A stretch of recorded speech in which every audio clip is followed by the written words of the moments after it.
It's your turn. I don't have to do I don't have to do anything, motherfucker.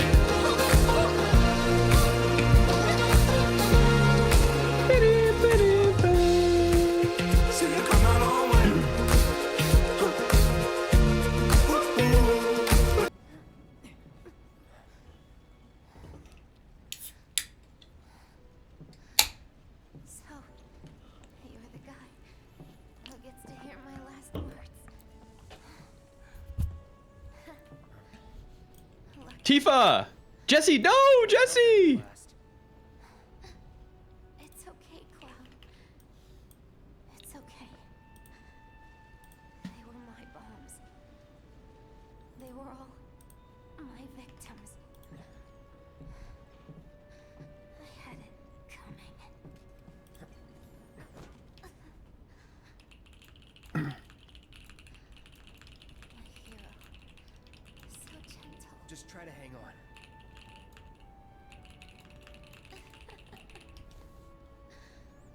So dramatic.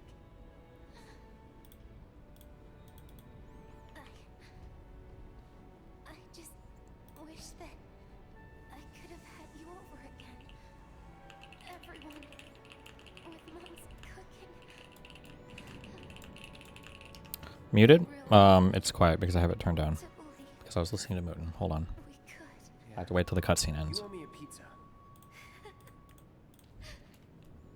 That's right. I do. But I don't think Kiss her, Fox. Or his Fox? name's Cloud. Oh my god. he's crying. Did I say something wrong?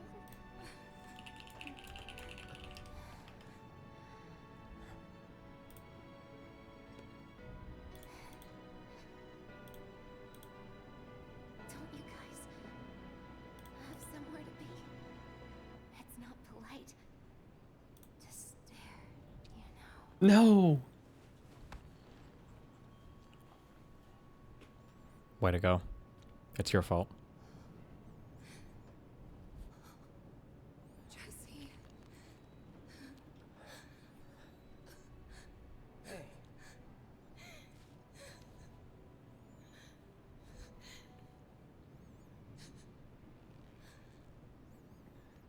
Didn't we watch 10 minutes of that mode. Channel 5 thing yesterday? We did, didn't we? You didn't watch it all, man. It's like 20 minutes. Watch it all.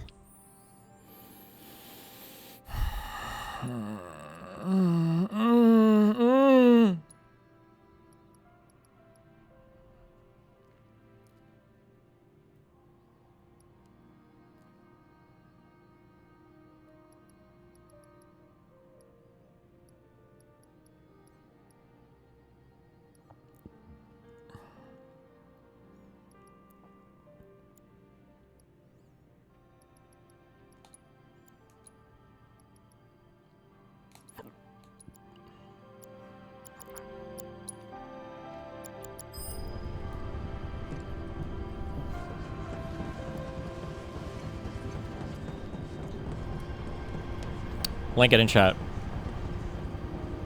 I'll handle it. That's what you sound like, you fucking retard.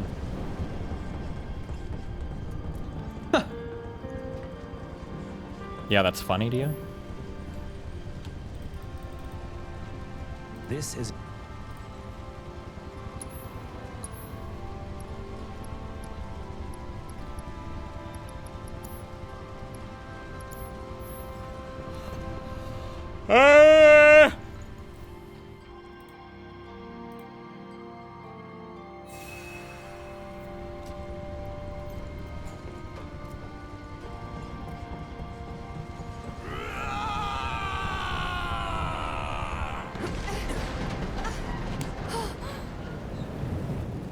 Who was yelling?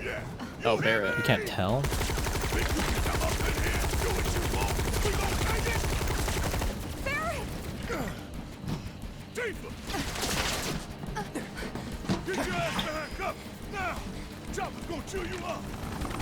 Wait. Jizztickle crashout. What is this? To Saturday, I found out that he was still communicating with Britt. And to me, Britt is every bit as crazy as Anne of War or Sherry. Yeah. And so for me, Why does he call her Sherry? Retard. Because anyway, he does it all the time, and I feel like people correct him. or Sherry. Yeah. And so for me, the analogy that I would have is that, indulge me, I'll try to. Connor totally r***s himself. Like he's actually totally incoherent with him constantly harping on about sex workers or crazy people. Like he's totally incoherent, and he sounds like a stupid person. I'll just be honest. Like he sounds so stupid later in this conversation where he's like, "Why would you tell a sex worker this?" It's so you sound so dumb. I don't know how else to explain it to him. Like you sound like a The fight.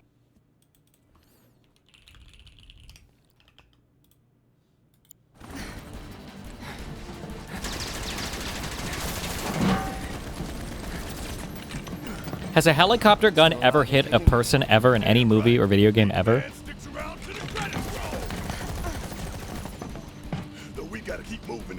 Uh, I don't think so.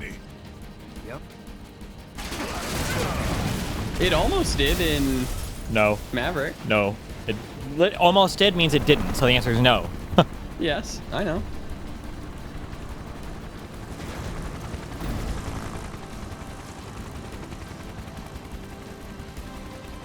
Why are the Buffalo Bills building a new stadium and not putting a roof on it? Are they fucking stupid? Why would you need a roof on a stadium? Snow? When do you think the football just gotta- season is? September? And you think it snows where the Buffalo Bills are? Yep, I do. Something personal, bitch. Jesus. You think you can't play football in the snow? Not well. What do you think cleats are for, Mooten? Grass. Shut up. You're such a fucking know-it-all. You're next, asshole. Sorry, losers. Gotta play for keeps today. No time to dick around.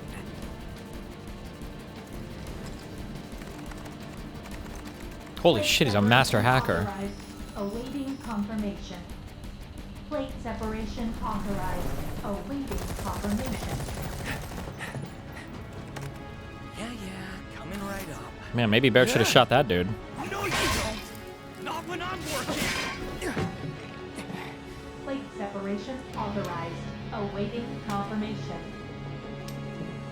Press it. Now.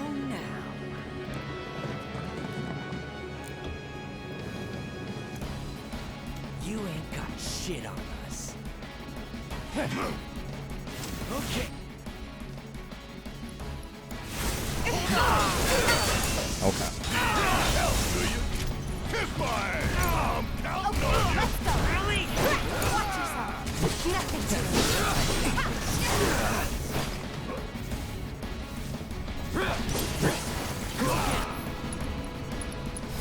Let's do it right.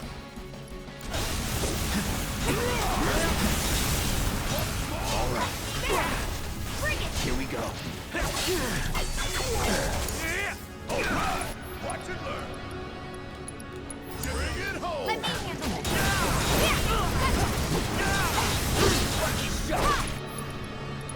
Good luck. This'll help.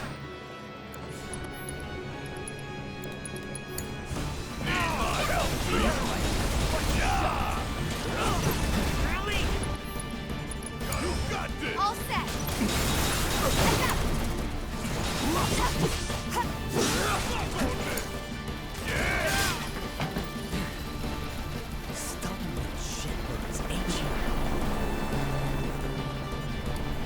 You had a bunch of viewer call-ins asking what they can do politically. I think the best response is to reach out to local politicians to promote the behavior you want to see. Wow. I see you're doing whatever the hell you want.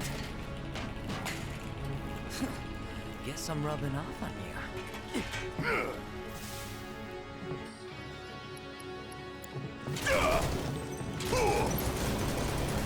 Want some more?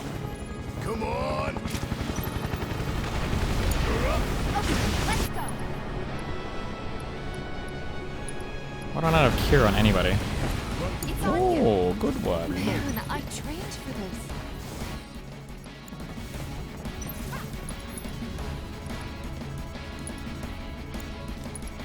I'll watch the video, okay? Let me just finish this boss fight. I'm not freaking out. It's just idiots in chat. You fool! He's obviously busy. All set. There's no escape.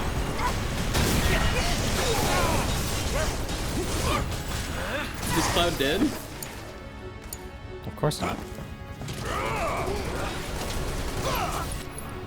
Nor will You're he not gonna though. heal him? I don't have any heal materia.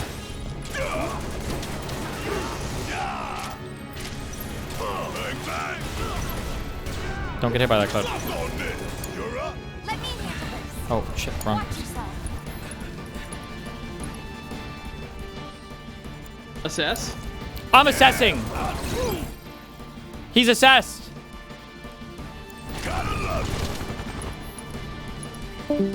Thank you. Wait, who left? Let's go. Dan. God damn it.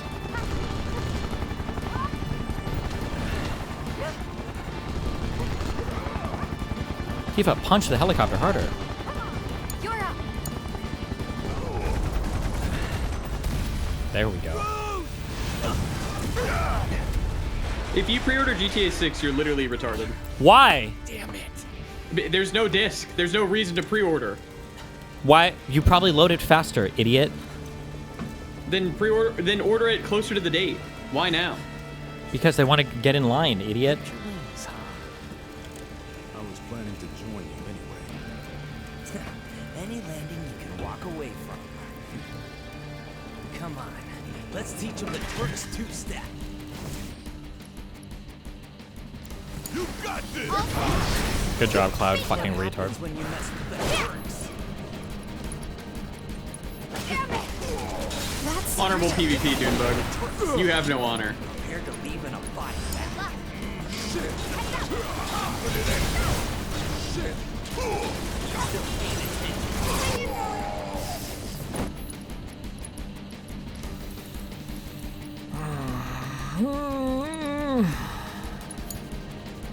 I'm not going out like this. You are going out.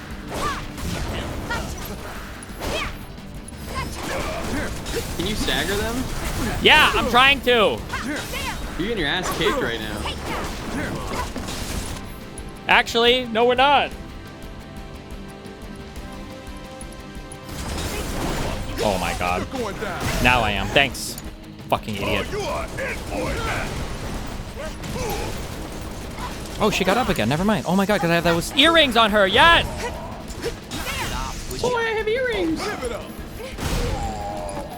Oh, Barrett's down. Almost. Stop shouting. Staggered. Go, go, go, go, go, go, go. Oh, Shut up! I got hit!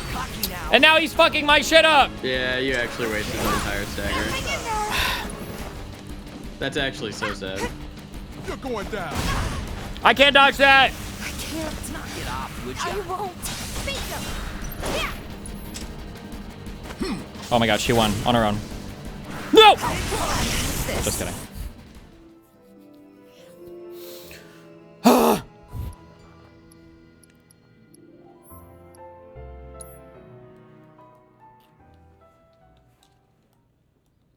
The digital Guess he bonuses died are for dog nothing. shit. What do you mean died for nothing? They died for the planet, man.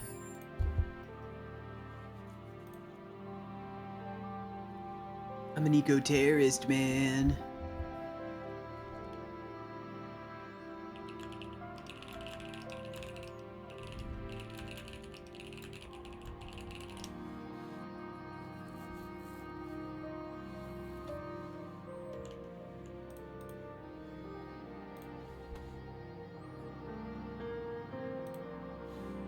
Is an illegal settler within the Palestinian territories. now maybe you'll see him with the normal uniform, but in the night he wear the soldier uniform, and he come back and start searching houses and interrogating people. He is one among hundreds of thousands of people who've migrated from either Israel or abroad to assist in the active colonization of Palestine's West Bank, which begins less than 20 miles east of the Gaza Strip. He lives in a makeshift compound or an outpost settlement above a Palestinian village with a group of mostly teenagers who spend their free time attacking, terrorizing, sometimes killing and burning the homes of Palestinians at all hours of the night and day for reasons of their own. I don't give a shit. So a settler is a person who decided to move to Palestine from the United States or any other part of the world because they are privileged that they have a Jewish roots in their families. Isn't it technically in violation of the 1967 agreement for these? So technically, okay, so everything said so far, the framing is insane, okay? Not everybody moves for the same reason. Not every settler is the same type of person. To say that they're moving to Palestine is weird, because what do we even mean when we say Palestine? I think West Bank is a fine term. We don't have to call it like the historic lands of Judea and Samaria. This map is fucking retarded for like 50 different reasons. The agreement that he's referring to, 1967 agreement, I'm pretty sure he's alluding to a UN Resolution 212, which is not, doesn't even mention Palestinians. It's just everything about this is just stupid. Jewish roots. Or 242, sorry.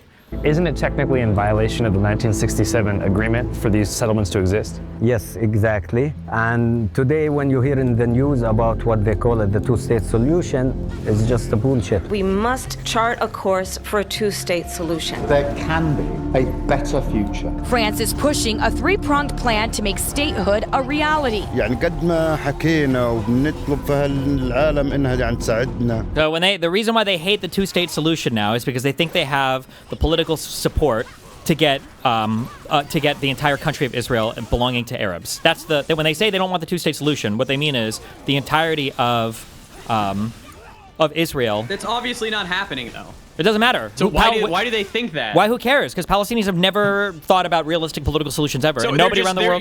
They're just retarded. Yes. Yes. That's what a rejection of the two-state solution means. They want one full country where it is an Arab-dominated Israel, or whatever they would call it. Yes, maybe they've renamed it. It's hard to believe that entire people are just fucking retarded and aren't willing to negotiate at all. Well, I don't know if I would say the entire people are, but the only voices that you will ever hear... leadership has problems. The only voices you will ever hear in the West, though, are going to be the maximalist voices, okay? Yeah.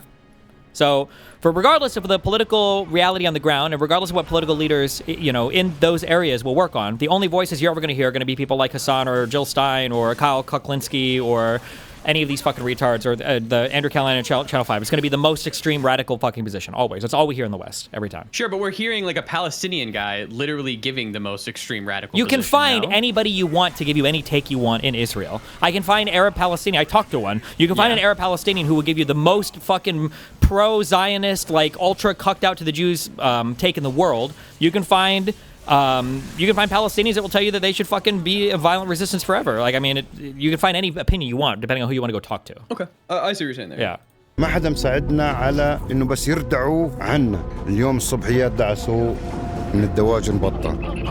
وقبل فترة دعسوا كلاب وغنم وكانوا يجيبوا لنا فطايس من عندهم يفطسن ويرموا لنا إياها باب الدور. Palestinian communities, brutal assaults caught on camera. Oh, come on, don't hit her! Drawing international criticism. Whenever you see videos of settlers attacking villages around here, where are these settlers coming from? Are they coming from nearby colonies, different countries, from inside the state of Israel itself? You know, most of these settlers are actually coming from abroad.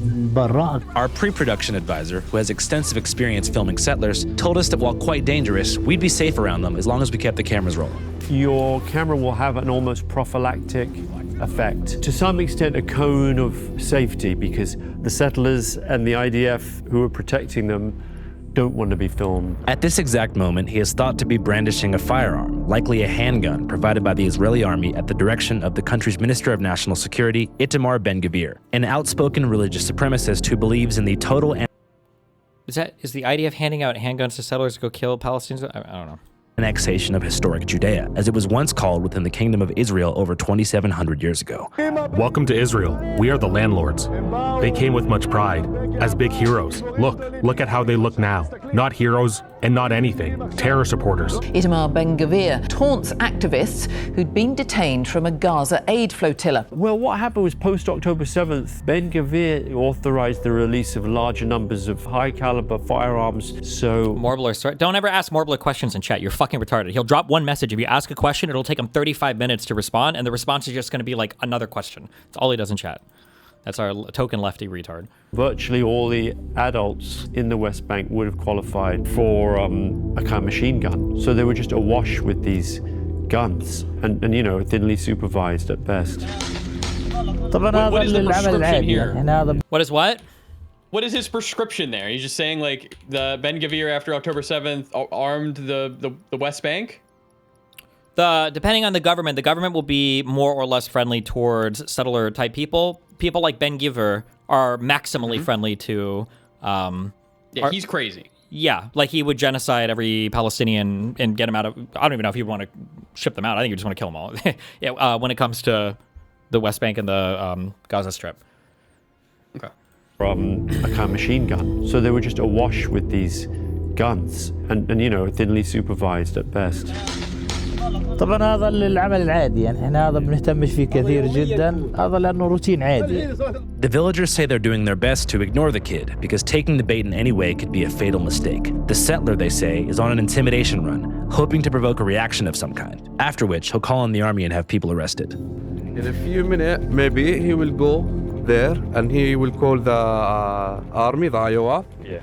And he will tell them, he will just lie, like people are attacking me and there is also visitors also try to attacking me, so to make it more complicated for the people here.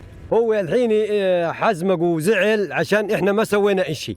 مو قتلوا كل شيء، اي شيء بيشوفوه بيعتقلوه، وحشية ولا زيها في العالم. اي شيء بيلقوه بياخذوه. Villagers say that the Israeli soldiers who arrived shortly after to make baseless arrests are typically just outpost settlers themselves in different outfits, which may seem a bit strange unless you get what this whole routine is about. It's about clearing the area by any means necessary. And as for the settlers, they've been given a broader license to kill than Klansmen who enacted racial terror in the American South after the Civil War, with 95% of police investigations immediately dismissed and not a single jail sentence ever handed down to an Israeli settler involved in the murder of a Palestinian. He can do whatever he wants. He can raid this motorbike or whatever. He can have sheep. He can build wherever he wants. He can do whatever he wants. And all of this, and I mean all of this. Probably. If it's not true, I remember when I went looking a long time ago, the biggest sentence I'd ever seen for, I think it was an IDF soldier to kill a Palestinian. I think the biggest one I ever saw, the sentence was like 16 years, but they always end up getting commuted or clemency or whatever. So I think the most ever served was like 8 months, I think. For killing someone? That's crazy. So here's a huge issue related to the West Bank, okay? This is where like your strongest type of argument, I hate apartheid, it's such a stupid fucking term for this, but the most apartheided type argument you can get to is if imagine I go to Mexico and I beat the shit out of some Mexican person, okay? Well, if we end up going to court for this, I get to go to an American court in the United States of America that practices U.S. law. If you do something to me, you have to go to a military court. So the issue is that under the way that the West Bank stuff is structured, Israeli citizens that have things happen to them or that do things get to go through the Israeli court process. But for Palestinians, they have to go through it's like the Israeli military tribunal process. It's a different thing, yeah. Okay. Is funded by U.S. tax dollars. I think it's allowed us to do enormous things. That really is a great honor. But on a brighter note, welcome to our Palestine series. You're watching Channel 5.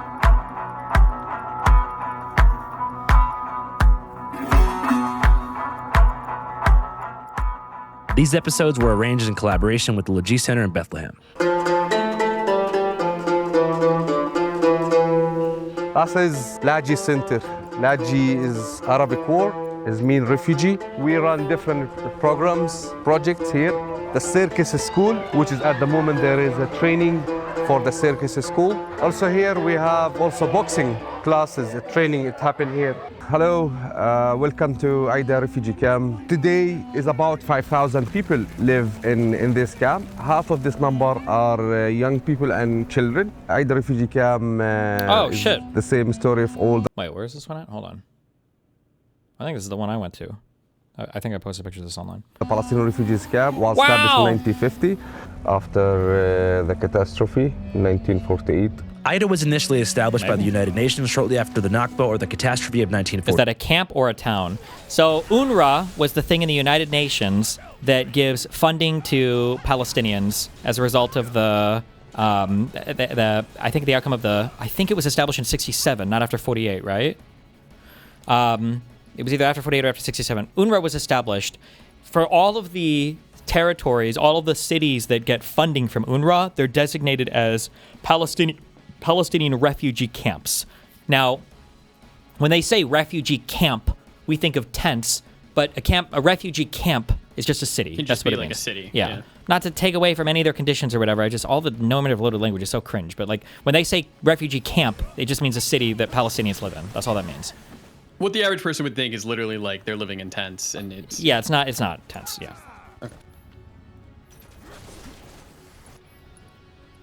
Which the Israelis call the War of Independence. The Jewish state will include the ports of Haifa and Tel Aviv. Aida was initially established by the United Nations shortly after the Nakba or the catastrophe of 1948, which the Israelis call the War of Independence. The Jewish state will include the ports of Haifa and Tel Aviv. It began when 5 Arab nations launched attacks on Jewish cities and settlements within Palestine, most of which had been... Wait, is that true? Aida was established in 48 as a refugee camp? Because after the First War, the Kingdom of Jordan, established in 1950 as a refugee camp, didn't Jordan annex and then make citizens all of the Palestinians in the West Bank? And how would they have a refugee camp? Hold on, I need to look this up real quick. Fuck me. Yeah, I'm saying Aida refugee camp 1950.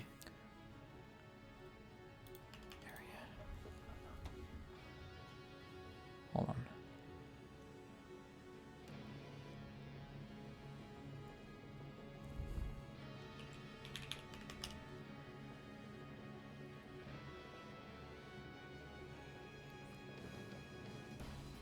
I wonder what happened to the people that lived here when Jordan annexed it. Hold on. When did Jordan... Oh, well, maybe Jordan might have annexed the West Bank a little bit later. Jordan annexation, West Bank.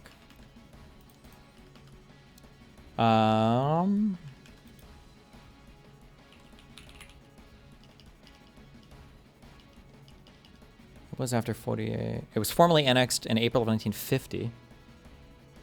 The Jordanian government administered Aida camp until 1967. After the June 1967 war, Israel took control of the area and the camp began experiencing frequent incursions. I don't know if that's what you're looking for. No. Interesting.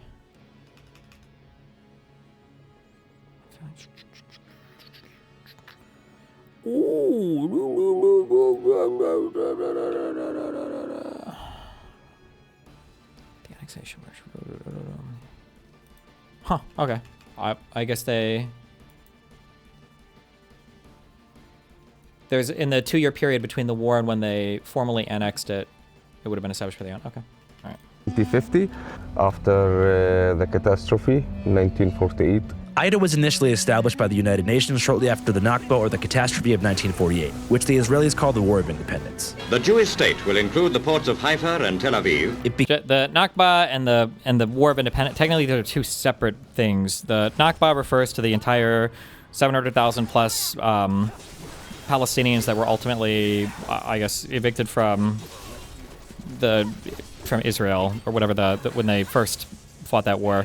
But technically that's a different thing than like because there's like a civil war that starts between the Palestinians and the Jews, and then you've got like the War of Independence. But the Nakba technically it encompasses a slightly larger time frame, I think, and then talks about the whole. It's kind of in the weeds, but I don't know, whatever.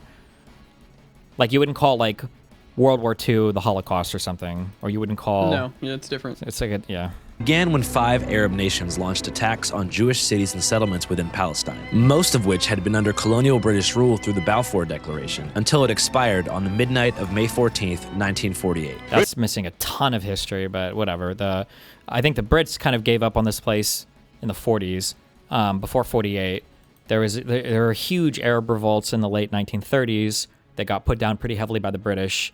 And then as a compromise that the Brits made after putting down those revolts, they said no more Jews could go to the area. And then the Jews had their huge uprisings in the early 1940s, and past that, the Brits were like, we're out, fuck this.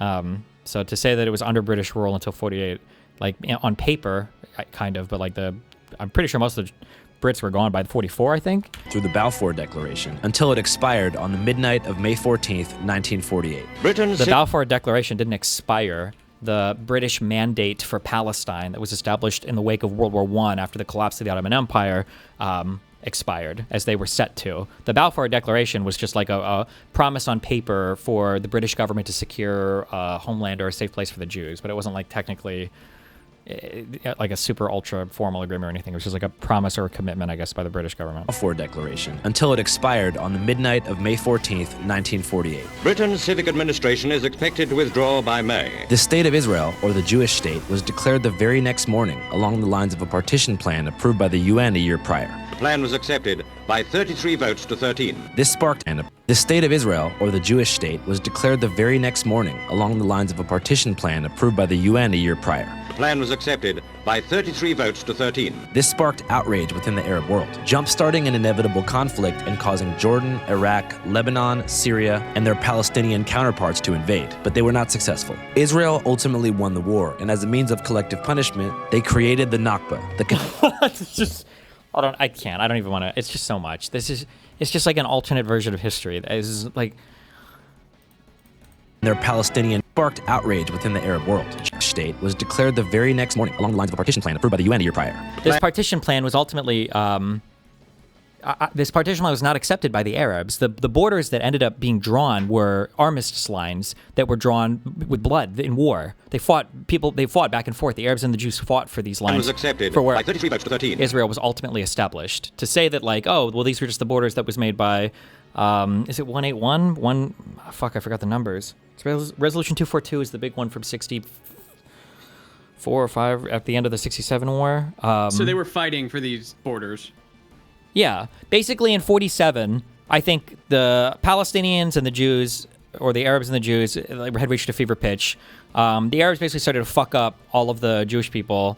And the Jews, initially, it was kind of bad, and then they got their fucking illegal weapons or some bullshit from Czechoslovakia. They started fighting back more, and then they started to win land, and then I think it was May of 48 is either when the partition expired, and then Israel announced itself as a state, and then once that happened, then all of the other Arab states wanted to join in and kind of invade, because the Jews had been winning against the Palestinians at that point.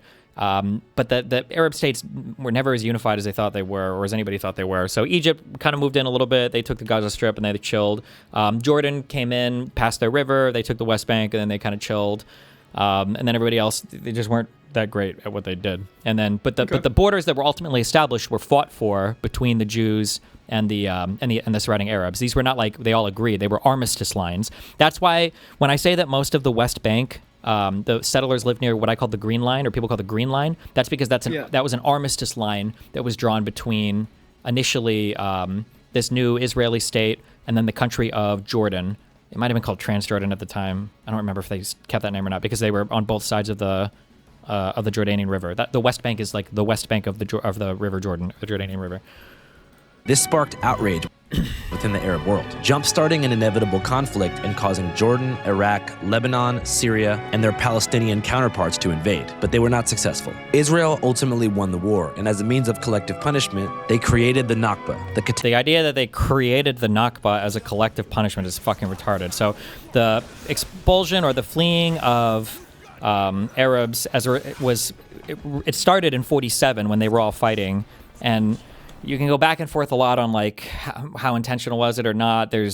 I would say it's a conspiracy theory that like Jews initially planned to expel every single Arab Palestinian, but this is betrayed by the fact that, I think, was it 100,000 of them ended up staying.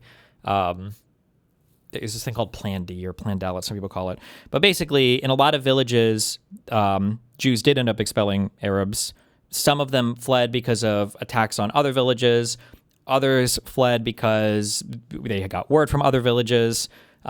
People will argue over the magnitude of each. If you're on the ultra pro-Zionist side, you'll say, oh, well, they all fled for no reason because they were just being told to by the other Arabs because they were cowards or whatever. And then the ultra pro... that's the ultra pro-Zionist side. The ultra pro-Palestinian side will be they came and they massacred every single fucking village and we had to flee. The truth is, I think it's probably a little closer to the Zionist story that a lot of them fled. A lot of villages were pressured, but I mean, like, there were Palestinian Arab villages where the people stayed and they remained part of Israel even after that 48 war. Yeah. Give me 2 minutes. I'm getting water. I don't care. I hate you.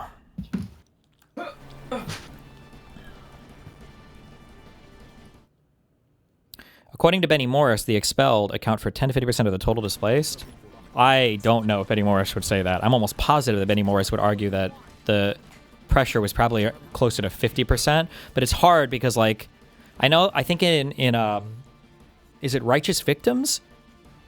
Or is it, he has a book called, like, is it called 1948?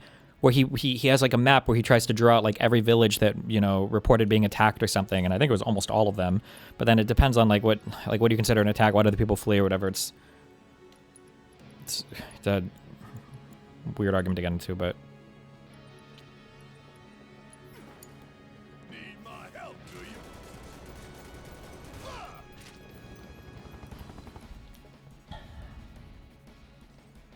How did all of them fail at attacking, though? That shit still blows my mind.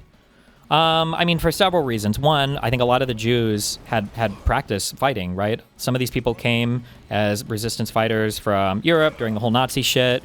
Some of them, a lot of them had...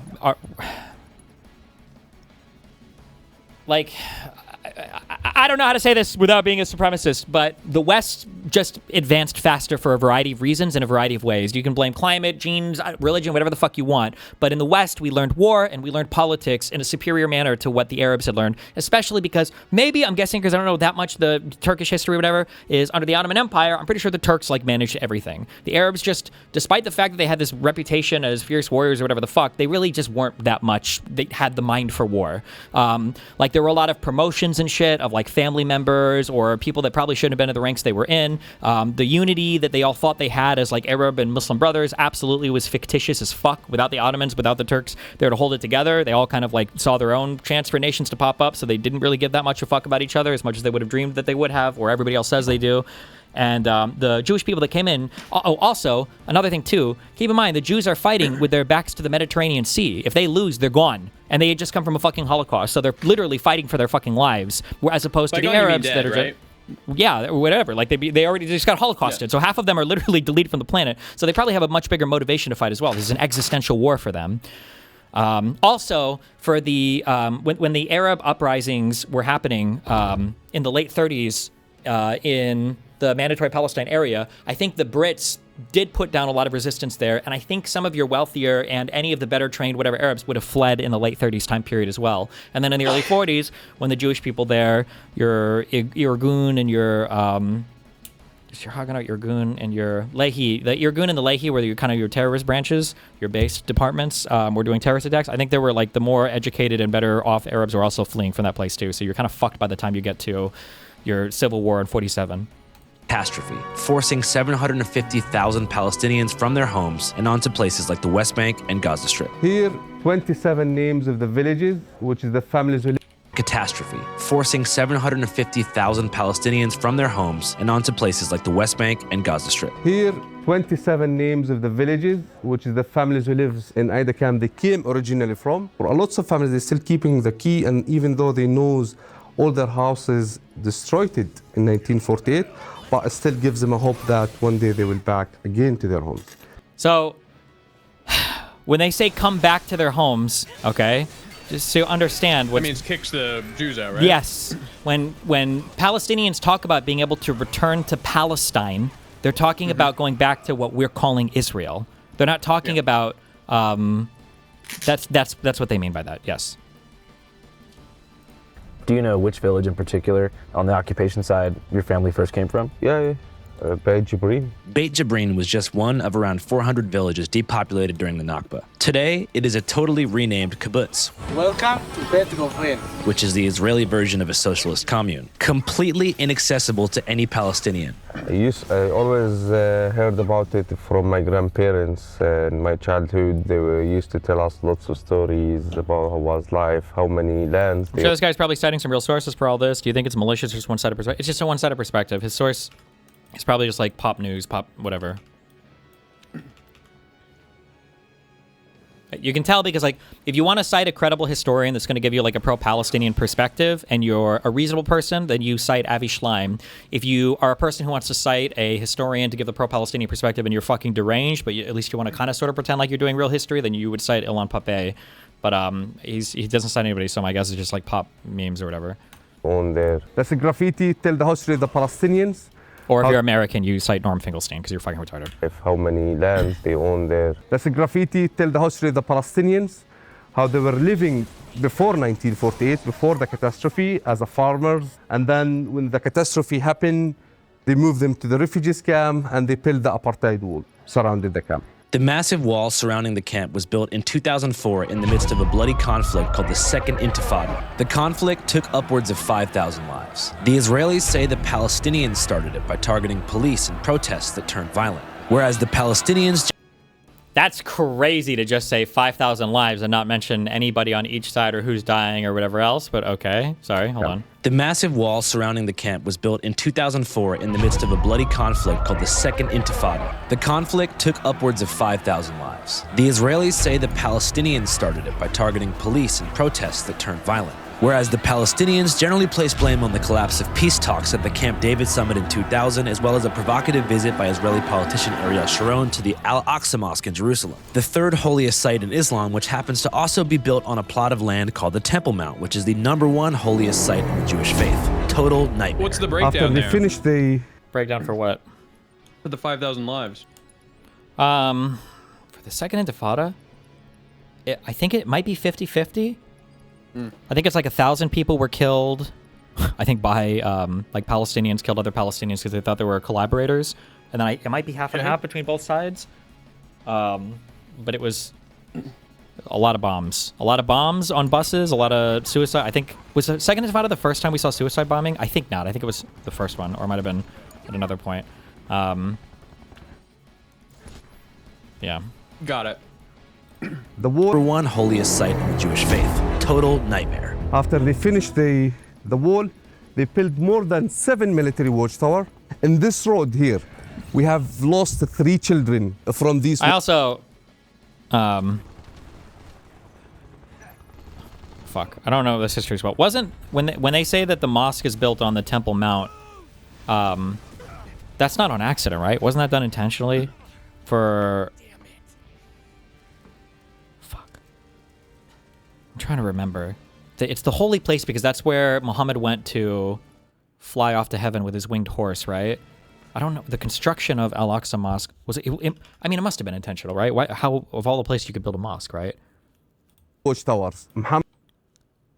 Oh, wait. Somebody said it was about 1,000 Israelis and 4,000 Palestinians? Okay, wait. Maybe 50-50 is not the correct number. Maybe it's 50-50 after the collaborator deaths is what I'm thinking. Let me check real quick on this, just so I'm not super off on that.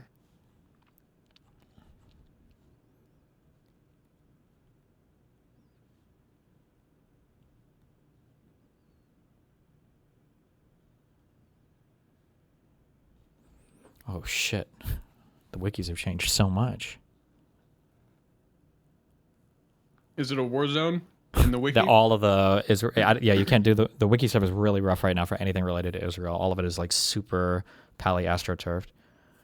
As it stands right now, it says about 3,000 Palestinians were killed by Israeli troops, and 150 to 400 Palestinians were killed by other Palestinians, and then about 1,000 Israelis died. Okay. That's what your kill count on the wiki is. Muhammad, he was in his home here in this building, 10th of November 23. He was killed from the watchtower front of us by a sniper. He shot him a live bullet in his chest. He did nothing. He was bleeding for 10 minutes. Then the father decided to take him inside the car and take him to the hospital. When he drove down, another group of soldiers stopped the car. They took the body outside of the car and they arrested the father. They didn't give any first aid even to his child. After that, they took him to the military base. The Israeli commander called. Now, see when the mosque was built on the Temple Mount? It would have had to have been between like 0 and 450 BC or AD or whatever, or CE, Common Era. Hold on. Al-Aqsa Mosque. Let me see.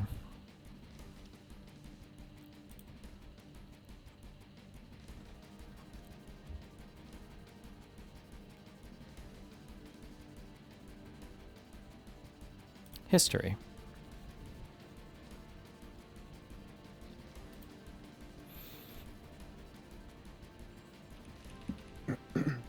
Shut the fuck up.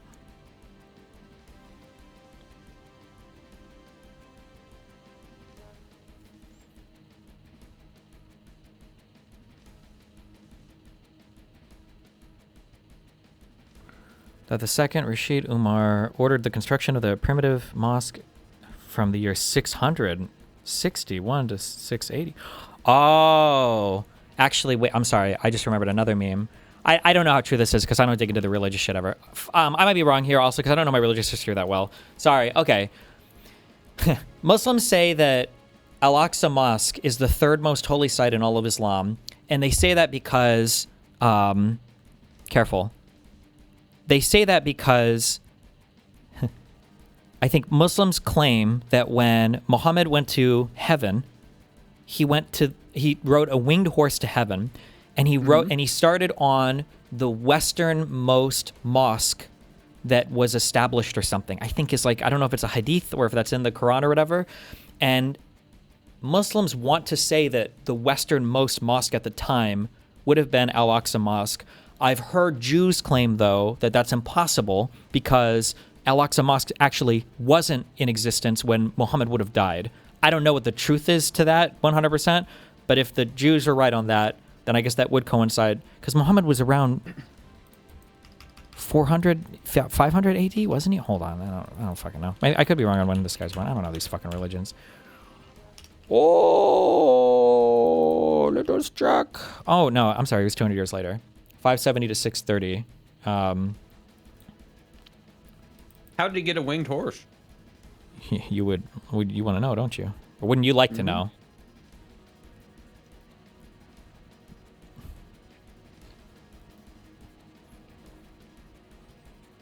Okay.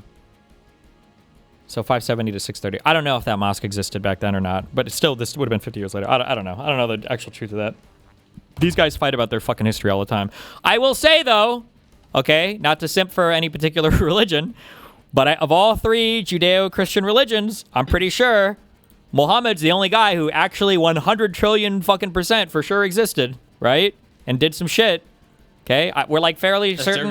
We're fairly sure Jesus was alive. I don't know anything about like Ibrahim, and all these other whatever fucking dudes. But Muhammad was a real dude. Just saying, okay? So he really banged a kid, yeah? Whoa! Yes or no? His father, and he told him, come pick your son, and he doesn't know what's his situation. If you're going to have Morbler unbanned, you should unban Slugchrist. No, Morbler is only 40% coward and type shit and never responds in chat. Slugchrist will never type anything while I'm streaming, and then like at 2 a.m. when he thinks I'm not watching, he's in chat saying like, here's what I don't like. Also, here, you listen, you want a tip, pro tip for the types of DGGers I hate the most? It's the people who show up in chat off stream hours and like, oh, what's up? Oh, me? Don't watch stream anymore. That's why I haven't been around. You fucking losers still doing blah, blah, blah? I wouldn't know. I've never even seen. You guys suck. Be back tomorrow night at the exact same time when I come. Those are the most annoying types of fucking people. Holy shit. Okay. When they give him his son, even they didn't come with the ambulance. They came with a normal truck, and he was in a plastic bag. And they... Are we really trying to invalidate the story based on a timeline rather than the fact that he rode a flying horse to heaven? Oh, so just because you've never seen a horse with wings 1,500 years ago, you're telling me that dinosaurs were walking around, but there can't be horses with wings? Really? Even they didn't come with the ambulance. They came with a normal truck, and he was in a plastic bag, and they throw him in the ground, and the soldier left. It's not more than training for their soldiers. Places like Ida were never supposed to be permanent. According to UN Resolution 194, which was signed by Israel, Nakba refugees would eventually be given safe passage back to their villages, and those who chose not to return would be given compensation in the form of a reparations package. But that resolution, just in paper, nothing changed. After more than 77 years under this colonization, we're still looking forward to go back to our home villages. I tell Musa that we'd like to see some of the illegal settlements that people have been talking about. So what happened to 22? This? Why didn't the Jews follow it? It's like really complicated. No, they just mean not quite the same things that these people think they mean. Oh, fuck, I've forgotten what so many of these were about particularly. Resolution 194. Every Arab state voted against Resolution 194 precisely because it did not establish a right of return and because it implicitly recognized Israel. What website is this? Camera.org. This is either a mega fucking pro-Arab site or a mega pro-Jew site. I forget. Camera is they're super on one side or the other. 2025 annual report. Because facts matter, big Jew flag. Okay, so I think these are the Jew people. Let's see. Resolution 194. Do you think you should try to reach out to Andrew and give a more nuanced take? Nobody wants to give a nuanced take on this. It's way too profitable to just shit on Jews right now. Nobody cares.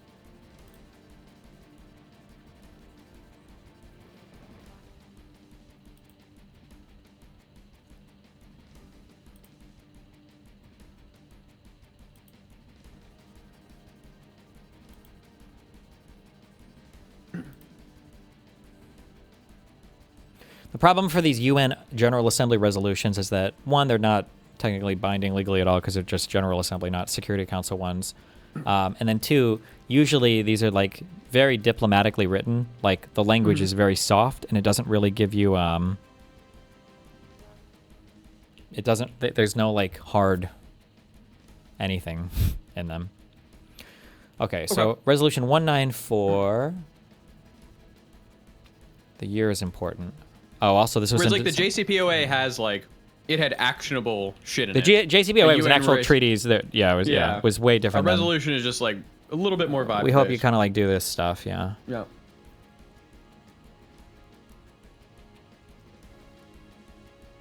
To undertake upon the request of the Security Council and any of the functions now assigned to the UN mediator on Palestine or to the United Resolution decides that a committee of the Assembly consisting of China, France, shall present before the end of the first part of the present request the commission to begin and calls upon the government.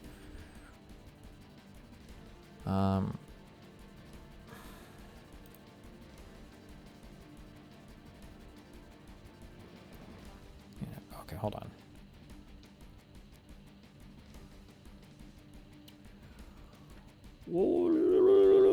Requests calls upon. Resolves that the holy places, including Nazareth, religious buildings, and sites in Palestine should be protected and free access to them assured in accordance with existing rights and historical practice. That arrangements to this end, blah, blah, resolves that in view of its association with three world religions, the Jerusalem area, blah, blah, blah, blah, blah, blah, blah. Requests the Security Council instructs, resolves. Jerusalem is free road. Okay, resolves that the refugees wishing to return to their homes and live at peace with their neighbors should be permitted to do so at the earliest practicable date, and that compensation should be paid for the property of those choosing not to return and for loss of or damaged property which, under principles of international law or in equity, should be made good by the government or authorities responsible. So that's like the one line in here for it. But then the issue, there's not, the issue is all of the language and all of these is also, it's very soft.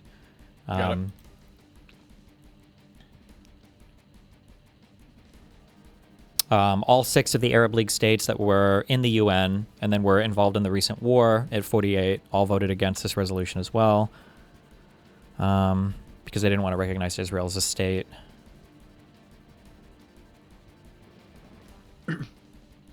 So because they don't want to recognize them as a state, they vote no. Versus like trying to have something like actionable. The problem with the Arabs is they're always like one deal behind.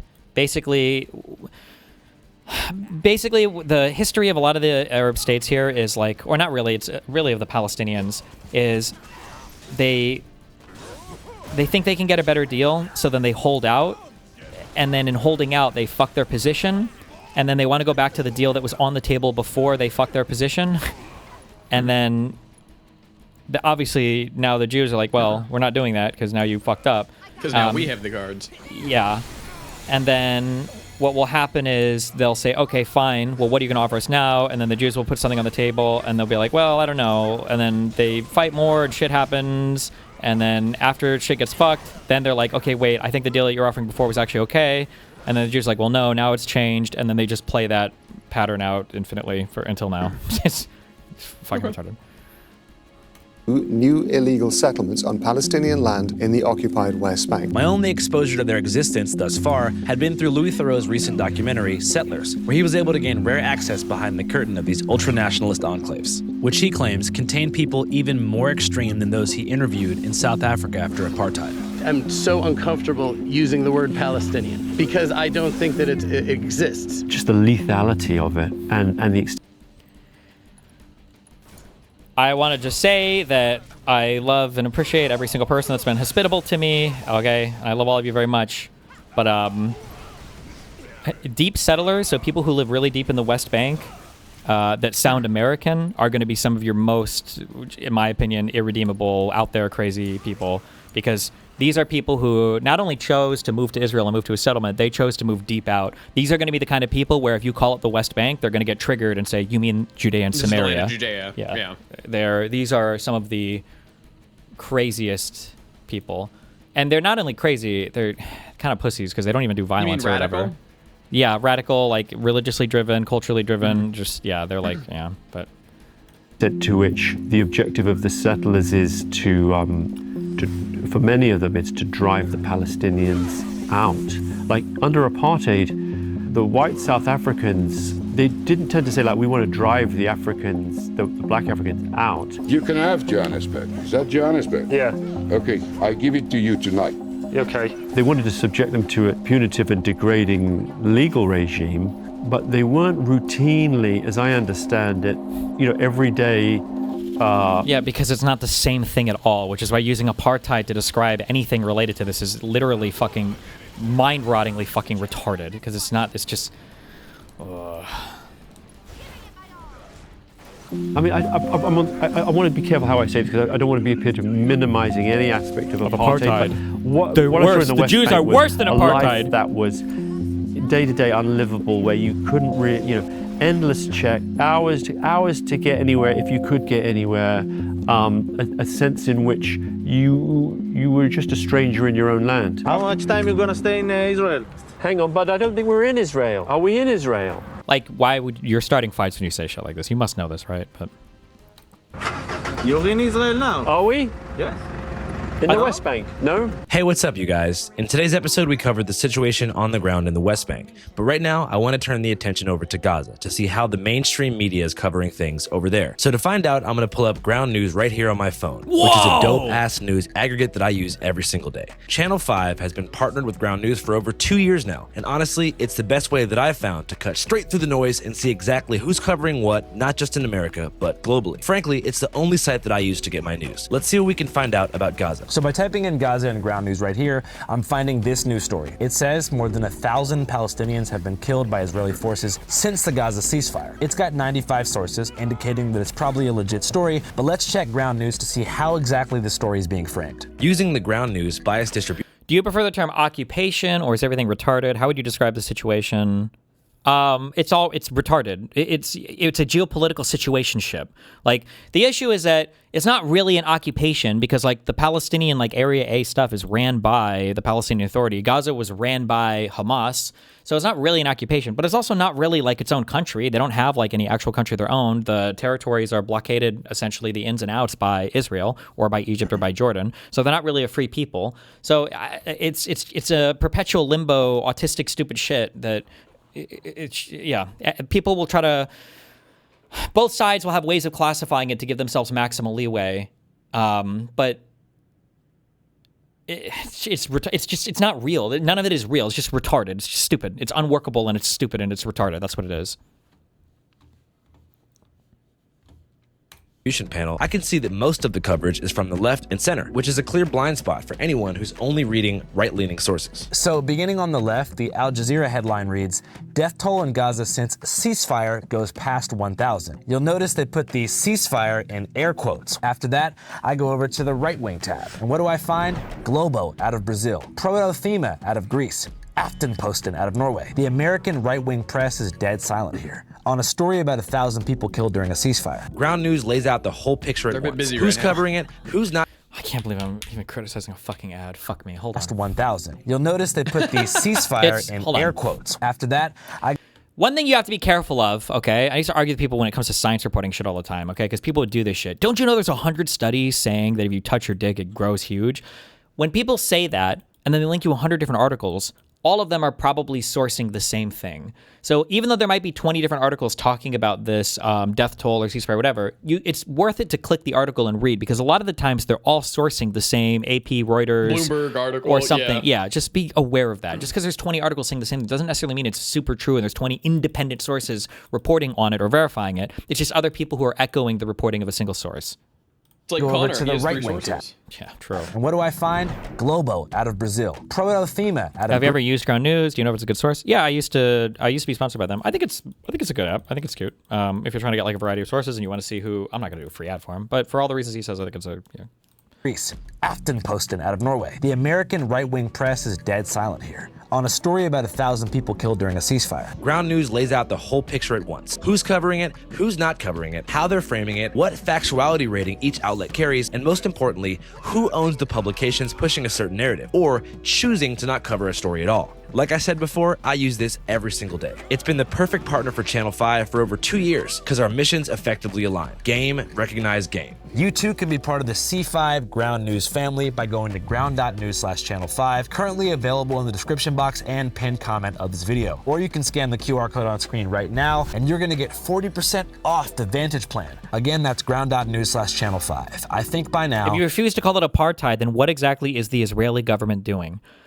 What you're doing is the equivalent of me smacking a child and then you saying, why did you rape that kid? And I said, I'm not raping the kid. It's like, really? So you think it's okay that you just hit that child? No. Oh, well, if you're not going to call it rape, then what are you going to, like, it's not, apartheid, like, referred to a specific system in place in South Africa that was established for hierarchical racial domination of one group over another, okay? For the Israel-Palestinian territory shit, this is very obviously a territorial war. There are 2 million Arabs that live in Israel proper, 2 million of them. There are Arab members in the Knesset, in their Congress, their parliament. They have Arab people that can be elected. They have all the same rights and freedoms and everything else as Jews in Israel proper. That was not the case in South Africa. To call it apartheid is fucking retarded. You can call it, there are tons of ways to explain it, and I don't think it's a tenable situation. I think it's stupid. The way that Israel has to set it up is fucking retarded, but it's just, to call it apartheid is just retarded. You know what to do. All right, back to Palestine. Musa says that while there are some settlements around Aida and Bethlehem, if you look there, this is one of the closest colony to Aida camp. It's called Gilo. Our best bet to get a true candid look at an urban landscape ripped apart by settlements would be about an hour south in the city of Hebron. So we hopped in the car and went for a drive. Wow. So this is an Israeli colony.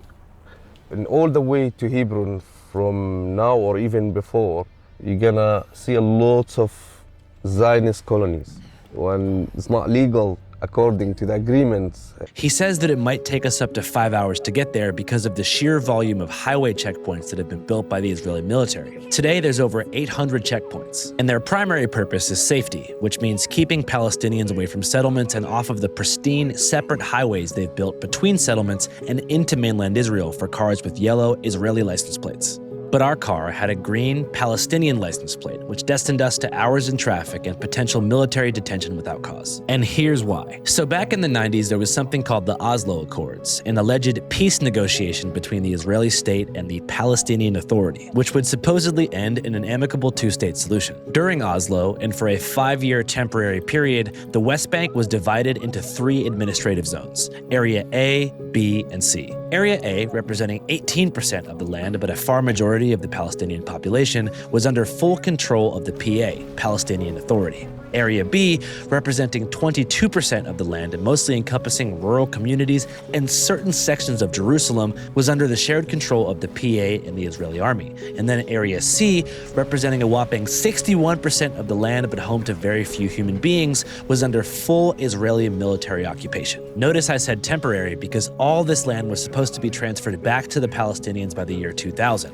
But that same year, peace talks collapsed, sparking the second intifada that I mentioned earlier, and keeping these temporary A, B, and C zones in place to this day. What that looks like in 2026 is the dramatic restriction of movement for Palestinians between West Bank Area A cities like Aida Camp/Bethlehem and Hebron, which are only connected through roads that run through Area C under Israeli military. Why don't you like the checkpoints that they help catch terrorists? A lot of these checkpoints were thrown up after, I believe after October 7th. I don't know if they catch terror. I don't know if I would even believe if the IDF said that. I think that most of the terrorists they catch is probably when they're working with the Palestinian Authority to root them out in certain cities. Unless you're telling me that terrorists are driving between these checkpoints with bazookas in their trunks and they just forget that there's an IDF checkpoint there. I don't know.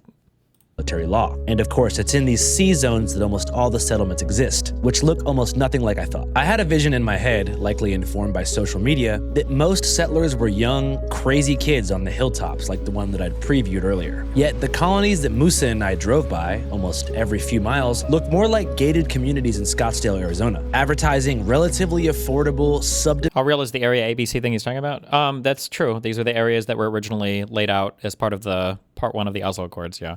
And then the creation of the Palestinian Authority was a Palestinian government finally to ideally start to transition away from Israeli solo control of the West Bank. Division style cul-de-sac space. What? And how's that going? It was basically nuked by the year 2000 because he says peace talks collapse. I would blame Arafat. I don't know how common this is through history, but sometimes I think it happens to where the men that you have for war are not always the men that you need for leadership. I think I'm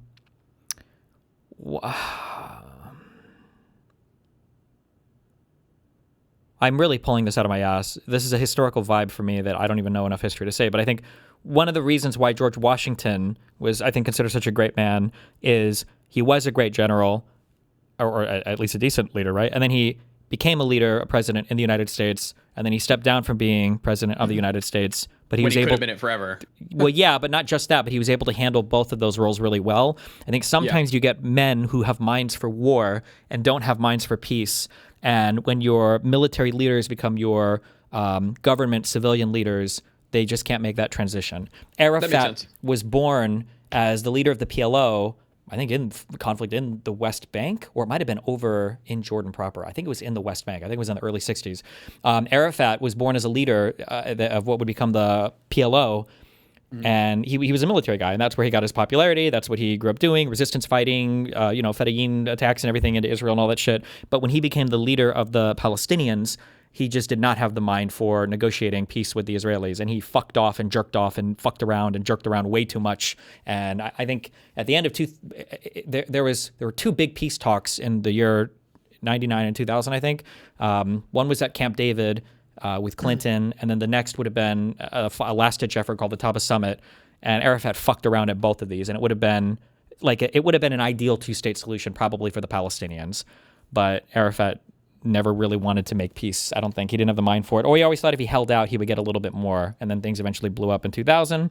And then in 2002, I think he dies in his home in, oh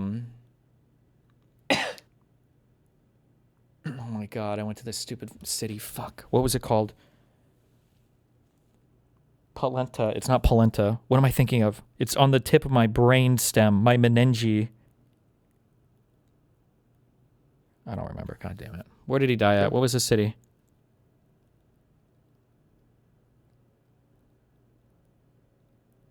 Oh, Ramallah. I don't know why I'm thinking. Didn't he die in Ramallah? Wasn't that where his house was? And if you ask the Palestinians at the time, I think their theory was that somehow the Jews gave him AIDS. Okay. Oh no, he died in 2004, not 2002. Sorry, it was 2 years. So that's like unfounded, right?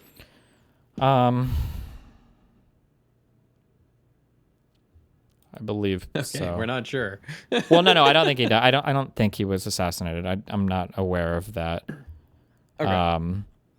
The problem is that the Arabs make up a ton of crazy stories about like what the Mossad does, but the problem also is that like the Mossad has done some crazy shit. Yeah, like the pagers thing. The is pagers insane. thing? Yeah. Wait, did you ever hear how they killed like the leading, it was like the biggest bomb maker of the Second Intifada? No, at least I don't think so. I don't remember the whole story, but they packed this guy's phone with explosives or thermite or something, and they got him to get a call or something, and it blew. It was crazy. It was a crazy way they killed him. But Yeah, I saw that they had like some crazy conspiracy theory about birds, I think.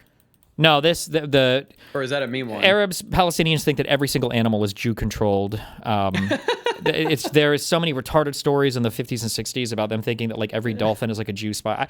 It's wild. I don't know. It's wild shit. Homes with swimming pools and nearby access to grocery stores and movie theaters. At that moment, I began to understand what Louis Theroux meant when he talked about the diversity of settlements. I can't say exactly how many settlements there are, but there's a lot. I think more than 100, maybe 200 or 300. And in addition, I don't know why this map is drawn this way. The vast majority of people live near the Green Line, near this in the west. I think it's mostly up here, but they're not all equally scattered around this. And in addition, there are what are called outposts, which are almost like the eggs of settlements, like they kind of in embryonic form, where there's a bunch of extremists, Israeli activists, often youth, settler youth, take a hill or take a little area, put camps up, and then often... Yeah, this is in 2015.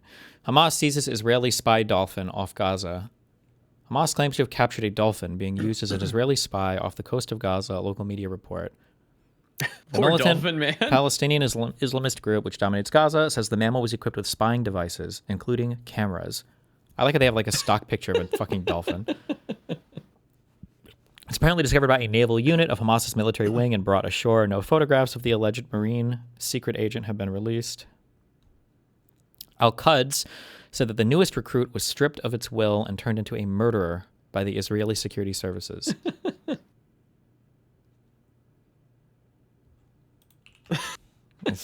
Sometimes the IDF will de facto kind of defend them, but they're not recognized by the Israeli state. So we saw one recently legalized under Israeli law, but not under international law, outpost. That was Eviatar. And that was there. It was a kind of religious nationalist settlement of a fairly extreme sort, and the caravans. But there's other settlements where they are larger and more suburban looking. So at least some, or maybe most of the people there will be Dream was the Israeli law, but not under international law, outpost. That was Eviatar.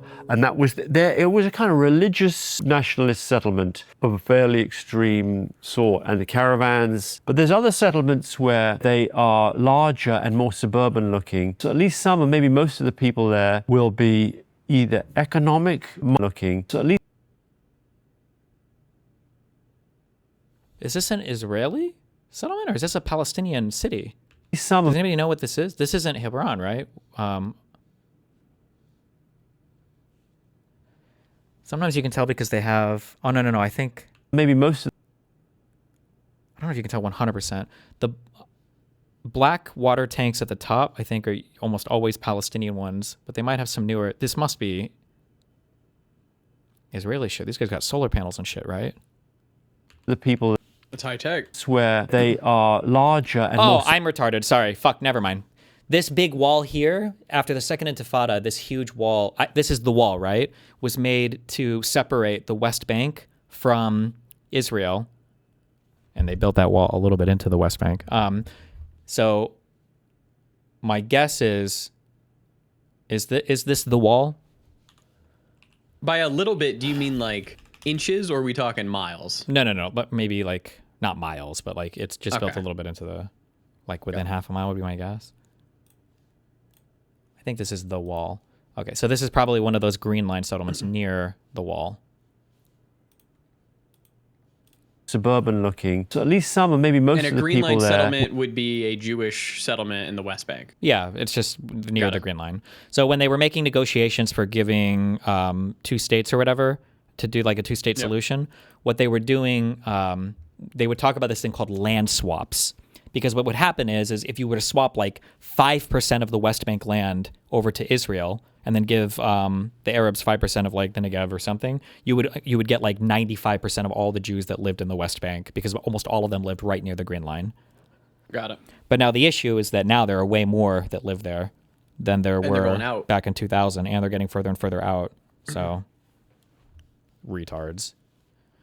Fucking Jews, dude. Will be either economic migrants, interlopers, like they're people who've gone there mainly to get cheap housing. And then some of them are ideological settlers who've come from America or elsewhere. And then there's even more extreme and crazy ones that we didn't get into, because most of them don't really want outsiders in there. You think they know that it's wrong what they're doing? They know that the world views it as wrong. As Musa and I drive and are forced to take the long way, I'm struck by the beauty of the land. The rocky, rolling hills of Palestine are like a gently astroturfed hybrid. It's not beautiful. This land is not beautiful. I was saying that the whole time. Yeah, the weather is perfect near the Mediterranean. I will say that. I was shocked. I thought Tel Aviv and all these places were going to be super fucking like hot because it's the desert. The weather is beautiful, but the land is dog shit. For the land of milk and shitty rocks. Yeah, the land of milk and honey. Whatever God did, He fucked over the Jews or anybody that He was trying to give this shit to. Because there's no fucking oil. There's no fucking not that many resources. It's hard to fucking grow anything here. It's actual dog shit land. He's like, look, I'm gonna make all these retards fight over this shitty This shitty land, yeah. And He gave the real good shit to America. Hell yeah. Of the sweeping cliffs that surround Lake Mead outside Vegas, and I begin to understand why so many people feel a deep, unshakable connection to the land. It's nice, man. As we make our way to a checkpoint, I notice a strange... I don't know why he's saying that. It's He's not. from He's LA, just simping. like- He's simping hard. Well, to be fair, LA is kind of shit. It's hilly. It's not fucking rocky. Well, sorry. Yeah, sorry. I was thinking about Northern California. Northern California is beautiful. Very nice. Southern California is... The weather's pretty nice. Unshakable connection to the land. It's nice, man. As we make our way to a checkpoint, I notice a strange red sign in the distance. This road leads to Area No A Jews under the allowed. Palestinian Authority. The entrance for Israeli citizens is forbidden, dangerous to your lives, and is against the Israeli law. We need to be quick. Musa says it's been put up by the Israeli army as a way to instill fear in mainland visitors and restrict commerce, and that it marks the beginning of an Area A enclave. Across the street, Restricts commerce. The IDF just doesn't want to have to go in and bail your dumbass out when you get into some stupid shit because you're going into Jenin or someplace you're not supposed to be in, and then you get fucked. I also notice a bulldozer on a hill. And it's also supposed to be for the Palestinian Authority exclusively administers this region. It's not like jointly administered by the IDF or Israel or whatever. And that it marks the beginning of an Area A enclave. Across the street, I also notice a bulldozer on a hilltop that appears to be tearing down a local village. The mountain you see on top, it was occupied recently by settlers, and now they are setting up caravans. And you see down the road here, they installed the yellow gate. When they close it, Palestinians who own the agricultural lands, they don't have access to it. I step across the street to get a camcorder shot. The soldier is watching us. English. What are you doing?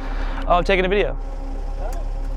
Fuck. For the crime of taking a camcorder shot of an illegal settlement while in the company of Palestinians within Palestine, I was placed under Israeli detention by 2 teenagers from New Jersey.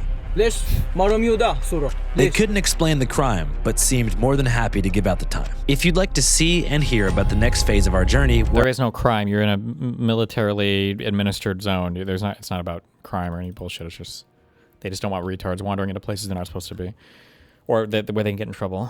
Based on new research done in Norway about the Oslo Accords, that has been based on the private archive from Turji Rod Larsen and Mona Juel, 2 of the diplomats behind it, highly questions the agreement. Both of them are under investigation for corruption in Norway. Wow.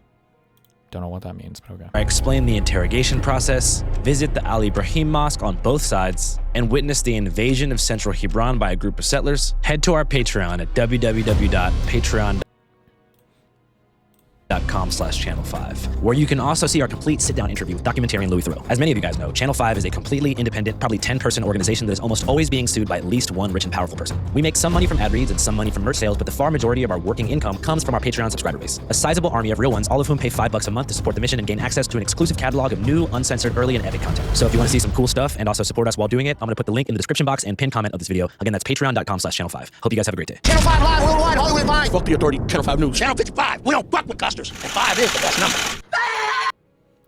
Destiny, don't justify every single evil thing Israel has ever done. Challenge impossible.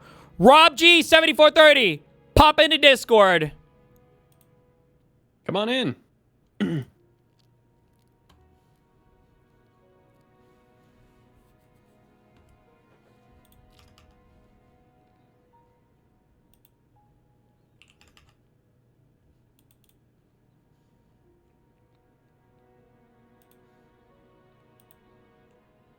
Fuck. Hold on. We got some good slop, maybe? Did you watch this? Cop messes with the wrong Lamborghini owner. Oh, you don't even have... Hold on. No, I haven't seen this. Wait, were you getting my top monitor or bottom monitor? I'm getting the game.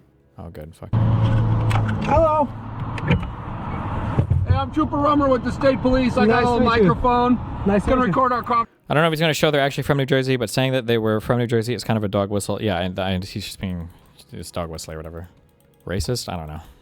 Conversation, Thanks, okay? though. Yes, sir. The reason I'm stopping you is because you don't have any license plates on this car. Okay. Any reason for that? I'm from Dubai. It's my license plate right there. Okay, but you're not in Dubai. I'm visiting as a tourist. Well, no, you're not visiting as a tourist if you brought a car with you. Okay, well, do you have your... My favorite thing about cops is that they know like 2 laws, but they're supposed to enforce all of them. Your driver's license with you? Yeah, of course. How it works is we ship. Yeah, you could. I was about to say, why the fuck would you being from Dubai mattered? But he speaks English. He's from Dubai and he's in a Lambo. He probably shipped this because he's a fucking ultra wealthy dude. We get a permit, and you don't have a permit. What you need is... I don't even know this cop knows what permit to look for. A carnet. What's that? A carnet. It's a very rare thing. I know you're confused, but we no, fly I'm them. not confused. If you want to drive this car, yeah. You have to have a license plate from somewhere in the United States or a trip permit, which you don't have. Do you have your driver's license with you? Yes, sir. Yeah, the way it works is we get an EPA exemption. Destiny, cars aren't allowed on boats. He obviously drove from Dubai to the U.S. The restriction for cars on boats is on paper. The way that a car is defined is with 4 wheels. This is why whenever you see the cars on boats, why they don't roll around, it's because they usually remove 1 wheel and then you can bring a 3-wheeled car on a boat because it doesn't count as a car. And that's how they get around that loophole. Pardon me? A EPA exemption, and then a carnet de passage. Do you have any of that? Of course, yeah. I'm gonna provide everything. You have something that says you can drive this car on the road? Yes, sir. Let's take a look at that. Of course. So it's gonna be a lot of documents. I'll give you one by one. I think what you're talking about is the ability to import this, and what I'm talking about is registering it. No. Well, you have your driver's license with you. Yeah. I'm just trying to answer your questions. Well, it's a temp. Cops are always so cocky. Yeah, I feel like now I'm on woke slop. My guilty pleasure is always seeing like minorities that clearly are in the right and know what they're talking about against like racist white people. He might not be racist though. I might be just making this. This is why I like that fucking Isaiah guy so much. He has like the perfect like smug, calm demeanor. When he was on that Jubilee episode, it was just so fucking funny seeing the people get riled up as fuck against him. Temporary thing. I'm visiting as a tourist. I can't hear you. It's a temporary import. It's a what? It's a temporary import. It's not a permanent thing. We fly our cars here, we do our trips, and we fly them back. That's how it works. I know it's confusing, but... No, it's not confusing. This dude is being smug and condescending, and the cop can tell. He is not. I understand how what he's saying can come off as confusing. Like, if I was coaching him on people skills, I would say, you shouldn't say to somebody else, like, I understand why you're confused. But it comes off to me as a little bit more, like, I don't want to say kind of like a muted, nervous excitement. He's like, oh, like, I understand why you're confused, or it's because of this. It doesn't sound to me like this guy's trying to be smug. I can understand maybe it comes off a little bit like that. But also, in my opinion, if you're a cop, you should be used to dealing with people who are a little bit nervous, because when people are dealing with you, they're probably going to be nervous. Well, I remember a doctor told me once, you have like, fuck, what was the name of this? They called it like white coat disease or something. Or it was some short phrase like this. But basically, like, when you go in, you get your blood pressure taken at the hospital or whatever, or you could, sometimes it's like a little higher than it should be, but it's just because you're in a hospital and you're a little bit nervous or something, so it might be a little bit higher. Oh, white coat hypertension. I can't believe I remember that. Or white coat syndrome. But it's just because people are like a little bit nervous because they're in the hospital or whatever. It's very simple. No, all right. If you have some sort of import, yeah, that's to get it into the country. Okay. I remember this happened to me because the last time I went in, I think I was at like 1 I think it was at like 175. I think it was 175 over like 115. And she was like, your blood pressure is kind of high. And I'm like, oh, no, it's good. And then I educated her on the white coat hypertension. I was like, it's just because I'm nervous. And she was like, I think you're dying. I'm like, nah, I'm good. Okay. Let me see what you have that says you can drive it on the road in Oregon. You understand in a second. Pardon me? You're gonna understand in a second. I'm pretty sure I know what I'm talking about right now. So this is my permit. It's an international federal agreement. Okay. And I'm gonna provide you with a driver's license in a second. Do you have your insurance with you? Yes, sir. So this would be the international driver's license, which they come as a package.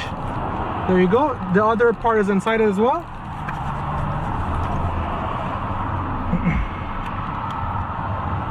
To be fair, a cop will probably never run into someone who has the money to fly cars over from their country just for their vacation and fly back. But I'm sure they've heard 120 billion bullshit similar stories. Sure, but like, I don't know, check the paperwork, whatever first. I don't know.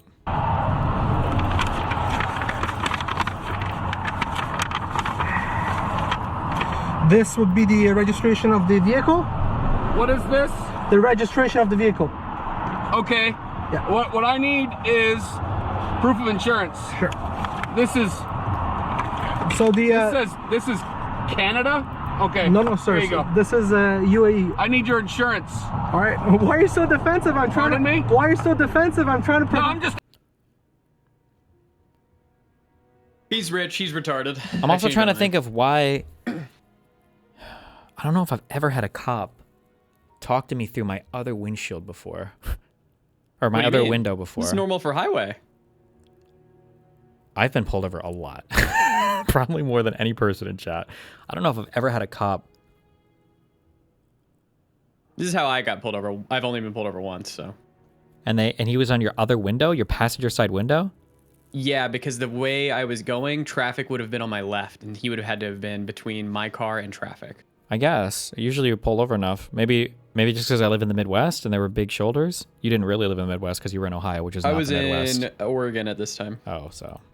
Asking for these documents and you won't quit talking about. Why'd you get pulled over so much? I had to get to places quick, okay? Other stuff. No, sir. I provide you everything you've asked for. I want your insurance, okay? I provide you. I don't need anything else right now. Sure. You just asked me for the I'd have pulled him out at this point. Nah, you're gonna give me a lip? Now you're coming out of the car. Well, I don't think he's necessarily. Pardon me? You just asked for a document I provided you, and I'm gonna provide you the insurance in a second, sir. Just give me a second. Why don't you keep working on that, and I'll be back. Oh, actually, the one evil cop, the based cop with the sunglasses. I guess he was on the other guy's window. He was on the other yeah, side. true. Yeah. Why have I never had a? I feel like I've never had a cop go over there before. I wonder why. See you in a minute. Sure.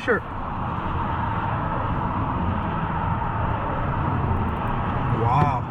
What's wrong with this guy? He hasn't even realized the steering wheel yet.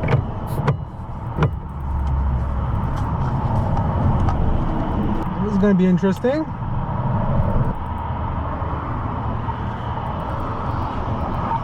Did you find your insurance? Yes, sir. There you go. I need a card. I had one do this to me before. I need a physical card. The phone thing's not good enough. Oh my god.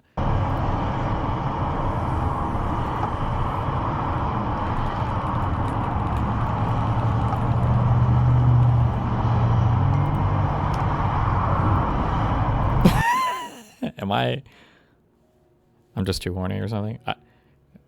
The idea of like handing somebody your phone and they're just like sitting there going through it. Like, excuse me, sir. Oh, are you looking for something? Sheesh.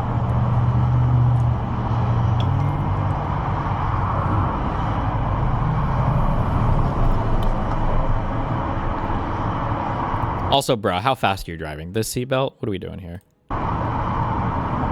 This is not insurance. Sir, on the bottom, you can read it. It's insurance. The policy number is there as well. Where are you taking this car? I'm going to Canada. We're going where? I'm going to Canada, Vancouver. Where did you import? Oh, my favorite thing for... Hold on. Wait. Who's mind melded with me? Does anybody know what happened right here? What's happening right now? Nope.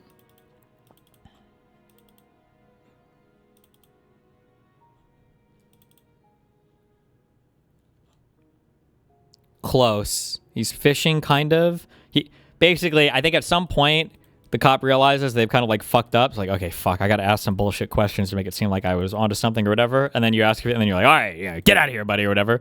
But at this point, I think the cop's like, fuck, I don't have anything. We're going where? I'm going to Canada, Vancouver.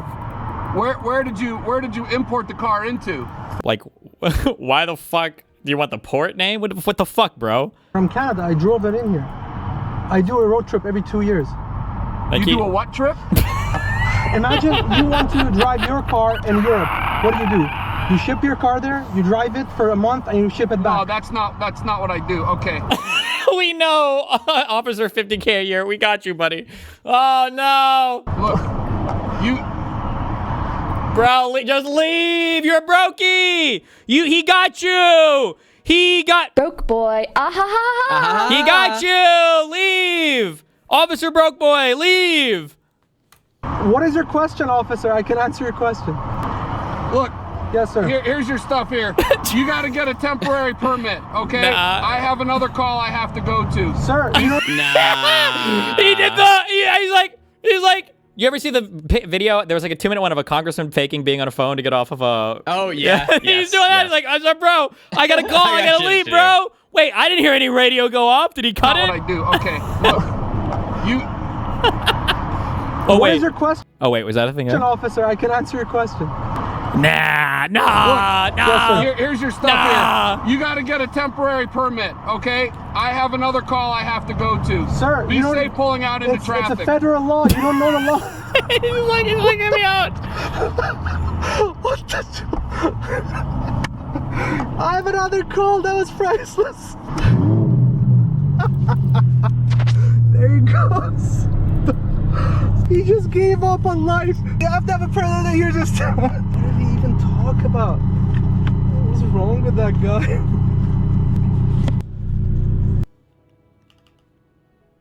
It's above his pay grade. Fuck it. Are you serious? How would you know what his pay grade is? Public info? What did you guys cover this morning? World War I, Trump crashing out, not signing the housing it's bill. over. How long can you spend on World War I? It happened. I'm like 25 videos in. I think there's 950 more to go. Jesus. Who cares? It's Europe, bruh. It seems pretty important. Way more important than Israel-Palestine, I'll tell you that. Are you fucking serious? Bigly. I don't know if we went over World War I at all in school. Did you guys? We definitely did not. Okay. No. Like, we got the Franz Ferdinand, and then we went to World War II. Basically, like, that was it. Yep. Guy got assassinated, then everybody went to war. Nobody knows why, and then they went... Trenches, maybe we talked a little bit about warfare! that. Oh, we all got the trench warfare chapter, right? Yeah, I feel we like got there the are trench memes warfare. that we went over in high school for certain historical events that we spent way too much time on. Yeah. Did you know there was trench warfare? foot, And they got trench foot yeah. with the boots. Yeah, and it was a horrible thing. There were and people running out at the same time. Yeah. Like, you would do, like, and the they had no a whole, man's and they had like, land. no man's land. It was a big deal, and they had the phones down there. Oh my god, mustard gas. Yeah, and then but we didn't really learn anything about it. World War I is kind of crazy. You have the fall of It's nuts. 3 so far. huge empires. Who is it? The Ottomans Ottoman, go. Austria-Hungary. Austria-Hungary goes, and then the German Empire. The thing. Russia. Oh, Russia gets blown up. Germany probably a bit, because I think Poland comes around. Yeah, it's a big. There's a lot of shit. It's a lot of crazy shit going on. The Germans were doing fucking war crimes back then too. They were just killing civilians in Belgium, which was nuts. First of all, nobody likes Belgians. Then secondly, they weren't war crimes back then. Okay, that was pre. True, we UN, didn't make them so, yet. I okay, guess they're that's just- true. People were just getting fucking slaughtered. Like, there were just days where 40,000 people are dying. The death like, tolls. It's just crazy. When you look at like World War I and II, and you compare it to like everything else, it's just like wild. Like, have you ever heard for Israel Palestine? I'm not trying to downplay anything. Okay, no, not trying to trigger. Have you ever heard of like the Darializa massacre? Nope. It's like this is like the big one that people always cite. That happened in, it was either late 47, I think, or early 48, before the Independence War or whatever. But I want to say it's like 50 people die. Let me check. Hold on. Yeah, I mean, even if it's 500, like, Or it was week 100. 5. Damn, I feel like these numbers have gotten bigger. Fuck, I don't know if I can trust any of these wikis anymore. This is in 100 week to 5, 140. Austria-Hungary fucking slaughtered and executed 3,500 like Serbian civilians. Yeah, it's just like crazy. It's How just many? nuts. What was the one massacre where in oh god, dude, I just don't know. One day I'll go back to World War II. After Germany, I think, invaded Poland, I think a whole bunch of Polish officers wanted to flee to the east, and then the Soviets caught them, and I think they either massacred them or they sent them back to the Nazis to get massacred. What am I thinking of? The Katyn massacre? Was this like wasn't this thousands of like military officers? Hold on, let me check the numbers on this. Week 8, trenches began on the Eastern Front. Austria-Hungary lost 500,000 men. I'm sorry, I thought it was 100,000 got captured. Yeah, these are nuts numbers. I thought it was thousands. I'm sorry. Apparently it was 22,000. Yeah, the amount of people that were just the loss of life in these wars is just fucking unbelievable. It's crazy. Yeah. And like Russia they're like, and I don't mean this in a derogatory way, they're like the fucking Zerg. Like they just keep renewing, and like there's just it just never stops. Yeah. Yeah. And like the Germans are like, I don't know where all these people are coming from, man. Like, yeah, the numbers are nutty. I think the Germans might have hated the Soviets more than the Jews. The Soviets and the Jews, or the Soviets and the Germans, fucking hated each other. Super vitriolic on both sides of that. What's the total death count for Vietnam? I'm just curious. Total military dead was on the North Vietnamese side was 1.1 million. Civilians is 400,000 million. This is a big one too, yeah. That's a huge number. Another crazy thing is, I think I learned this today about like the Jews. When Germany arrived, local populations started turning against the Jews because they thought they were sympathetic to the German cause, but like there were 250,000 Jews serving in the Russian army at this time, and the local populace were like just killing Jews. So wait. I'm sorry. Wait. Say this again. When the Germans arrived in the Eastern Front, I believe this was in like Poland area. Okay. People in the local population turned against the Jews of the local population because they thought that the Jews were sympathetic to like the German cause, so they just started killing them. But 250,000 Jews were serving in the Russian army at this time. Yeah, there was in the far east in Russia. I shouldn't say far east. In the eastern Russia, way over there, there was a. It wasn't its own oblast, right? What the fuck did they call it? There was an area where there were a lot of Jews that lived in Russia, but they also. Nobody really liked Jews. People say like Russia hated Jews, Germany hated. Really, everybody in Europe kind of hated Jews. No, I'm talking about World War I, but yeah, that's what it seems like. Yeah. By week 13, 100,000 plus people have died in the war of World War I. It's just, these are nuts numbers. Like we lost, I think it was 13 troops in the war in Iran. Can you imagine? Yeah, no, it's like, just an unbelievable loss of life. It's insane. In 1991, the first Gulf War. Is this when we started to do like more kind of precision strike stuff? How many people died in this? Let me check. This was for Iraq. It looks like you have about, for just like war-related stuff, is maybe around 50,000. And then on the coalition side, the U.S. coalition side, you had like about 300 maybe. So this is when it started to come down pretty significantly. But yeah. This is the first Gulf War in 91. Yeah, the wars and shit have changed a ton. They were all assuming this was going to be over by fucking Christmas, too. And then the damn trenches started. Those goddamn trenches. The mud. Why did they want to abolish... Wait, far-left socialist Claire Valdez, who just won the Democratic nomination for New York 7, calls for the abolishing of TSA pre-check. Why? Can I say... I've said this before, and I'll say this again. One of the worst changes ever for Twitter's algorithm was punishing you for linking off-platform. So you get, like, posts like this where they won't link the story because they don't want to be deprioritized or whatever, or not get boosted as much.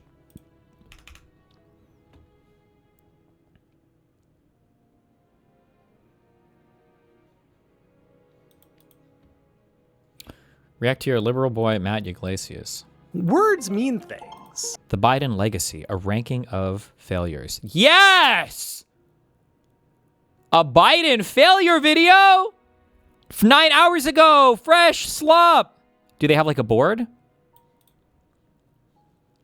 On Obama. Yeah. Right? And to like embrace the critics of continuity, because that was going to show that he was even bigger.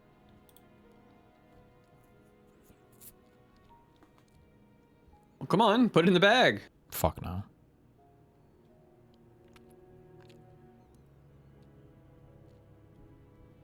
Why Israel dominates every... Totally down the line Orthodox progressives against also down the line Orthodox progressives who also want to sanction Israel, where that's like the only issue, and it's like really, really big. And I just like, I don't know. You know, I'm trying to like rank Biden flaws here, right? And like, I don't want to say that their Israel policy worked out great, because it obviously didn't, right? It didn't achieve like any of its own goals. Like a lot of people died, and it ended completely unsatisfactorily. And yet, I just feel like wildly overblown criticism has become conventional wisdom, while like we're like, oh, like remember inflation that like destroyed Western democracy? Like, should get a pass on that one, because I don't think that's a fair read of what I think most people, like even the entirety of the DSA left is like, we only talk about cost of living now. Mamdani showed us the way. We talk about cost of living now because like everyone recognizes that's like a number one issue. And secondly, like to be clear, like even abstracting away from like the literal policy merits and what actually happened in Israel, the Middle East, and U.S. policy, etc. Like on the politics, that's also been proven correct. Like that being anti-Israel is not actually the anchor around the weight of candidates as it was expected to be. I think we see this all the time online with human beings, right? Just like individual people. And it's like when people decide that a given person is like one of the bad guys, they then, because there's a lot of people out there, right? Some of the people criticizing the bad guy will be criticizing the bad guy in terms that are not factually accurate. Yes. Right?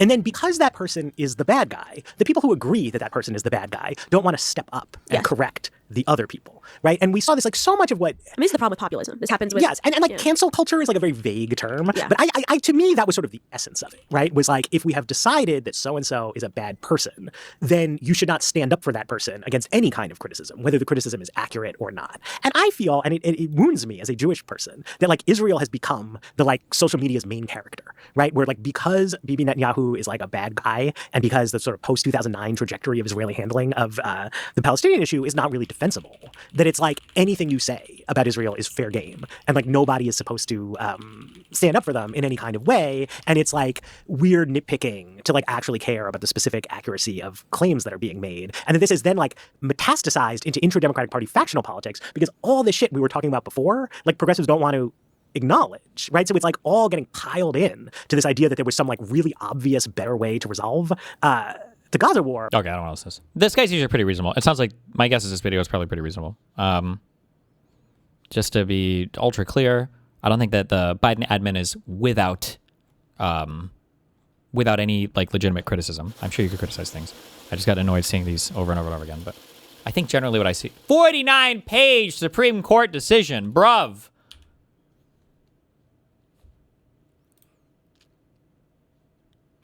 With an Alito writing. No! What is this even about?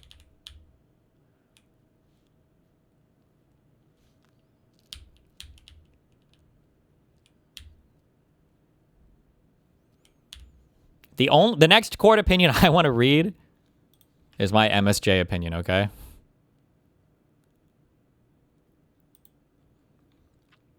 News vid on it. We have a... Immigration attorney slams. Oh. Rule that the Trump admin can end temporary protected status for Haitians and Syrians. Well, TPS is literally given at the whim of the president, right? I'm sure there's a more sophisticated reading of this, but...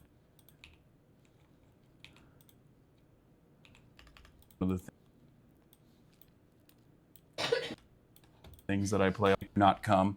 I normally have a soundboard. I don't have it here, but that's like one of the things that I play all the time because it's funny. But it wasn't funny at the time when she was.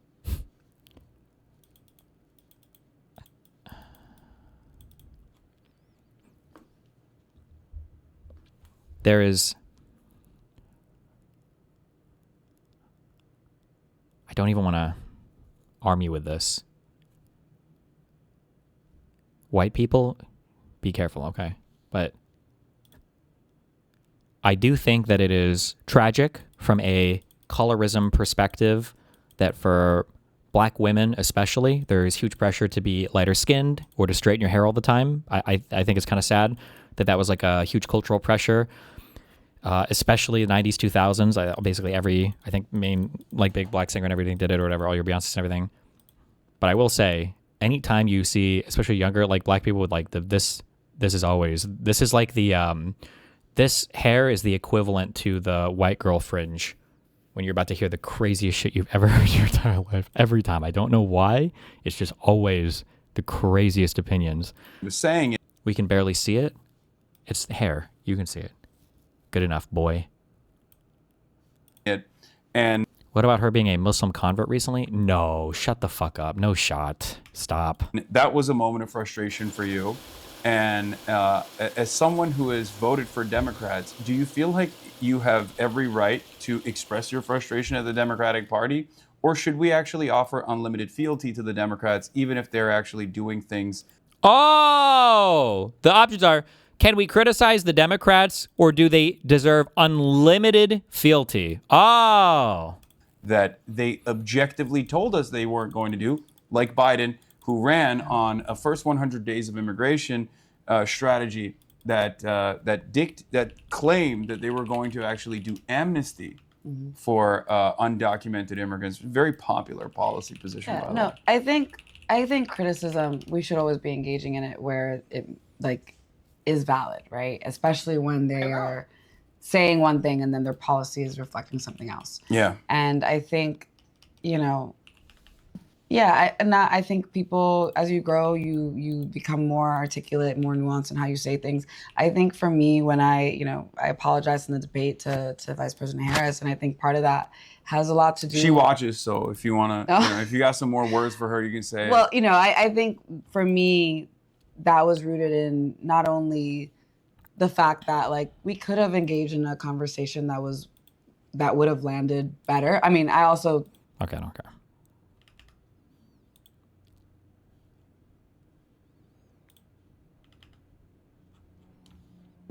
I'm not MAGA. Okay. Sing.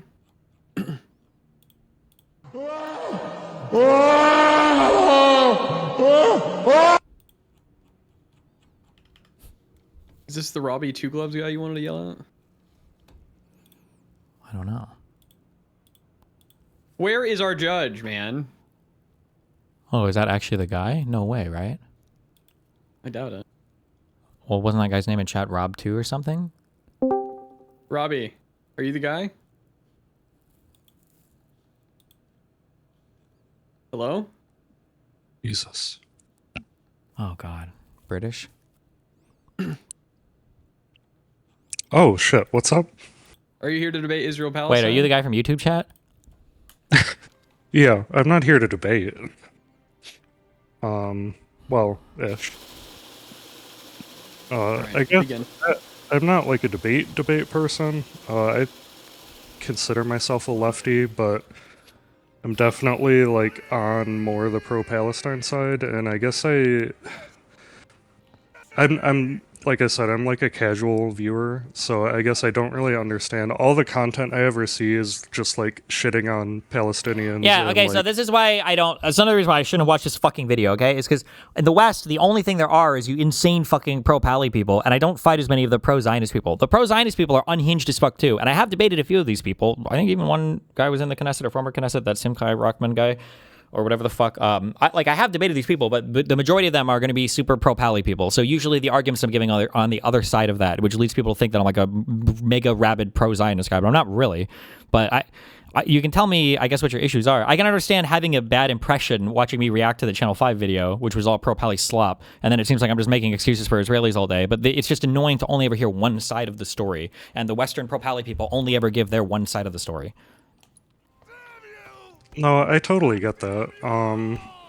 It's just, and honestly, I joined the stream late, so I didn't even have like the full context. But it's like it seems like every video that I see, it's like, yeah, these people like all deserve to die, blah blah blah. I don't think I don't know. That's just the impression I get. Sure. I mean, there any specific issue you want me to talk to, or is that just the impression overall? I understand why you have the impression, depending on what you see me react to, but.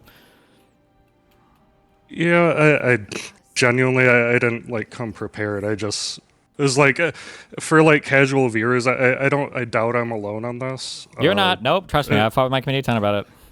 And I'm not the type of person. I'm not going to come in here. I'm not like a Hassan dick rider. No, I don't think you are. You're good. Retarded I'm and doesn't. Yeah. You're fine.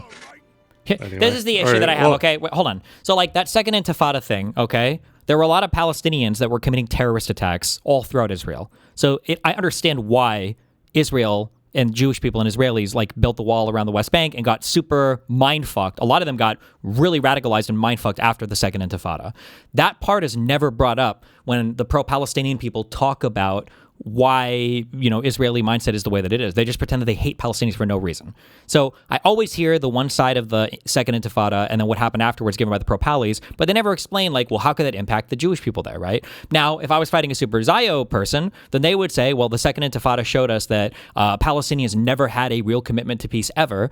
But then in that case, then I would give the pushback that from 95 to 2000 during Oslo I and Oslo II, despite Jews saying that they wanted to build towards a more peaceful world, and despite being the dominant military power and economic power, they continued to expand settlements into the West Bank, even though they said they weren't, you know, they didn't technically agree that they weren't going to, but they're always like skirting around the edges of whatever they can get away with.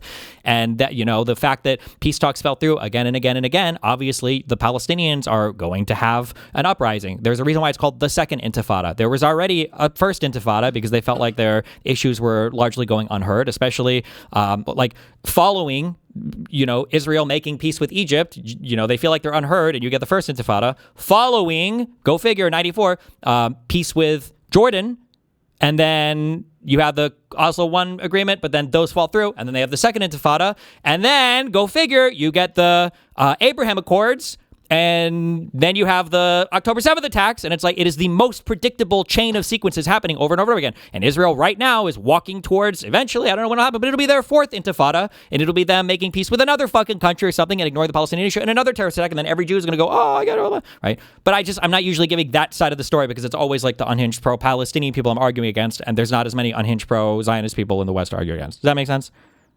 Yeah, and I think the problem, the whole like conflict is that it's like, because like there's so much history behind it, but like there's optically like so much suffering happening in the region, it's like very easy to just side with the people who are very clearly getting dicked over. So it's like for casual people who are like empaths who like see suffering and are like really deeply affected by it. So sometimes it's just hard to hear the vitriol. Sure, that's fine. I don't necessarily disagree with you. I would take issue on an intellectual level, and I would say that if you truly have an issue with this, then you should want real solutions. But I understand for a normal person, nobody wants to dig through all this shit. That makes sense.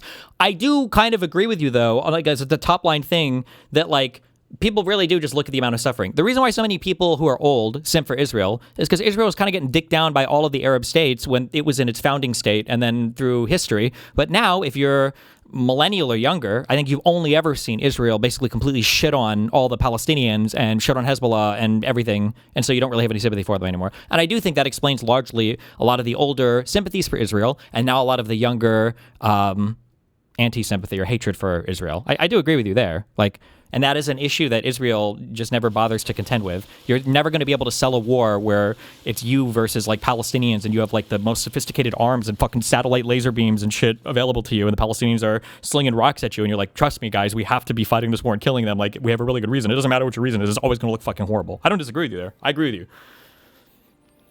But then nobody on the pro-Pali side ever wants to push for a realistic solution. It's just to them, it's like a virtue signal issue, and they don't have any like way out for the Palestinian people. So they basically just trade on them and their suffering to advance their Western political causes, and then they'll ignore it when it's convenient again. That's the thing that bothers me if people genuinely care about it. When I say people, I don't necessarily mean you, but like the political leaders that talk about it in the West don't ever have any, like they don't even try to fathom a realistic solution to it. They just pick the most extremist virtue signal position that nobody can ever adhere to so that they can constantly signal on it for political wedge issues, and that's it. Or as a political wedge issue, and that's it. Well, I appreciate you having me on. I don't want to take up any more of your time. You've given me, a little more to think about it. I think, like I said, being a more casual viewer, I guess I just am missing some context and some of the stuff you talked about. I guess I can go look into. So okay. Well, hey, I love you, buddy. I appreciate Stay it. safe. The only realistic answer in that region is that all of them should be nuked because they absolutely deserve each other, okay? I love you. Be careful. No, real. See ya. Bye.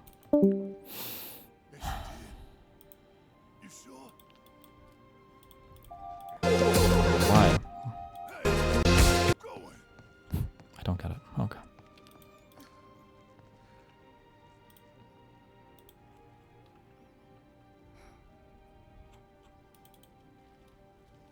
That dismissive kind of joke is not really funny. What dismissive kind of joke? When I said bye, I love you?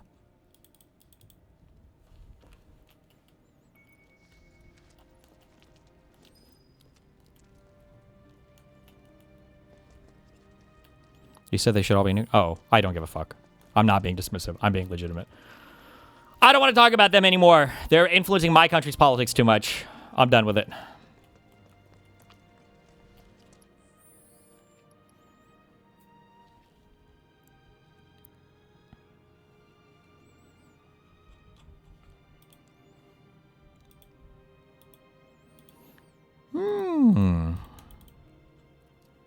You're a pushover. He came at you hard as fuck in chat and then came in with a 1 HP voice. Well, he didn't come at me hard as fuck in chat. He typed one message.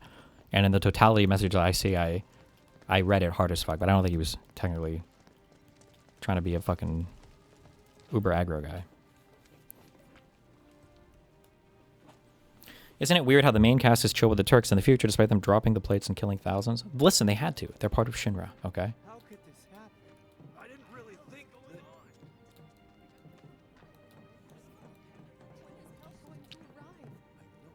Then why watch a fucking Channel 5 slot video and get everyone shitting and pissing themselves on me out? Because you guys wanted me to watch it! I watched it.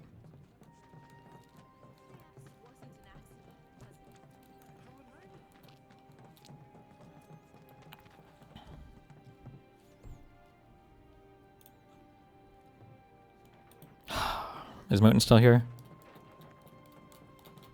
Thank God.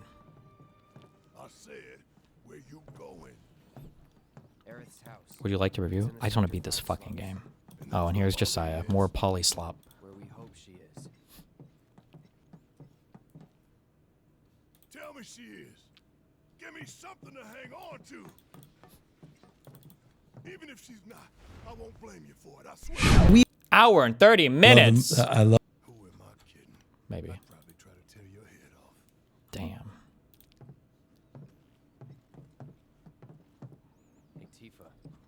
About ancients? I know I've heard of them at least. Really? They come up in planetology books. Meant to be the original stewards of the planet. Could even commune with, talk to it and stuff. That must be why the Turks wanted her so badly. True. Do you think there's a current country that shouldn't exist? Yeah, your Mamistan.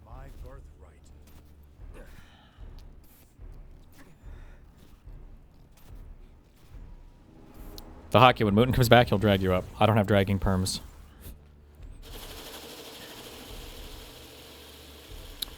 Giant Destiny recurring podcast, call it More Libbed, More Learned.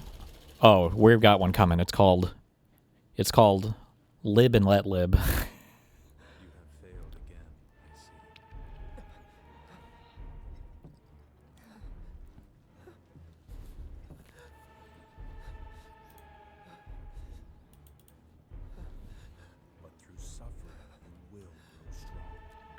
True.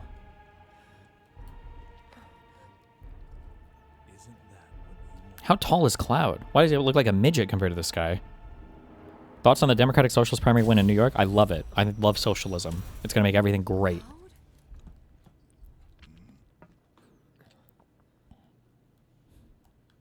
It's nothing. Let's go.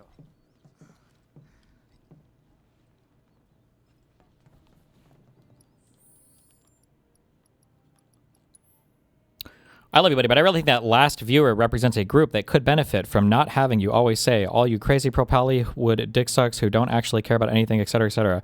I think they'd listen as he did if you didn't immediately discount that they had real beliefs. Well, most of these people don't have real beliefs. They just have things that they've heard in the media. I'm not even being mean, okay? I don't expect people to. Like, I don't have real beliefs on AI. I just, like, hear shit because I'm just not that informed on it. Also, I wasn't mean to that guy. 50 million times I clarified I didn't have an issue with him, just some people read dumb things.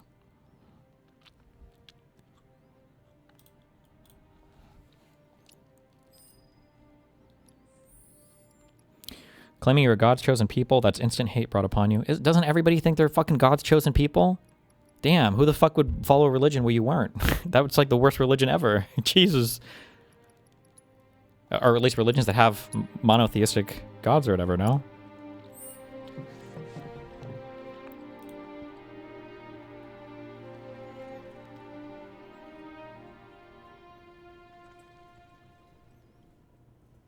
Somebody said we should, somebody emailed me or posted this somewhere, that we should call Hassan Mao Zedong. Jesus.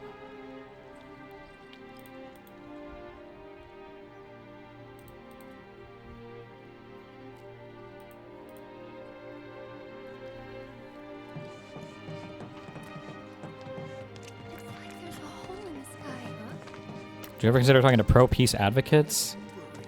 Pro-peace is fucking retarded. I don't know. I shouldn't even say it. I don't know. It depends on what peace is like just the dumbest thing in the universe. Like peace without...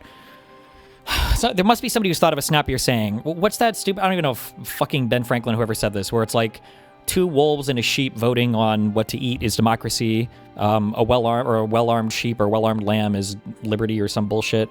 Like peace...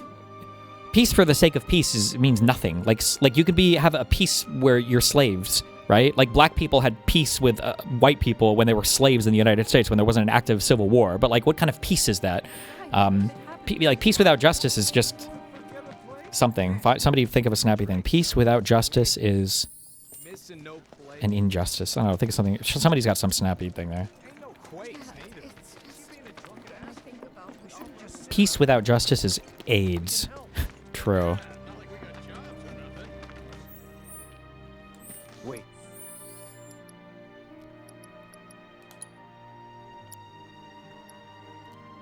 Wait. Hold on. Good. Okay. I have this 1 manuscript in this section, and then 14 is where all of my music and manuscripts. Okay. Over there. What the hell are they doing here? Their jobs, probably. Peace without justice is tyranny. There we go. Just focus on seeing Marlene again. Nothing else.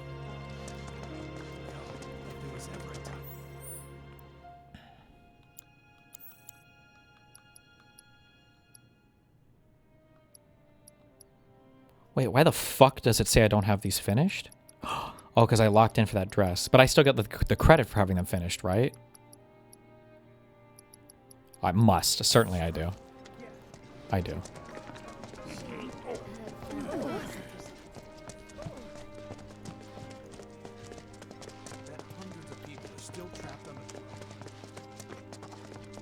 Is it true that Sector 7's pretty much destroyed?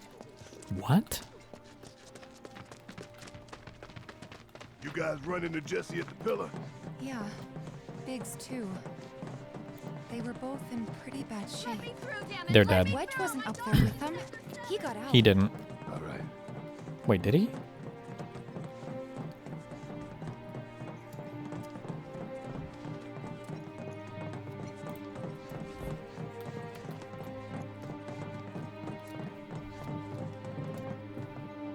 Honestly, doing great. 100% this game before Rebirth, because once you play Rebirth, you're never going to want to go back to this. Uh-oh.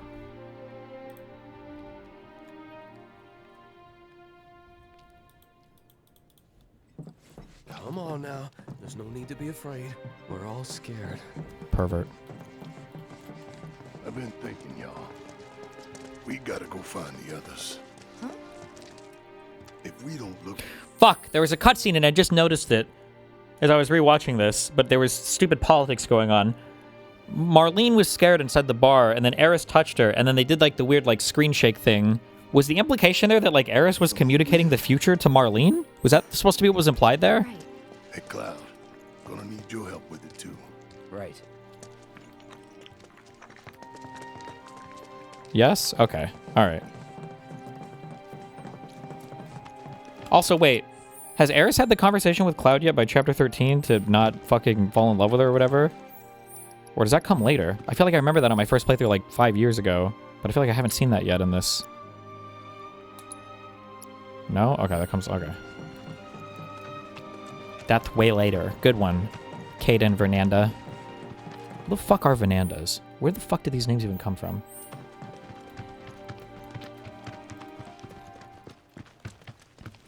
Alito Slop. I might read that Supreme Court thing later. As a boys, let's say. Oh, these are oral arguments. What is this? Hold on. As a boys, let's say, track team and a girls track team. The school has that. And a student who has the genes and the reproductive system of a male and had those at birth and has never taken puberty blockers, never taken female hormones, never had any gender-altering or affirming surgery, says, nevertheless, I am a woman. That's who I am. Can the school say, no, you cannot participate on the girls' team? So, sorry, so you're just a birth sex male who has all the advantages of birth sex male hormones, and can the school bar him from the women's team? Yes, they can. But that person, is that person not a woman in your understanding? If the person says, I sincerely believe I am a woman, I am in fact a woman. Is that person not a woman? I would respect their self-identity in addressing the person, but in terms of the statute, I think the question is, does that person have a sex-based biological advantage that's going to make it unfair for that person to be... I would respect their self-identity in addressing the person, but in terms of the statute, I think the question is, does that person have a sex-based biological advantage that's going to make it unfair for that person to be part of the women's team? And that's the rationale for the regulation, and so that's the way we'd be testing that hypothesis. Well, the reason I'm asking has to do with discrimination on the basis of transgender status. So what you seem to be saying is, yes, it is permissible for the school to discriminate on the basis of transgender status, because if this person is a trans woman, a trans girl, and is barred from the team, from the girls' team, then that person is being subjected to differential treatment based on transgender status, right? Well, that would be, then the question would be whether it was, the screening would be satisfied. So from our perspective, that would be a transgender classification. This is a retarded clip. This is just a guy that's fucking retarded. I don't know. Okay, whatever. Update stream title? Nah, I'm good, Chief, and I won't. I'm gonna leave it. I don't even know what it is right now.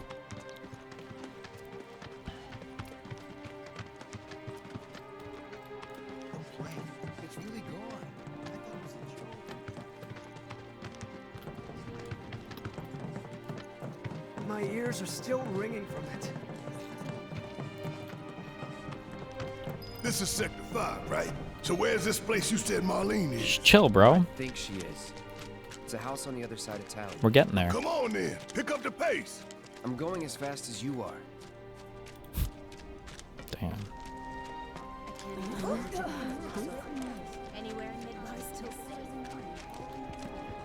Damn. Wait. Oh my god, can I do this now?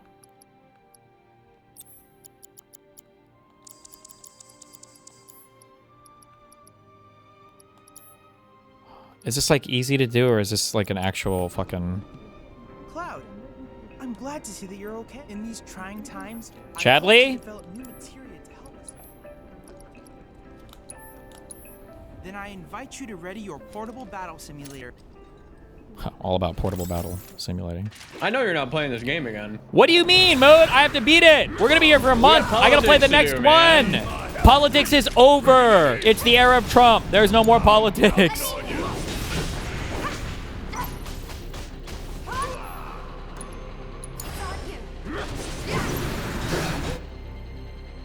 Maybe random question, but why did you engage with Connor? Because he was on Darius' stream.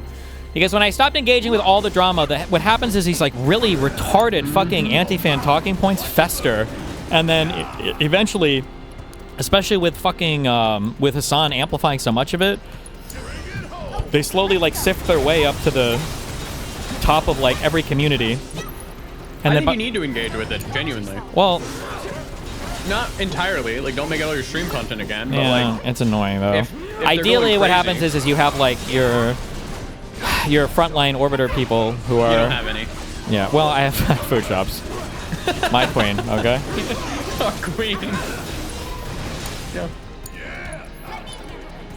You guys do all that drama way too late for me to be awake. Good. I just watch it all in the morning and then get 50,000 views on YouTube. Bitch. Oh my god, it's the wrong one. That's just good business, yeah.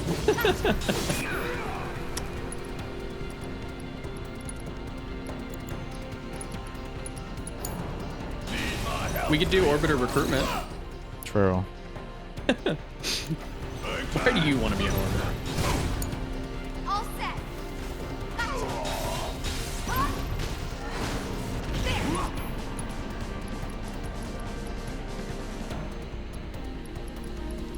Why don't I have regen on anybody? Oh my god. Is this a dragon? Yeah, it's a dragon. It's a dragon. These nuts on your chin. Really, Moot. You're disgusting.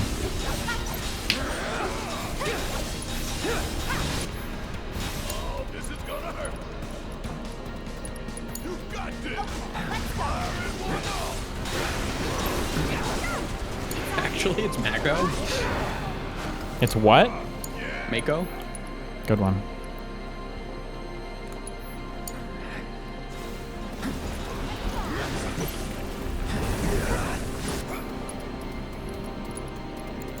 Is that going to cloud? Oh, that looks like it is. Don't need him. It's fine.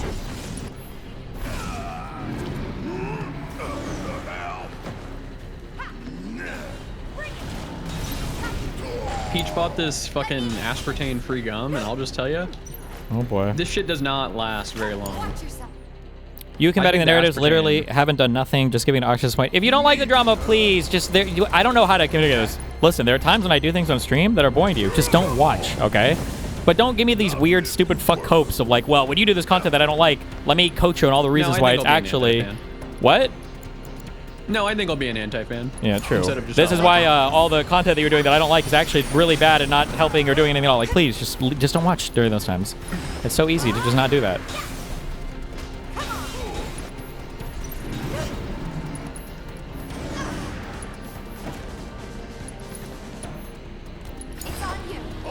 Can you explain who the dragon is and why you have to kill him? Because Chadley demands. Chadley said we need to kill him. Oh my god, I put rays on him? Oh my god, Cloud. There's a guy who wants to come and Yeah, I'll do it. about I have to IP. turn my volume down, so let me do it over this. Hold on.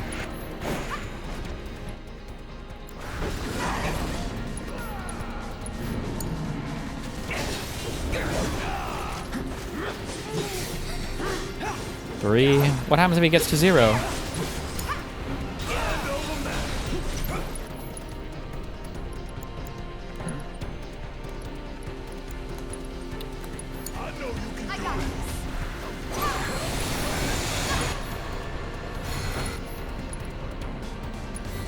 Do you think you have quelled the narratives? It's great content, but it hasn't stopped. I think it has significantly changed a lot of the narratives. Yes.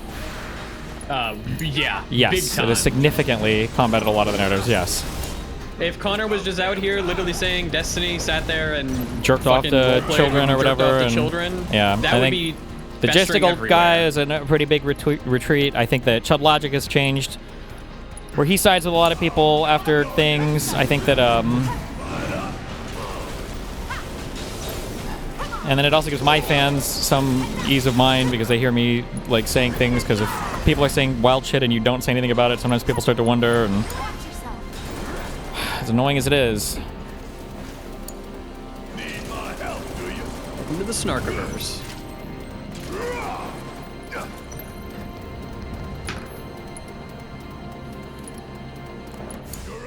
All set. There. It's on you. 2. Oh.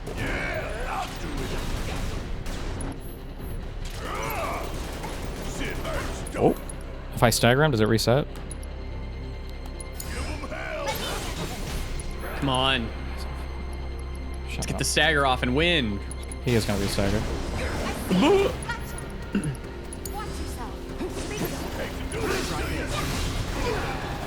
Really? That's good though. No, it's not good. He's not staggered. Well, he's about to be.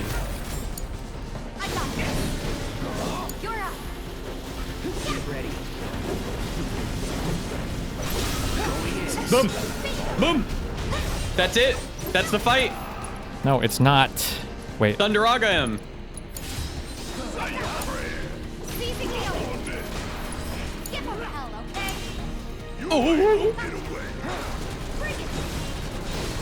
Oh my god. Yes, easy. I told you it was Shut the up. fight, man. This one's gonna haunt me. Thank you, Kay from YouTube, for the gifted subs to That Destiny. was a battle.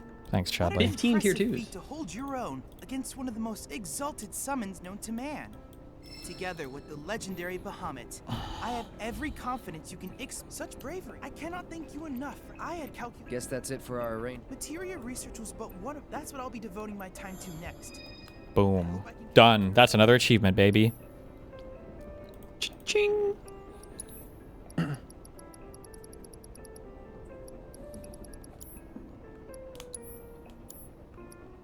I will be here if you require anything else.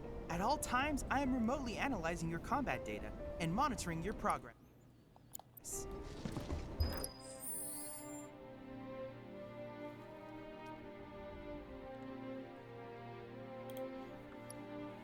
Battle intel, all done. Okay.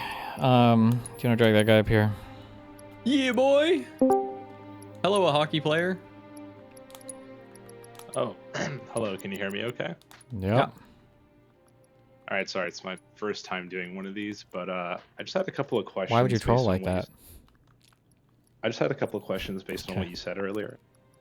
So you said that one of the reasons the Israel-Palestine thing is always going to look horrible for Israel is because of the fact that, you know, Israel has all of these weapons and stuff that the Palestinians don't. So there's a pretty large asymmetry, right? I don't think it's that. I think it's because of what they're actually doing, right? So you're like the establishment guy, right? I mean, you love the U.S. establishment. You love like the U.S. government. I think you've always trusted a lot of these organizations like Doctors Without Border and stuff like that, correct?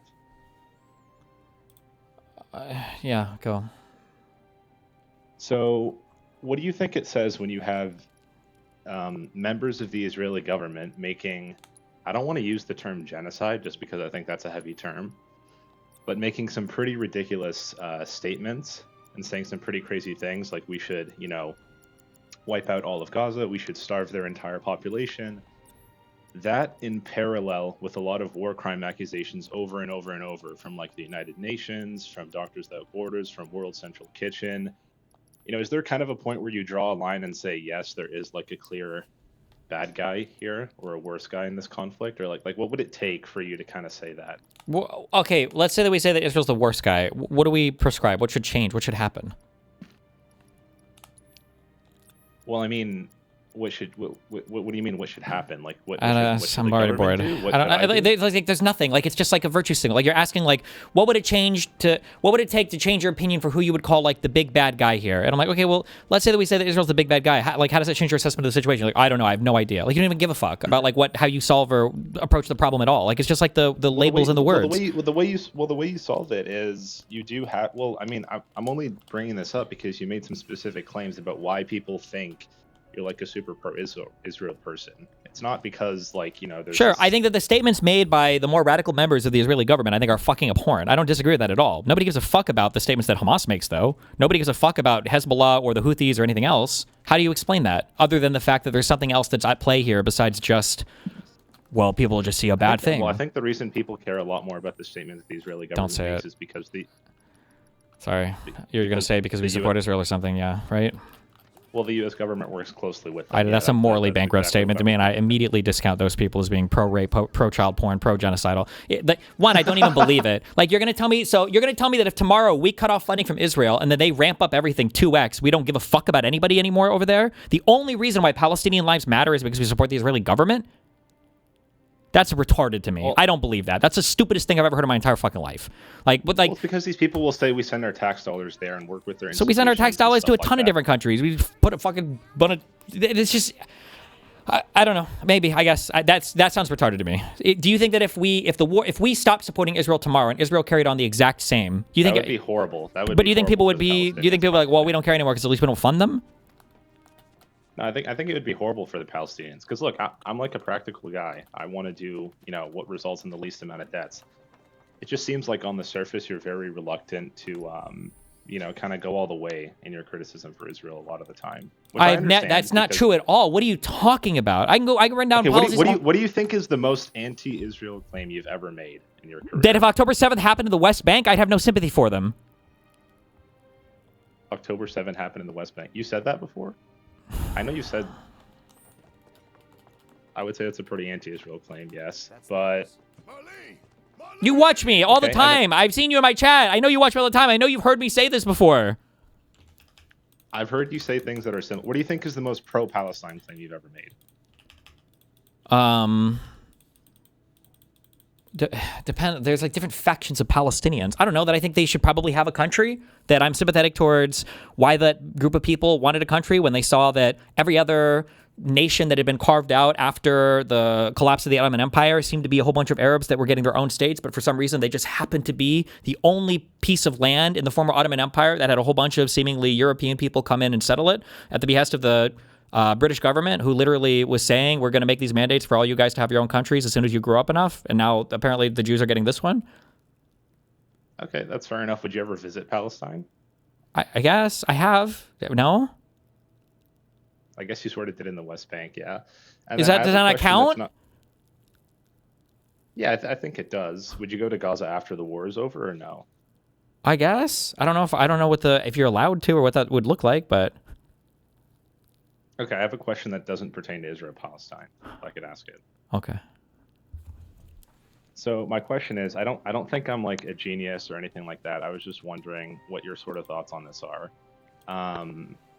Well, actually, it's two questions. I'll start with the first one. So first of all, you said that you wanted to debate a lot of other content creators, and you think that they should debate their ideas, like Osman Gold and Hassan and those sorts of people, which I think is respectable, of course.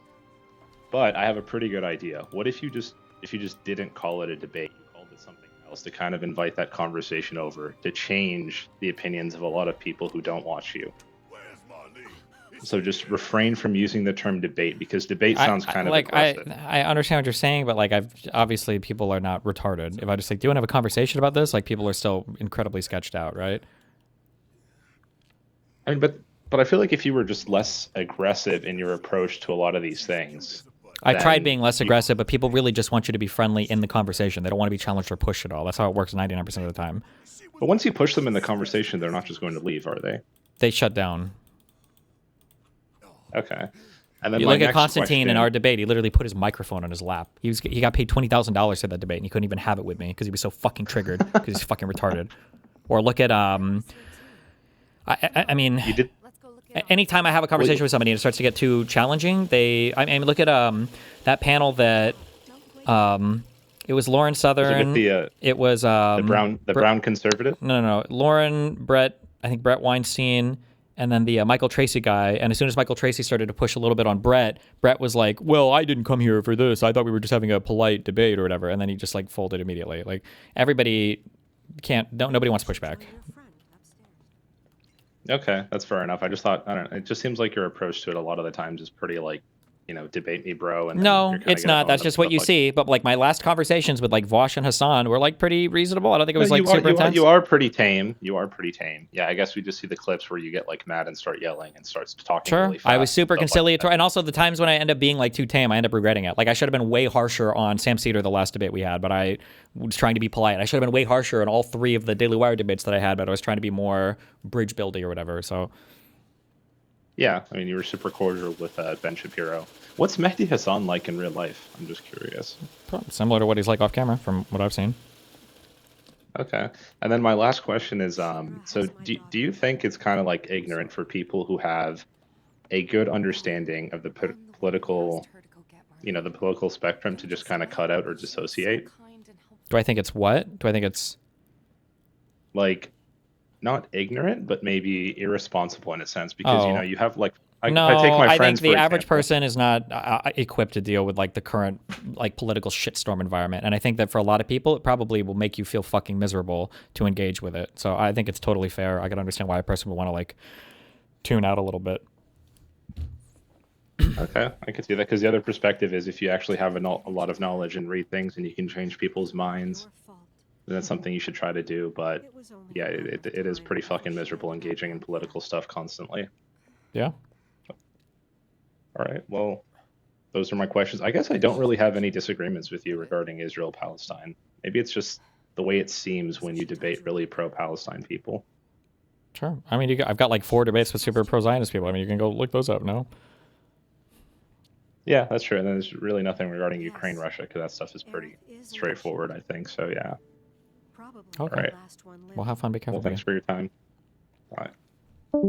She's not my daughter. You own Wait, that guy. Idiot. Not by blood, I mean. What the hell's Tifa crying about? Because Eris got captured by the Turks because she was trying to take care of Marlene, Barrett's daughter. And so it's Tifa's fault for asking her to do it. So she fucked up. Oh, shit. Did you guys have a funeral for Jesse?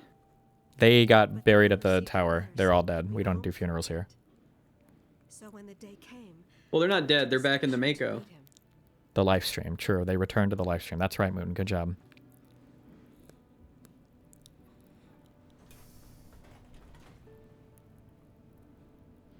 but he didn't come. I couldn't help fearing the worst. That's like we were talking for World War I. Her husband died fighting Wu Tai. That he'd been delayed. Every day I went to wait and to pray.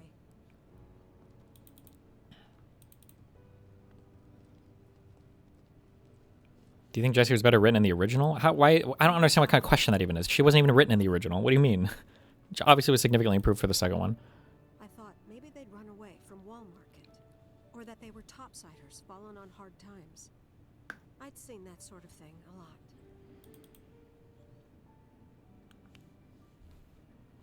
Take Aerith somewhere safe.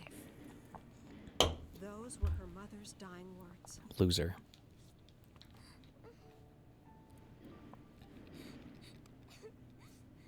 Why did they make this child so hot? Steven, what is your problem, man? Like temperature-wise, she's got a fever. She's burning up. I was lonely. So I convinced You do it to yourself. Life is too easy. Sometimes you gotta give yourself challenges, you know? It took no time at all for her to start feeling like family. She was a real chatterbox.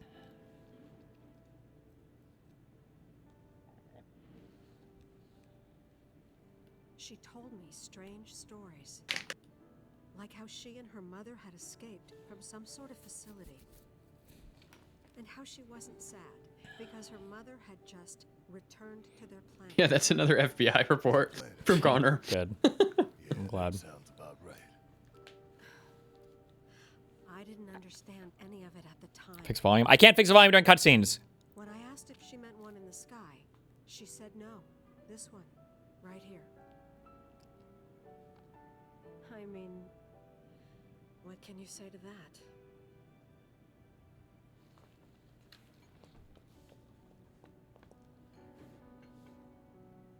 Mommy, don't be sad.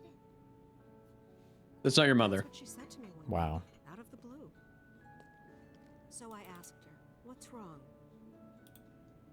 A man you really, really loved just died. Fucking weirdo kid. His heart came a long way to say goodbye. But he couldn't stay because he had to return to the planet.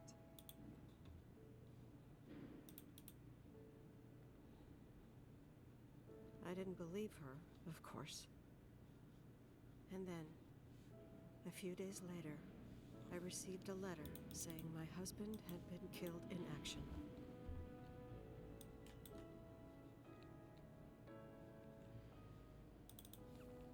What were they fighting for?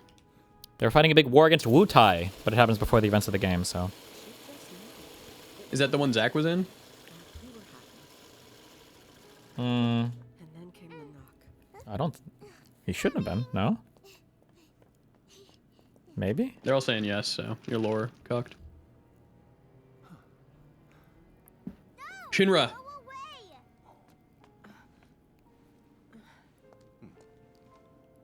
Do you know the lore? Well, I guess I'm trying to think. Are Cloud and Zack the same age? Cloud joined Soldier, or wanted to join Soldier because he wanted to fight in the war, but he said most of the fighting had finished by the time he joined.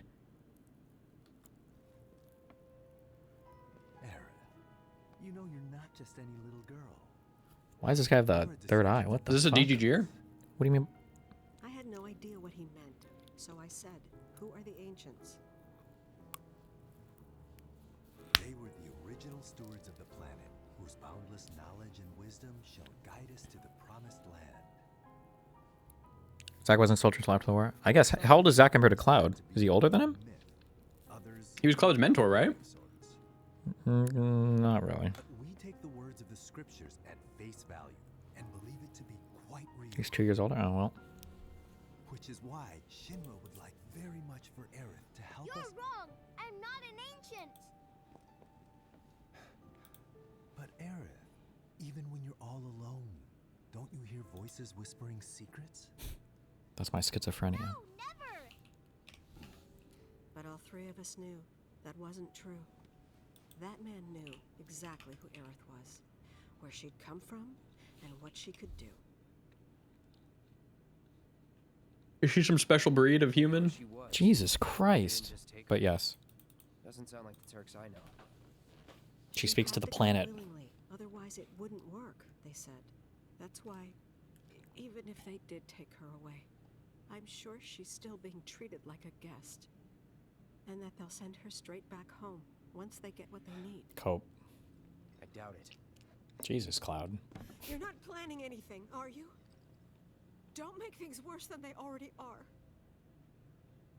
If I lost her too, I don't know if I could ever. Just don't. Cloud, maybe she's right about this. Maybe they'll... Was Shinra's plan just to milk the entire planet until it's empty of energy and then die? Everybody die? No, they want to go to the Promised Land because that's going to have tons of energy, enough for everybody, and then they can milk that. Where's the Promised Land? They don't know. That's why they need Eris to go find it. Well, why doesn't she do that if it exists? Because then they would just be sucking up all the Mako there.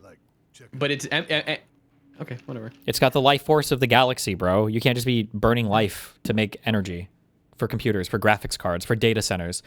Wow, Suji, thank you for gifting 3 tier 5 subs! Oh my god! 3 tier 5 subs! 3 tier 5 subs! Why is Final Fantasy IX better than 7? It's not. Furries just like the game. Because it's got crystals in it.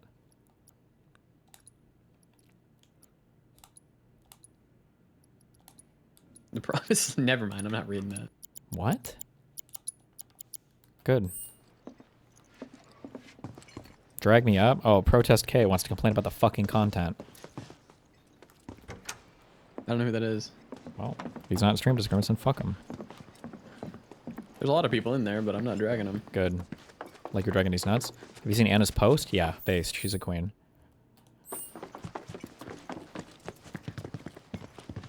Where's the Final Fantasy IV remake? Nobody played any game before 6, okay? All of those were weird.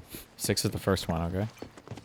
4 was good. I don't even 4. Is 4 even correctly labeled? Didn't they rename 1 to 4 or 4 to 3 or something when they came to the US? The main entrance to Sector 7 is buried under rubble now. Genuine question, since you're fighting against pro-Pally people all the time and give a large portion of people the impression that you're an Israel glazer, why not give like a I agree with you on like 80%? I just disagree on this and I think if I return of XYZ sort of tag. I feel like I hedge so much in every single fucking thing I do. I really just want you to buy the biggest bad dragon dildo you can and I want you to expand my asshole as much as you can. I feel like if I come on stream and I just have the largest possible, biggest black dick, dragon, fake cum infused, vibrating, Sibian equipped dragon dildo, constantly expanding my asshole. That would be enough, okay? Just find that for me, please. Underground passage in the park. Wow, what's up, Little Gup? Thank you for the 6 gifted tier 1 sub. But how do we get Stop thanking him. Fine. No another way to get there. Don't donate anymore. You're not getting any thanks anymore on stream for today. No more donating. He got enough. There's nothing I need from this chapter, right? I just title. Wait. Okay. Oh my god. The end is in sight. Okay. Onward. I love you, but you don't hedge effectively on this topic. I know I don't for you, Shervine, because you're a pro-Pally dick suck. I'll never hedge enough for you because we disagree ideologically on it. And I know you're going to say we don't, but we do. It's okay. Because you're bad faith. I'm just kidding. Don't crash out on me. I'm just kidding. Don't be a snarker. Flatten him. He's snarking me. It's over now. It's over now.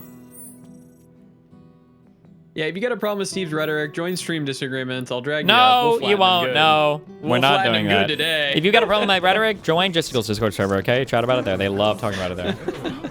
Did you just link your own snarker Discord? Now they're going to say, you linked your own snarker Discord. Illuminator, thank you for gifting. Kick, chat, Sub. Thank you. Thank you. Thank you. Thank you. Thank you. That's what you sound like. Thank you. God damn. These look awesome. Let's grab a few of these. These look awesome. Grab a few of these. Okay, you know.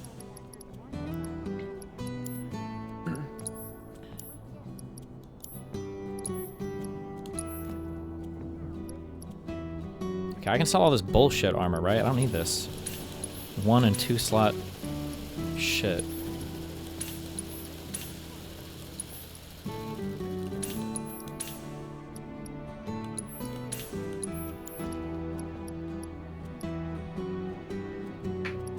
Fuck, Gothic?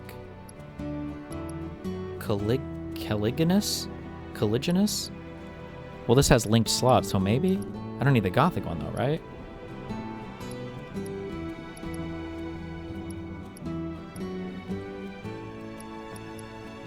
Can you put the dress on? No! We did the dress. It's over. Magician's bracelet and sorcerer's armlet. Oh wait, fuck. Why are they selling endgame gear at this random shop? Because they got their shipments from the other people. Idiot. It doesn't really make any sense. You don't make any sense. Wait, that 124 fucking armor, what was that? It has no slots for materia.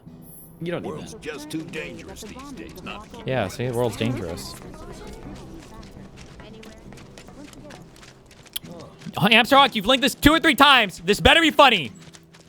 Did Nathan do this? Toddlers to people with deformities in the grocery store. Oh.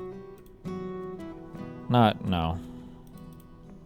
But we lived in Nebraska. Nobody had deformities. If they grew up with deformities, we fed them to the cows.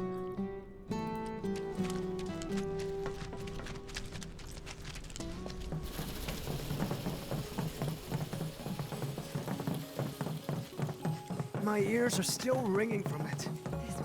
Oh no, me, Moot, and Dan, we're playing the next Warzone for sure. This kind of thing isn't supposed to happen.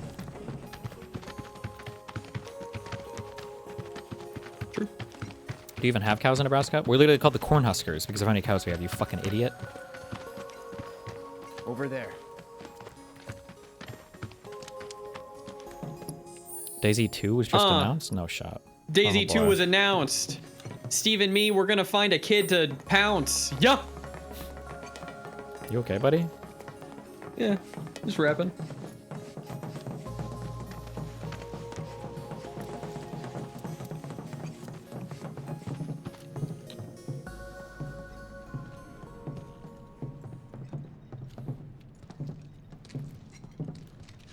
Alright, let's keep moving.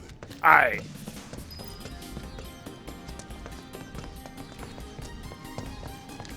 Joan's gonna add me to the court docs. Wait, on When that she last... subpoenas me, I'm gonna tell her to kick rocks. Yeah. Good one. Sorry, go on the last sanctions that they added, didn't the judge tell them to stop putting pictures like right into documents, or was that only for videos? Multiple times. Okay, that was kind of funny. She was like so horny to get that fucking filing. She's like, image. That's a win. That's what happens when AI is drafting for you. You know, you just live and die by it.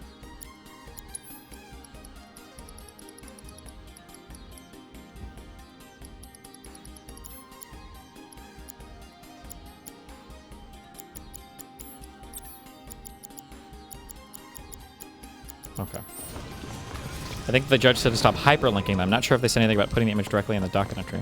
Oh, true. Maybe it was just linking to it. I don't remember.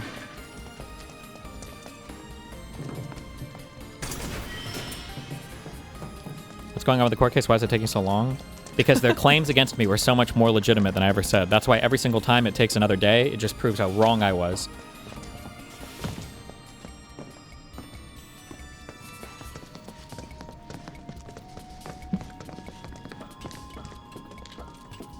Didn't the judge tell the both of you to fuck off regarding sanctions mid-trial?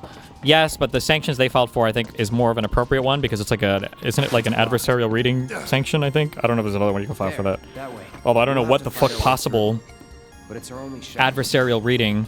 I really wish we could just like have a casual chat in front of the judge too. Like it's so fucking That was annoying. nice. that they're like, what? We think there are pictures out there of logs that you didn't give us. It's like, bitch, the logs that I did give you thought weren't good enough. The logs that I give you say are all illegitimate. And then now there are 2 pictures that you see, and you're like, oh, I think we need those pictures. And you don't believe any of the pictures, though. Why the fuck? You're filing a sanctions motion to demand from me evidence of a lower quality than the evidence that I've already given you that you already don't believe is legitimate evidence? Like, all of it is so fucking retarded. It's okay.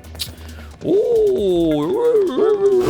I love Joan. She's my queen.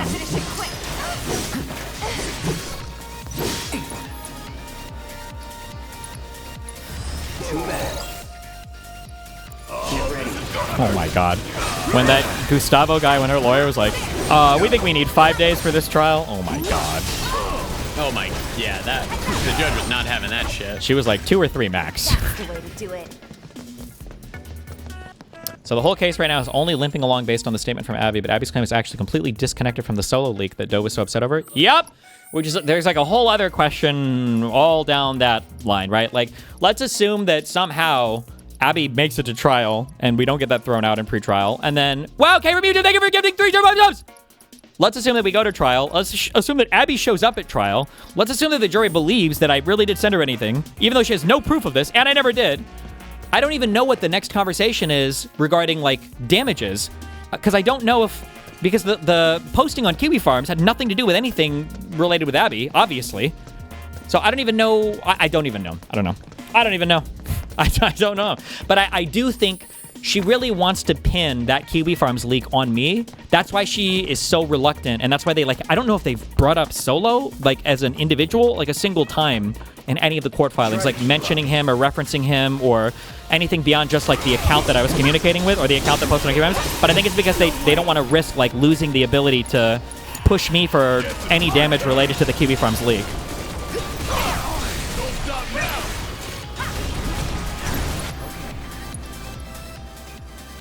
Hey, Cloud didn't...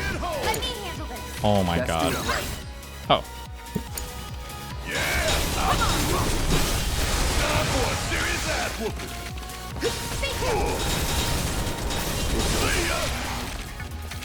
Does the judge need to roll on the spoliation accusations first before the MSJ? No, I don't think so. Fuck.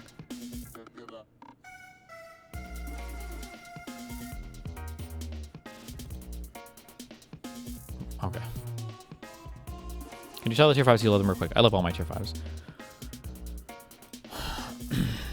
I saw you on JTV way back and got inspired by you to run my own vids with friends, but then years later watched IDW for Politic, got entranced by Jordan Peterson, then watched you doing Bob 7 drama and been hooked on ever since. Much love, brother. Thank you for your... Thank you. Normally distributed. Did the lawyer say anything about the delay? One step at a time, yes, right? they talk to me all the time because my lawyers, because every lawyer you have is in secret contact with the judge, and they go out and they chat all the time, and they know the exact timelines on everything, but they don't share it with me.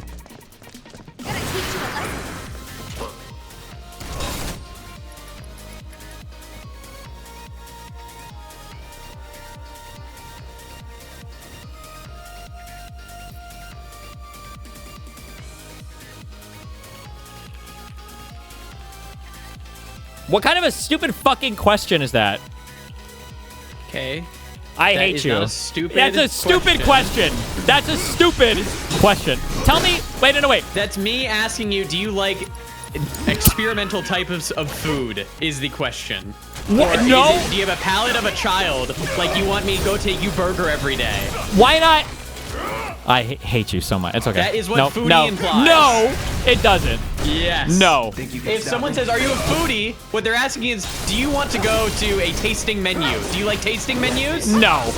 It's them? Yes. No. It's being pretentious. That's all it is. No. Because you think you're better than me. Say, you think you're better than me. Or you think foodies think they're better than not. That's what you, yeah. I know. No, I'm fucking right. I know. I'm right. You know what? You're right. Hold on. Delete all your messages. Good. Yes. What would you suggest? Well, I didn't ask him. Okay, good. See, smart. Now I'll go look. I needed to know what was on the fucking table. The most exotic food options possible.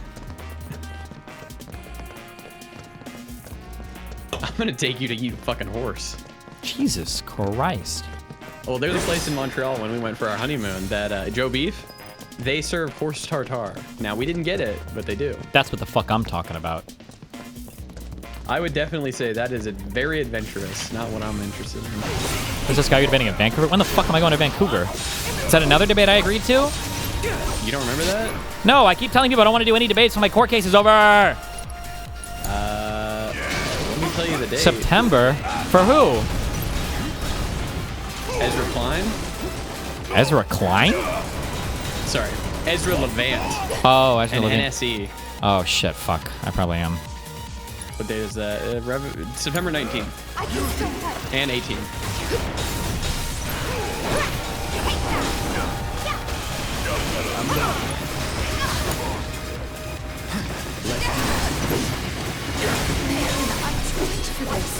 Well, why are you dying then, you dumb...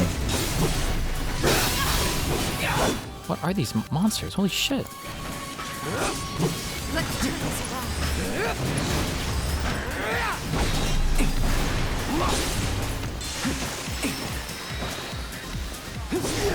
TGA, is it like gamey or is it... Horse? How would you describe it? Yeah. It's very gamey. I don't believe you. Seriously? It's literally... You've never tried it. I'm from Nebraska. We eat horse all the time there. It's sweeter than cow. I don't like sweet meat.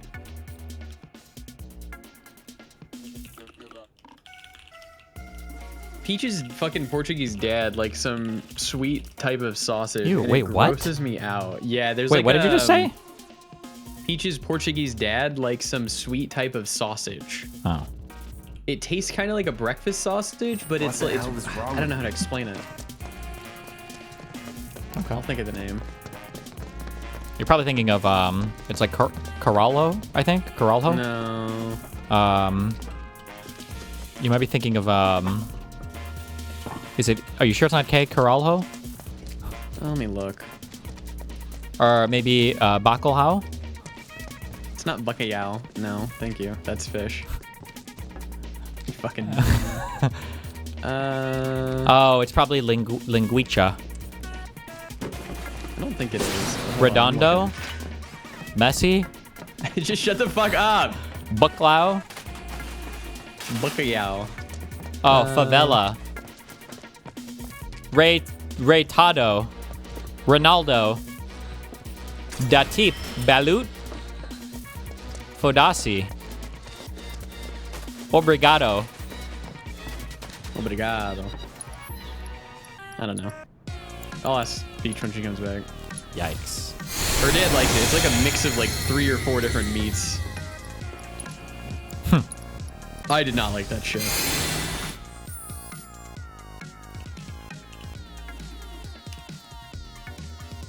Aleja? It might be that, yeah. Are you serious? Allieda. Yeah, I think this is it. Yeah, it is this fucking shit. Ugh. No, it's Allieda, yeah. The person's right. John's right.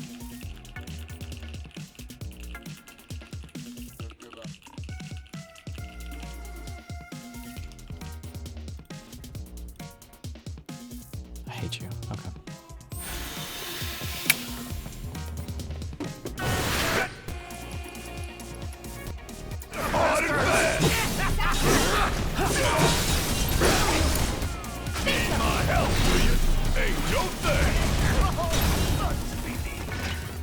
Imagine if you moved to New York. I don't know if I'd be safe.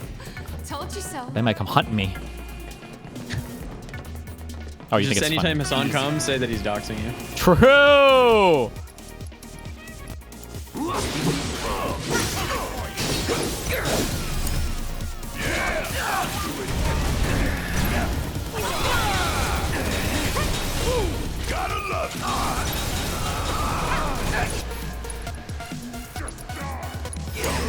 All set.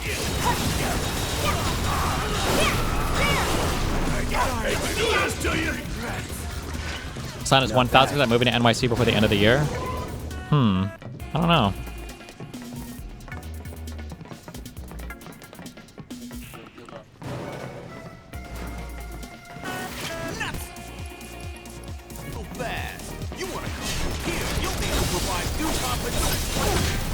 You were dead? Oh shit! Oh fuck. Grungy bandit. No, no, no, don't kill him.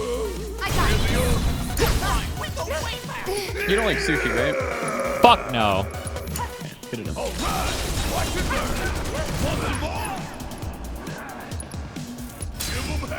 set.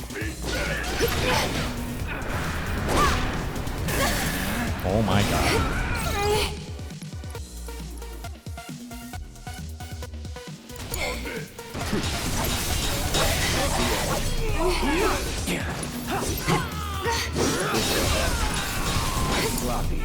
It's my turn. Counting on you. Watch yourself. I got this.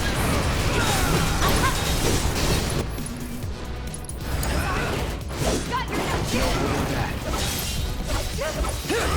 It's on now. Will you be voting against Fishback? The guy who race baits and rage baits and is a super mega populist retard? I don't know, man. No, I think I'll vote for him.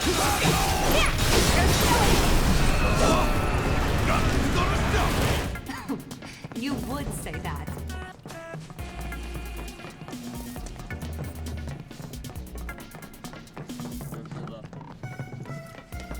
Hello, Mr. Moon Destiny. That chick that you exposed morale harassing confronted Aiden about 2 weeks from him and lying that she was not preyed on. Uh-oh.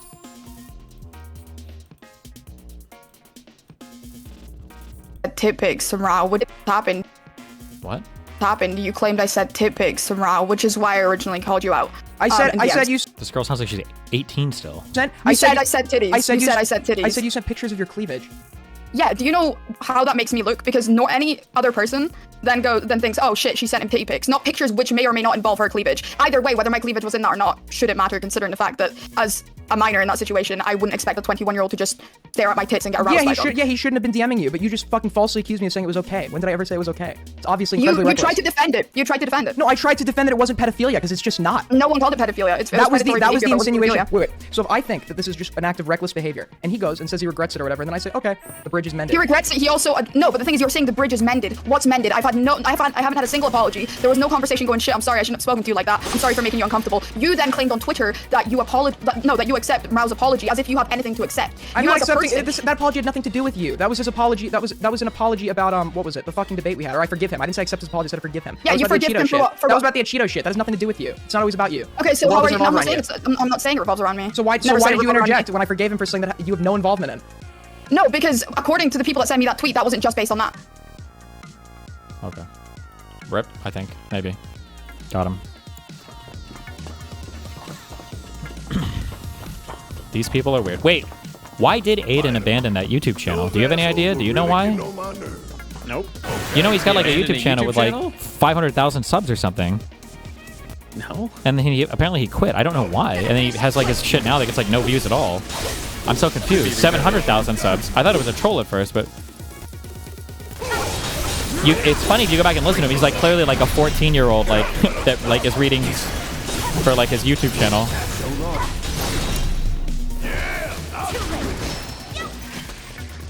Keep those gloves up. Sure thing. Show? Somebody in chat will like it. I don't know.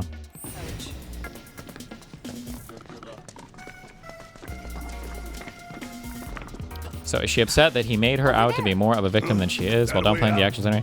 I don't know. I don't follow any of that drama anywhere near close enough for the side people. But I think basically every time Aiden brings up the weird shit, all of these guys, now I feel weird because I don't want to do this because I don't like when other people are doing it, but it legitimately does feel like all of these guys have like really weird like pedophilic backgrounds or whatever. I shouldn't say pedophilic backgrounds. I shouldn't say that. That's not true. Like, in all honesty, I don't know if it's a hot take or not. I don't give a fuck if this Morale guy is 21 talking to a 17-year-old. I can't be fucked. At this point in my life, I just don't give a fuck about it. Now, unless there was like some like coercion or like weird groomy shit. But in that case, even if she was 18 or 19, I think it would be bad. But it's weird that these guys like all virtue signal around this shit so fucking hard. Like it's like their calling card of righteous indignation against me. But then they all have like this weird shit in the background, which is kind of retarded.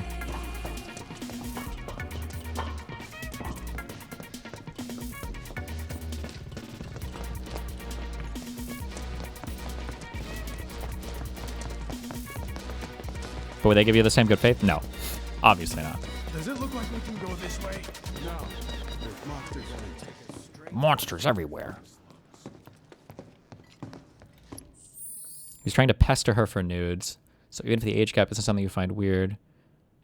Oh, if he was pestering or asking for her, I mean, that would. But I haven't looked into it. Don't take my opinion on that. I don't have a strong opinion. I haven't looked into it at all. I super haven't. I don't know much about it. Undefeated. Oh, I didn't see that. That's the first time I'm hearing of it. Do you think it's possible that Asana's funneling some cash into your snarker stuff? No, definitely not. No. Well, anything's possible, but probably true.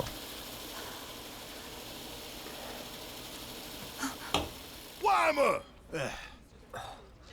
You're alive! The Barrette guy? Still in one piece? Who else made it out? Nobody. They all dead. I wish I knew. Sorry. It's fine. I'm just glad you survived. Gives me hope for the others. This is bad. We need able-bodied men and women. Why? This shit is fucked, bro. Time to move. Time to just move. Please settle an ongoing debate in chat. What tastes better, a plain cooked egg or a plain cooked chicken breast? this is easy. I mean, I would say the egg. Am I? Yes. Okay. But like,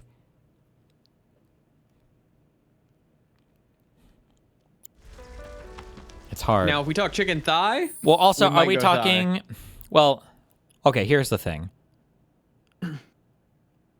First of all, I don't know how many people know what a plain cooked egg tastes like. Okay, because are we frying this in oil, or are we frying like in vegetable, or are we frying it in butter? Because if you're frying that's it, a good question. Because if you're frying it in butter and you crisp it a little, that's a good tasting egg, even without any salt or pepper. Okay.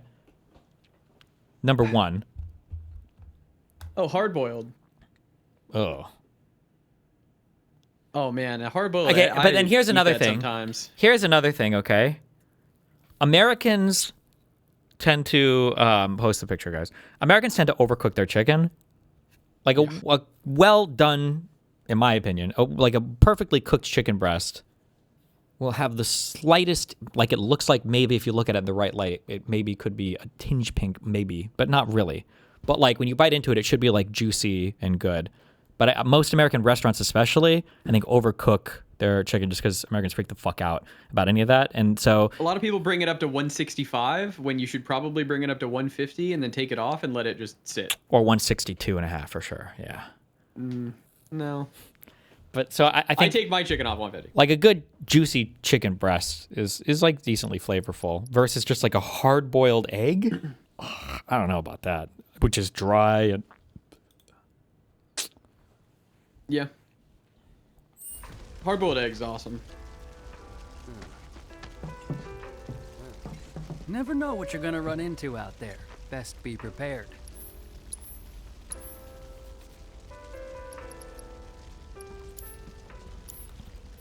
Careful out there. Careful. Sector 7, huh? Yeah. You see. I know it's not much, but it's all I got. Good one, retard. Can I not see the raw stats of an item? It just shows me stats going up or down? With the raw stats at the top? Top of right? what? Oh, you're... Like you see the shut item. up, shut up, shut up. Shut the fuck up, you fucking retard.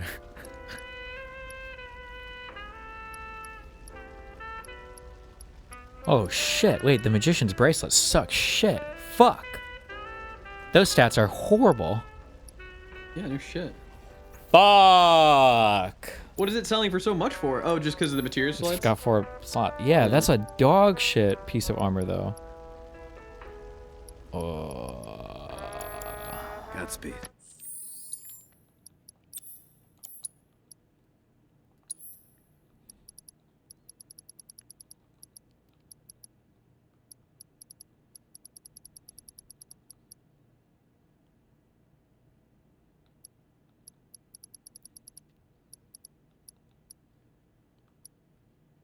heavy duty bracer. Or sorcerer armlet. Fuck. And then this cog bangle is like a decent middle ground, I guess.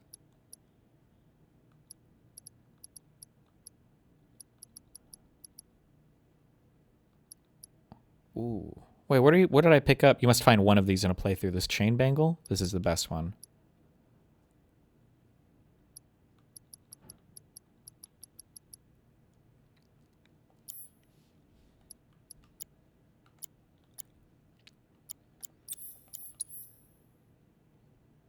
Oh, the Supreme Bracer. This is good.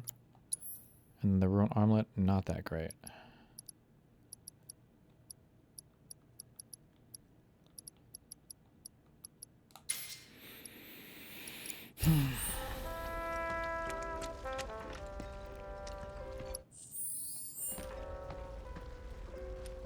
Hasana's Doobie's backer? That'd be pretty based.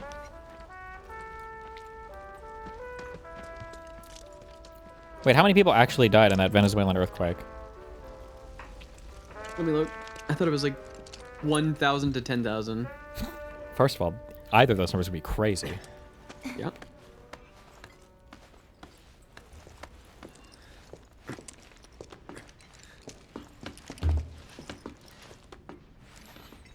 You mentioned how awesome driving in Wales was some time ago. How tricky was it to adjust to right-hand drive on the fly?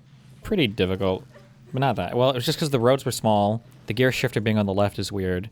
And then keeping your car in the right spot of the road feels weird. But what are you going to do? The death toll is expected to rise and could range from 10,000 to 100,000 according to estimates from the U.S. Geological Survey. 10,000 to 100? What's the population of Venezuela again? See? Between 10 to 100,000? That's crazy. Like 30 million people. Holy shit. The president of Venezuela's National Assembly said 188 people are dead, more than 1,500 are injured, and 200 are still trapped after 2 major earthquakes yesterday. Oh. So, wait, where are they getting up to 100,000 could die then? U.S. Geological Survey estimates. You just said a few hundred are missing? How is it going to rise? Are people going to fall into the hole, or? I'm just reading you the news. Oh my god, Venezuela. A ton of buildings collapsed. Oh, when they said, so the missing thing, that's just not confirmed missing. Nobody's like called it in or something. Probably, yeah. Emergency crews are desperately working to rescue thousands missing in the rubble. Okay. The death toll is expected to rise. Canada will contribute to the humanitarian efforts. Canada? That's what we do. It was 2 huge earthquakes. Brother, shit is fucked. Bro, it's the end times. Holy shit, it looks like World War Z. Oh my god, it's Gaza. Am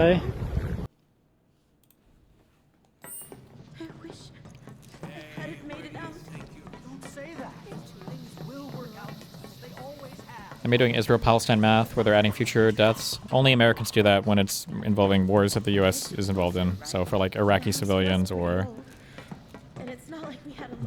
Oh, Trump said that we may never, we may never know who caused the school bombing. True. We might not ever know. Is there anyone out there that needs some help?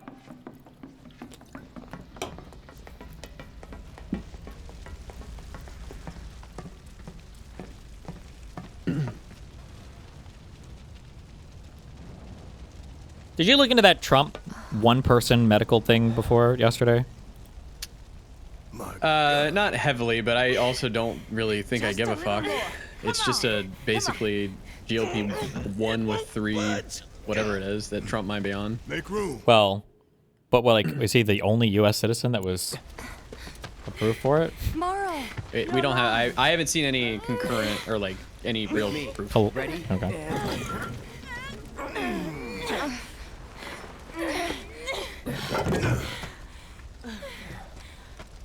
Great job, guys. Thank you.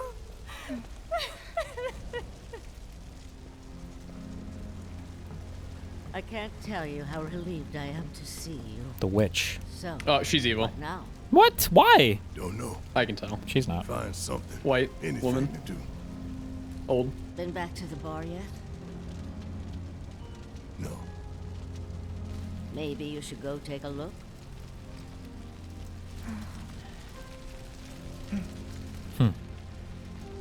Okay. First the bar, then the rest. Careful. The roads are a mess. Watch your step or you'll wind up in a hole. Trump got out their compassion use program, which some are saying means he has a terminal illness. There's no way that they would go through the ordinary channels. He's the president of the United States. He should be able to get shit without having to, like, do all that. Anybody out there? Hey! Hey! We're here to help! If you can hear me, shout!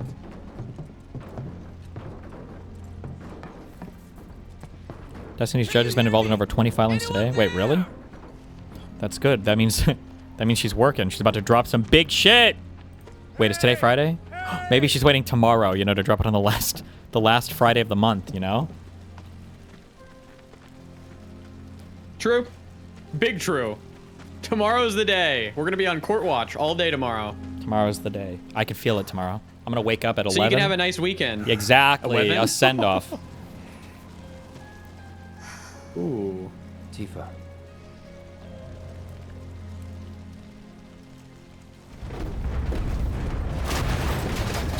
Get back! She's goddamn suicidal. Shit. Do you ever do this with your cat? He doesn't have a cat. She gave her cat the pill. Ah! Got him, my boy? Hey, if it works, it works.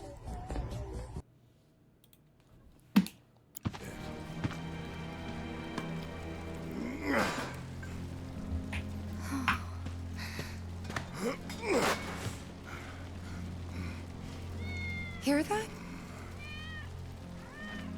That's Wedge's cat. What?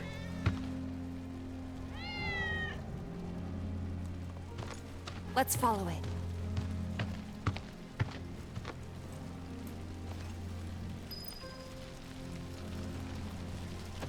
Ready? 1, 2, 3! Maybe she's waiting till my birthday to drop it in December. That'd be nice. Yeah? Oh my god. What? I just felt old now. Because December's like coming up again. We're a while away, but your last birthday, you were doing a deposition. Wedge's place? You mean I was watching my Queen Lawrence deposition? Hell yeah. Oh shit. If you were doing a fucking court case on your birthday, that would be like 3 years, right? Not quite, but close enough. Ugh.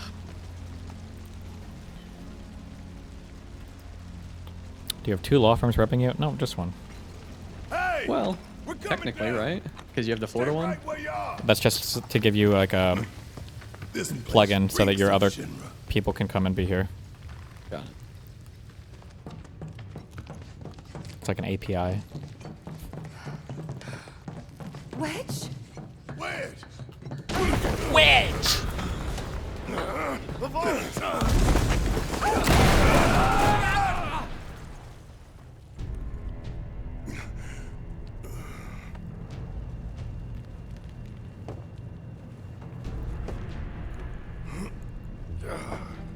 What if she's loading the MSJ up with how my Twitch should be unbanned too? True. Oh, true. Holy and the YouTube. shit. And YouTube remonetize. Oh my god.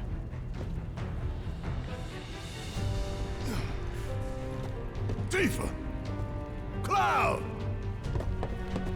Shout if you can hear me! Hey! If there's no path, you gotta make one. Hell yeah, brother. Okay, you can't. Dude. I did. And I will even more. In more aggressive ways. If you push me, child. Push me, and then just.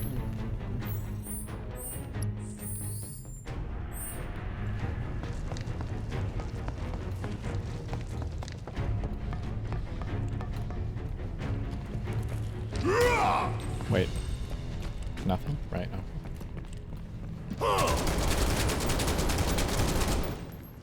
A nothing burger? What? You said there was nothing. Oh. Do you take care of any plants? Fuck no! Can you take care of anything? No, I don't want anything to take care of. I don't even take care of my own child.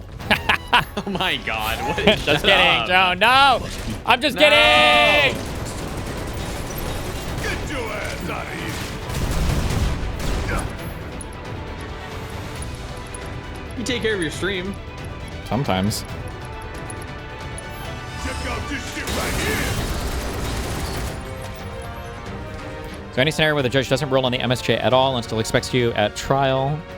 No, what she would do, she would just rule against it and just not write much. Just say we'll see in trial. But there's no way we would go to trial with it open. There's still, like, if she rejects the MSJ, we still have to go through some, I don't know what all the things are, but we still have to go through some pre-trial shit as well, so. We'll just do it day of trial. True. Is there any point to blowing all these boxes up? There's never anything that good, right? Echo mid. High potion? You can't use that though, right? Nope. That's what I'm saying. I don't know if it's even worth it.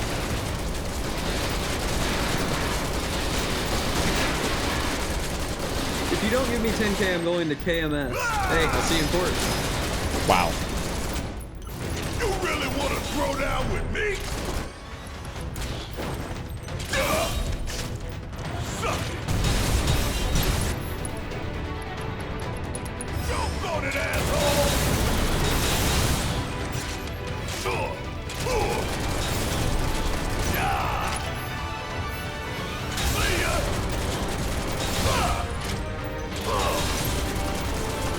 Suck it! Oh yeah! Another one in the bag!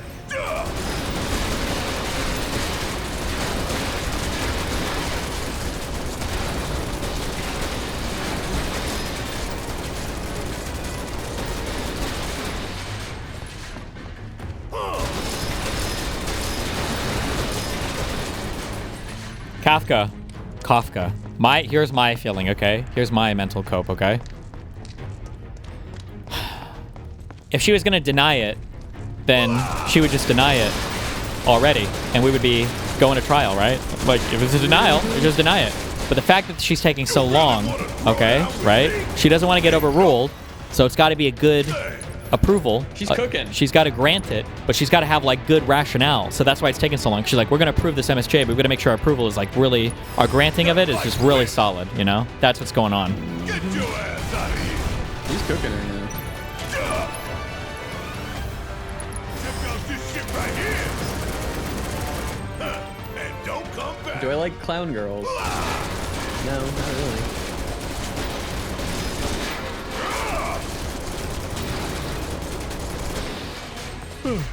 True.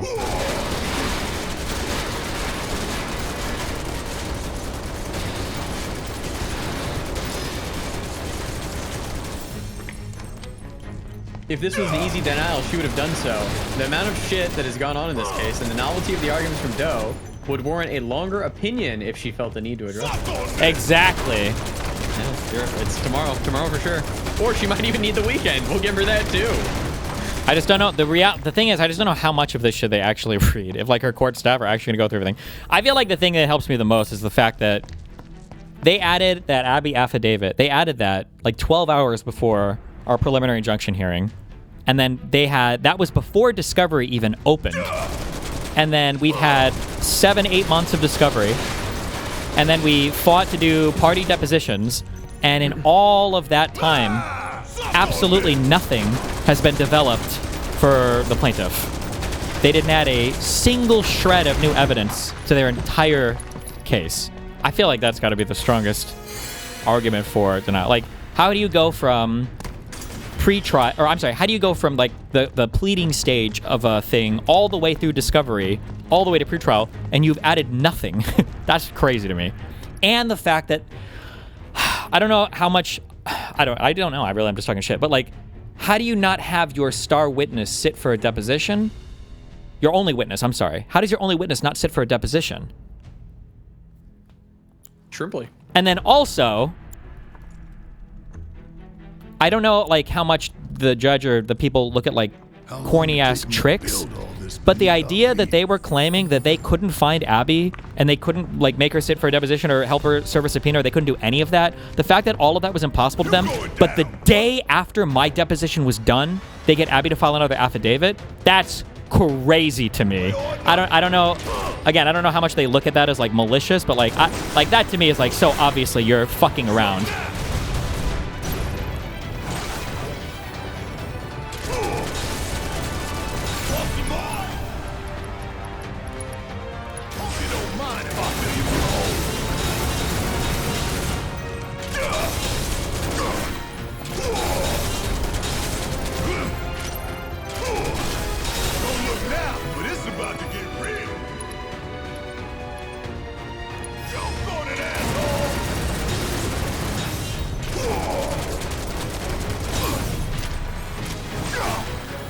Fuck you.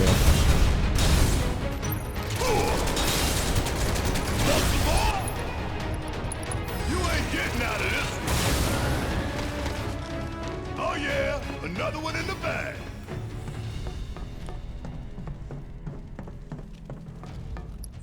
At least if it goes straight, you have a Toy definitive Story verdict you can 5? show people. I mean, an MSJ ruling is a definitive verdict, but what did you say? Did you see Toy Story 5? No, I didn't actually watch Toy Story 3. What happened in 4? I watched 3. I don't think I watched 4. 3 is the one with Lotso. 4, I couldn't tell you. OpenAI is getting throttled by the government now too? Uh-oh. Wait, what? Trump administration asks OpenAI to stagger release of new model over security concerns. Uh-oh. So they're semi-blocking another one? Jesus Christ. There's no excuse for this. Like, they should have had their oversight shit. It's literal fucking old retards, man. I know, but like, this is like the one thing they were supposed to be good on, is like, oh, well, we let tech do whatever we want because they can fuck us in the ass.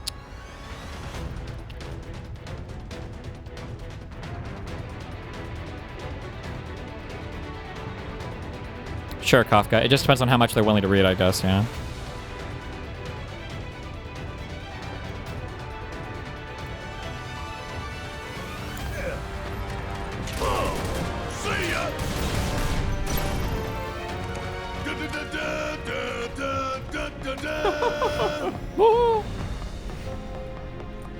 Are you going to sue Kiwi Farms? Yes, the entire website.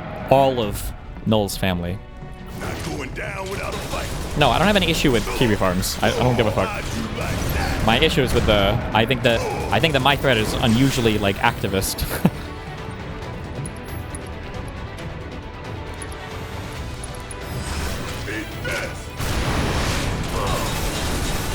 What do you mean by that? Like, they go out of their way to, like, try and do shit on Yeah, it? like, they want to be involved with my life. Got it. Whereas usually it's just, what, like, snarking? Sure, I guess. But, like... I mean, there might be people on Kiwi Farms that do it, and I don't support it if they do that. If people want to talk shit about you or obsessively gossip about you, whatever, that's one thing. It's when people are trying to be, like, involved in your life and message people around you and then harass the people around you that I think it takes on a way different quality. Yeah.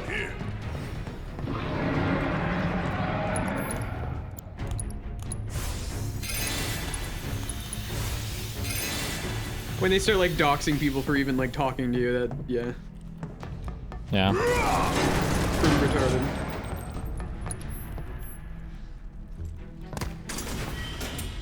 You feel nothing towards Null. He's at least a piece of shit for allowing that shit to go on, but maybe not directly blamable.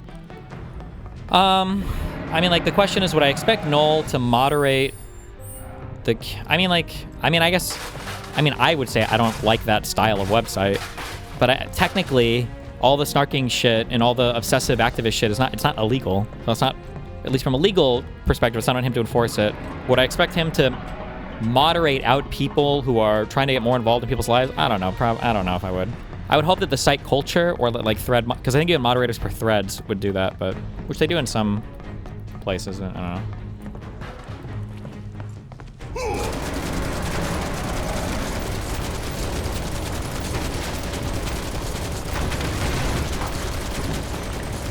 I don't think that's how bullets work.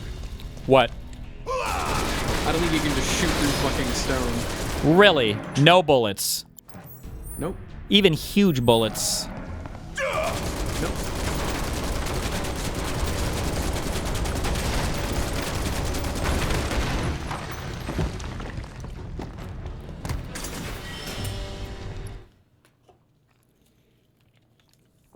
So you think rocks are harder than bullets?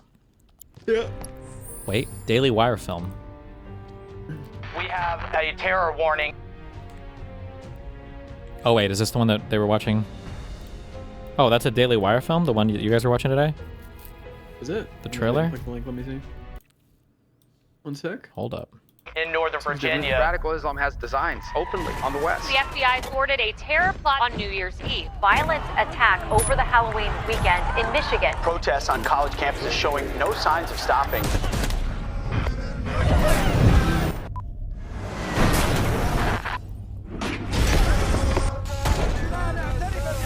Jesus.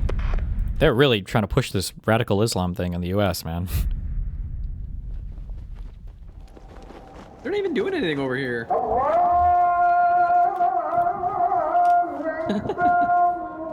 What? Show me Forsen.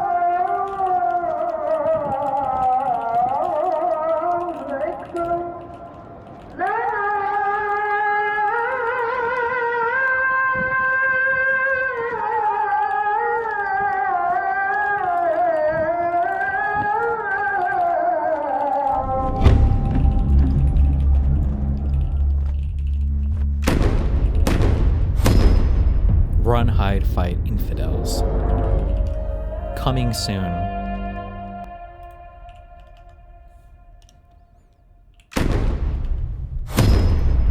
Finally, the Daily Wire is making some good shit. Didn't they try to make a whole, like, fantasy series something thing? Do you know what I'm talking about? I think, yeah. But it kind of like, what you're talking about, actually. I don't think it made anything. I think it kind of...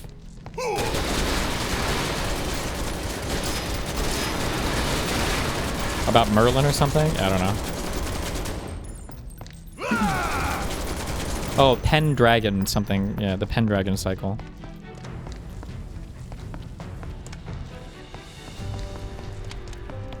You really wanna throw down with me? That's the delivery.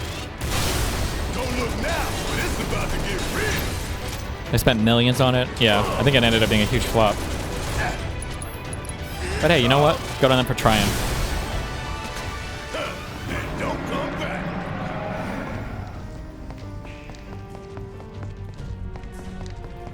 You really wanna throw down with me? Get your ass out of here. No. See ya. They tried their hand at Snow White. Did they actually make that movie, or was that just like a plan or an idea they had? No thing. Oh yeah, another one in the bag.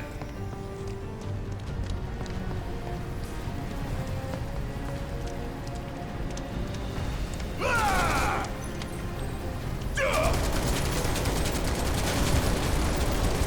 Idea they were serious about, but they couldn't finalize it. How's Brett Cooper doing on her own platform thing now? Is she like doing good viewership, or did she like fall off? Brett Cooper, YouTube. 1.7 milli followers. God damn.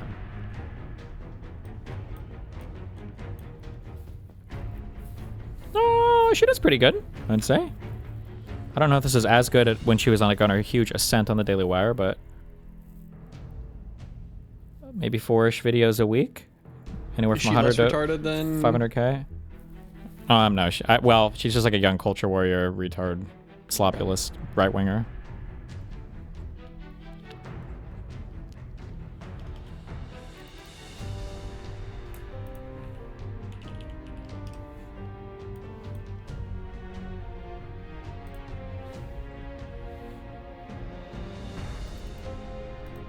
I questioned if this is real, but there's no way AI can replicate RFK Jr.'s voice. Bad if true. So, the next 2 years is critical for, an agenda that, from my point of view, the next 2 years is critical for, an agenda that I would like to see. I don't want to be fighting subpoenas for the next 2 years instead of improving America's health. So for me, there's an immediate pragmatic reason for this phone call. And the question for you is not whether a Republican is going to solve any of the problems that you're dealing with, that you're concerned about, or whether you may be... Rocket Jr. pushes a third-party candidate to drop out in exchange for a taxpayer-funded position in the federal government. Isn't every position in the federal government taxpayer-funded? To solve more problems in a different... Third-party candidate drop out of what? Are you not allowed to do this? Like, I thought you kind of could do this. Like, if you drop out, maybe I give you like a cabinet seat or something. That's what happened every fucking primary cycle. Maybe for primaries it's different. Maybe that's a different thing because he's already in government. Wait. Hold on, I'm retarded. I'm sorry. I just assumed this was like prior to being in office. Was this after he was already part of the government?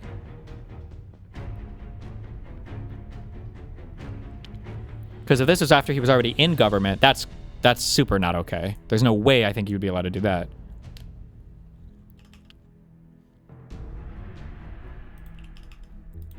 Just no escaping the mist there. Mark Jr.'s in office right now?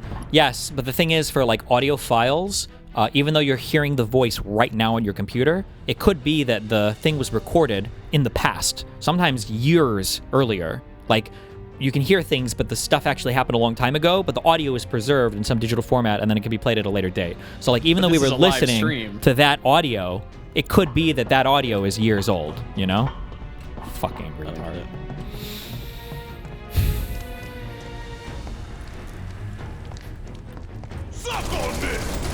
Unless you're Jane Doe. True.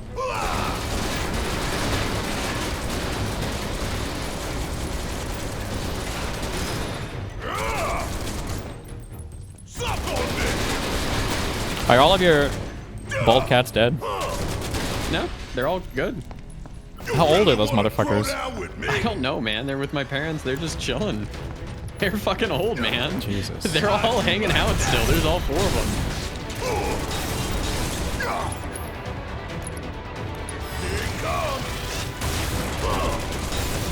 That's a June 11th call. Damn.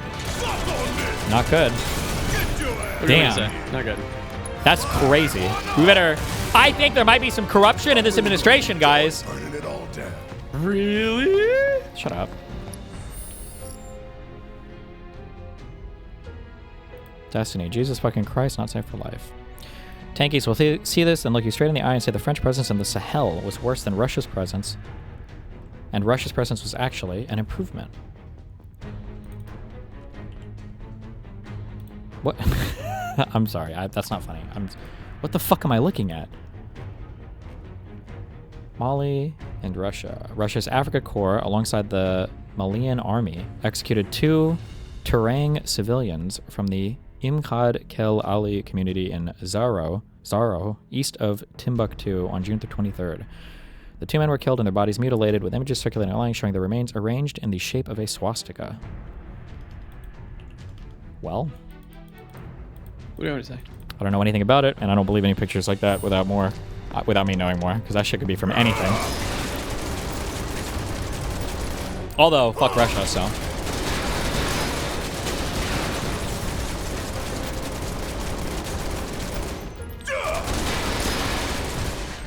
Why does Reddit like hide our all now? Now I have to like... Are those boxes all dead? Why does it hide our all? Yeah, I can't even get to fucking RL. Does RL still exist? I don't know. Go to reddit.com/r/all. It immediately takes me to For You. Let's see. Oh shit, true. I guess it doesn't exist anymore. That's GG. That's oh, you might have to click popular, and that'll kind of do it. Yeah, that's not RL though. Button!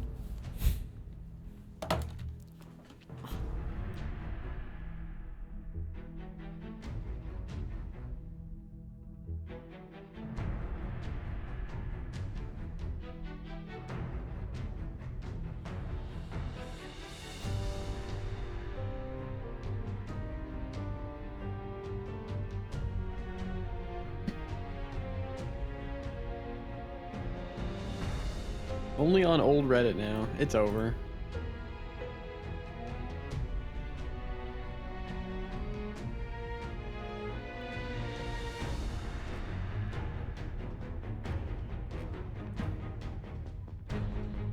Is he still here? Where did he go?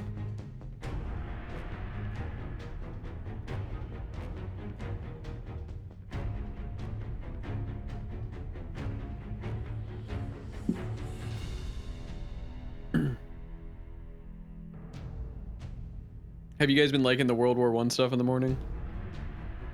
I think it's actually been sick. Lots of mud.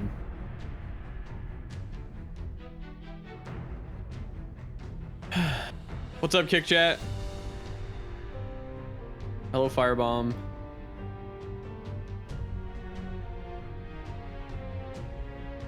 Let's get some energy. Let's get some energy in here.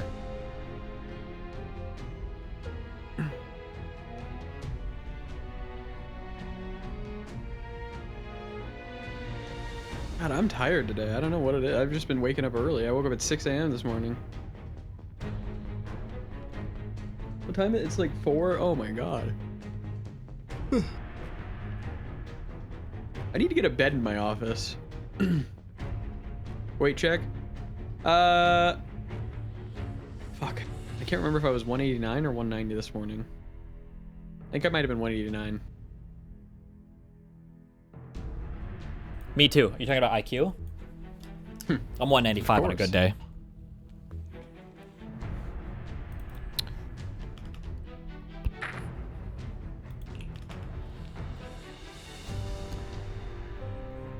Apparently they got video evidence of the guys been cutting up the memorial pool. Oh shit! Uh-oh. Hold on.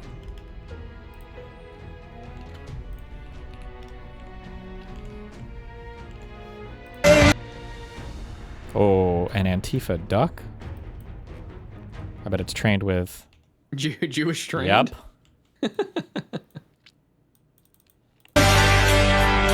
Cuts like a knife.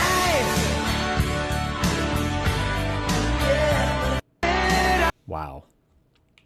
Wow. That's frickin' epic. Hassan turns on progressive victory. What? Quick Hassan clip. Why? Yes, you can. They are desperate. They will have to do so much more to atone for their backstabbing. Base, now it's time to get back to teaming up with the DSA. Oh, God, I don't care about the fucking progressive victory or that other, like, sex pestiny cultist fake door-knocking operation that doesn't knock on any doors and only talks about sex pestiny every day. Okay? Progressive victory is another one. Yes, they in the last moment try to, like, rat fuck Claire Valdez and Darializa and claim that they were both, like, insufficient in their support for Ukraine or some shit. I don't know what the fuck those guys are on. Just as a quick thing, because I know everybody at Progressive Victory is too far gone. And if my court case is over and I take the reins more on the DGG shit, they will never work with Progressive Victory again. Mark my fucking words. But if, notice how here, right, when PV wanted to make the softest ask in the world, which is, hey, can we like maybe support Ukraine? For Hassan, what? You want a purity test on Ukraine? Are you serious? For these guys, it was worth it for them to literally throw the entire fucking election on Israel-Palestine, but asking softly for support of like Ukraine and Ukraine-Russia, which is the easiest no-brainer moral position in the universe, that's a line too far, right? And now he just gives up on him completely. I don't care. I thought they were fine, but that shit was unacceptable. You know where my allegiances lie, okay? ML types. I'm with the DSA. I'm with DSA, the DSA, whatever you want to fucking call it. It's so... Dude, watching him... Was it this obvious back when he was on Twitch, when he was streaming with me and other people? He is so clout obsessed. He's like trying to ride those Zoran coattails so hard. It's so fucking cringe. Holy fuck. And you know, that's it. All these other like outside groups, they can turn around and make weird decisions and try to fucking... They still endorsed that woman, by the way. Just letting you know. Try to be a thorn on the side of these bold candidates. They just have standards in org for Ukraine. Please move on. Yeah, I'm sorry, dude. Trying to fucking make a mountain out of a molehill in the last moment. Oh my god. You actually rubbed, dude. What a disgusting fucking piece of shit. Close races? Well, Claire's wasn't close, but Darializa's was. What? In a video game. That's unacceptable, okay? Especially because you thought that their take on Ukraine was too ambiguous. What are you, fucking insane? That's why? So you thought someone's opinion on Ukraine was too ambiguous, and therefore you were willing to throw the race in the direction of someone whose take on Israel is unambiguous? Throw the race? Shabausha, thank you for the 10 gifted tier 1 subs. throw the race? They still endorsed her, by the way. Also, this is why, and libs will learn eventually, or they won't and will be communist, right? Remember, like, it's not even vote blue no matter who. Even on their own side, if you are not the most pure motherfucker in the universe, they will not support you, right? You're telling me that this guy who's willing to throw out all of progressive fucking victory, which is basically a tanky org at this point, because they gently asked but still endorsed the candidate for a better position on Ukraine, Russia, he's willing to say fuck you to that entire org. This guy was going to support moderate Dems in the general? Fuck off. Fuck out of here. My God. Where are your fucking standards? Do you notice I switched from Ukraine to Israel? Wait, did he say? Wait, what? Opinion on Ukraine was too ambiguous, and therefore you were willing to throw the race in the direction of someone whose take on Israel is unambiguous? Oh. Where are your fucking standards? Retard. That's bullshit. It's record behavior, okay? Be more disciplined. Disciplined means unyielding fealty to the tankies.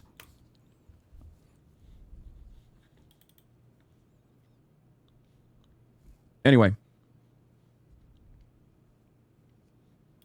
Getting back to it. If they lend their support to Maylot's campaign, great. If they wanted me to promote Taiwan, when I interviewed with them, their main concern was my website. Destiny, they explicitly didn't want to endorse her because of Ukraine's stances. Aspayat is a piece of shit. We wish Darializa, I don't know, luck tonight despite our strong dissatisfaction with her. I mean...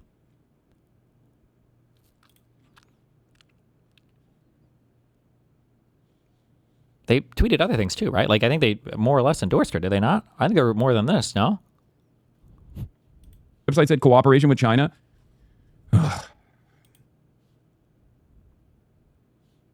And they wanted to promote Taiwan. Oh no! Ay, ay, ay. Taiwan. Yes. If your organization is demanding accountability, what?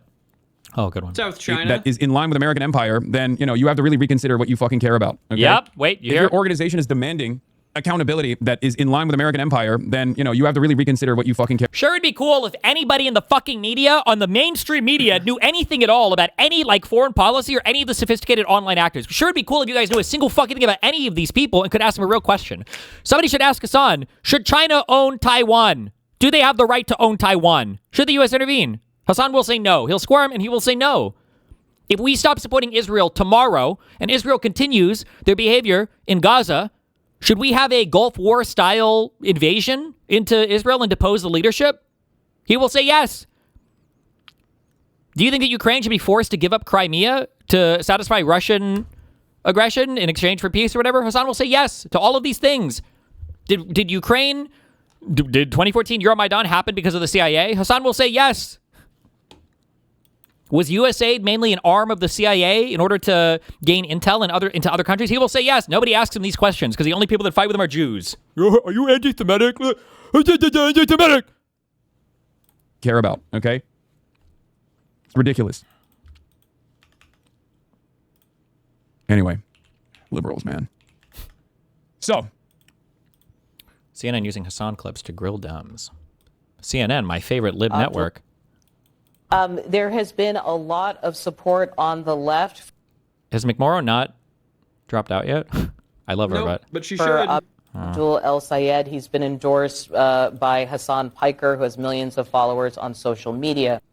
Wait, I disagree. He would support China taking Taiwan. He has already. Oh, never mind. Mainly people under the age of 30. I mention this because he is a very controversial figure. And in March, you compared him to white supremacist Nick Fuentes. Now, Piker spoke to Detroit Public Radio about that yesterday. I want you to take a listen and respond. There's so much diversity of choice in where people can get their news from. So people can come to me directly and figure out what I'm actually about. Okay, I do try, especially when I have a mental model, because when you start to develop mental models, you have to be very, very, very careful because you can get stuck on something and then everything you see starts to play into it. I am aware of that, believe it or not. But, like, I feel like I analyzed the situation and I feel like I did make predictions about, like, how this stuff plays out. And I feel like it's, like, kind of true. Like, a thing I said over and over and over again is that people like Hassan generally aren't going to be super attacked by the far right, definitely never by the lib left, but they sure as fuck are going to use him to attack other Democrats. But, what do you want me to say? So that was one of the reasons why that smear campaign failed spectacularly. People started looking at Abdul's campaign. People started hearing what he was saying, and they liked it. And lo and behold, he was in third place before this this smear campaign started, and now he's comfortably in first place. I want to give you a chance to respond to that.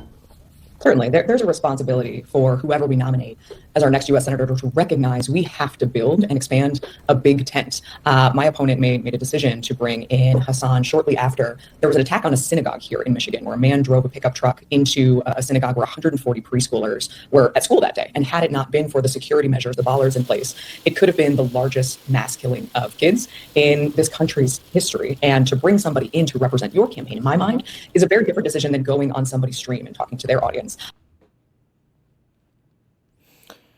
Ooh. Well, what are you going to do? She was too good.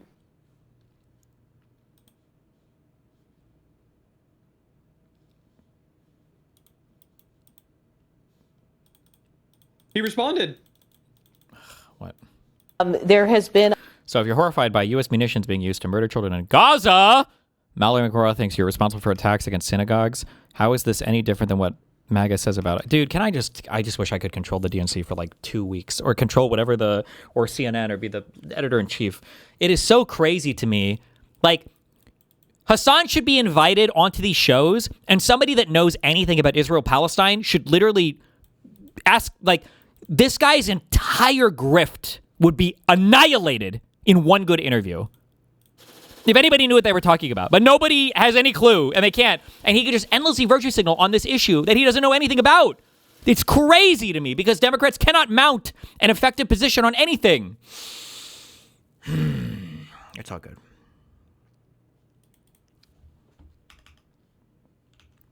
Don't care. Final Fantasy VII. They can't even temple mount it. True, good one.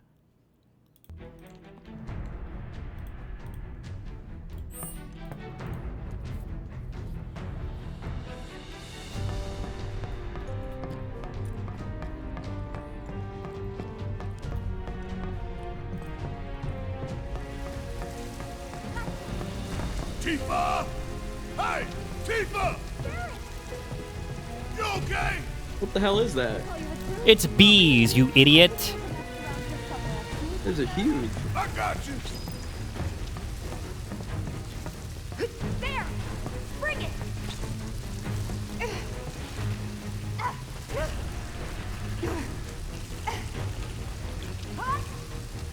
What is your pre-trial hearing? I don't know. I don't think any of that is scheduled, is it? I don't think there's necessarily a pre-trial hearing, right? It's like a... You would schedule shit based on motions or whatever the fuck else? I don't know. It might be scheduled somewhere, actually, I don't know.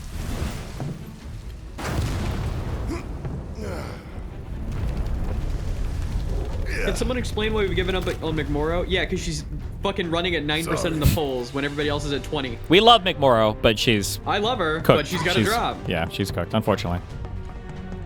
But also, maybe there's more time, I don't know, like to still run... It's till August. Oh, never mind. No, she needs the fucking drop. I think mail-in voting goes out today. So that's already cooked. Well, she could drop tomorrow, on Friday. Sure. Sure. Shrimp alas. Do you have Barrett's melee weapons? I have every weapon in the game, you clown. He has everything. He has all the cards. Also, by the way, Hassan's bragging about all this phone banking and canvassing or whatever the fuck that the DSA is doing, by the way. I don't even know how much Hassan is providing for personnel on any of this shit. But let's see if he actually like canvasses or does anything when it comes to campaigning against Republicans anywhere. Why would he? Because your mom. It's all about Pre-trial beating dems. stipulation by no longer than July 28th, 2026. Oh, well, there you go. We have almost a month, I guess, then.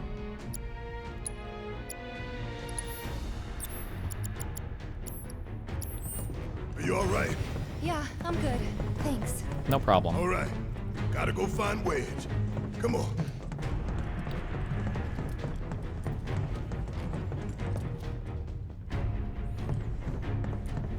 Do you think Hutch's interview is what tanked? No, I'm just kidding. I'm just kidding.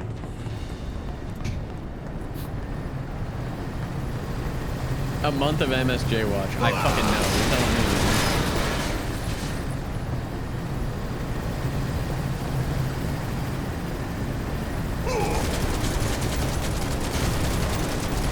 Imagine the real meme is that we go to trial, and the case is just so fucking complicated, the jury gets locked up for a month.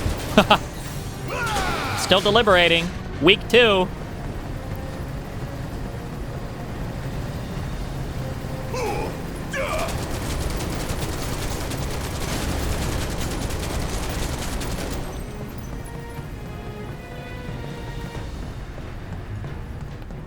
You've seen 12 Angry Men, right? I've seen hundreds of Angry Men. Yes. Why? There's... It's okay. Thinking about it. No, it's good. It's okay. It's not okay. It's good. I'm afraid to ask, but It's above. It's an above average movie. Okay, I'll give you that. Sure. Yeah.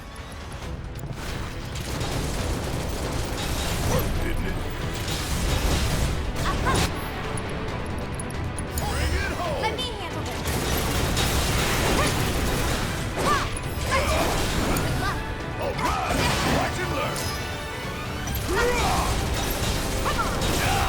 Give him hell!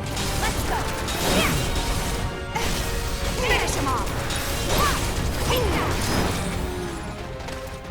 Let's move, move, move! Not so fast.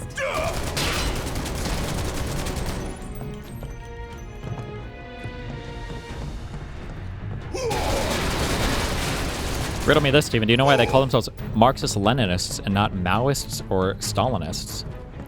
No, I actually don't know. Some will call themselves Stalinists. Maoists, I think nobody really wants to touch that shit. No one wants to be in Mao, but he's got a sick song.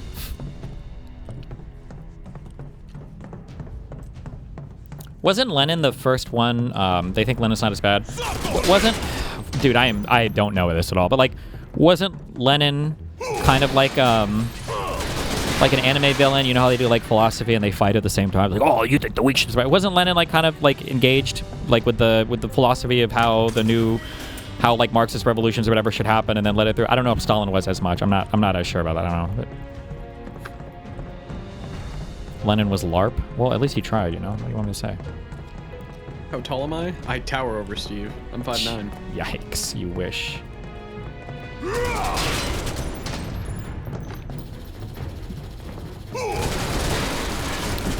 Stalin wrote some shit, but no one saw him as an intellectual. He was a mafioso. Wow. Oh my god, so much materia.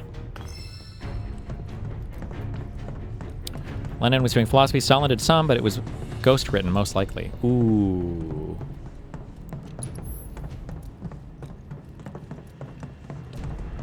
Big call out there.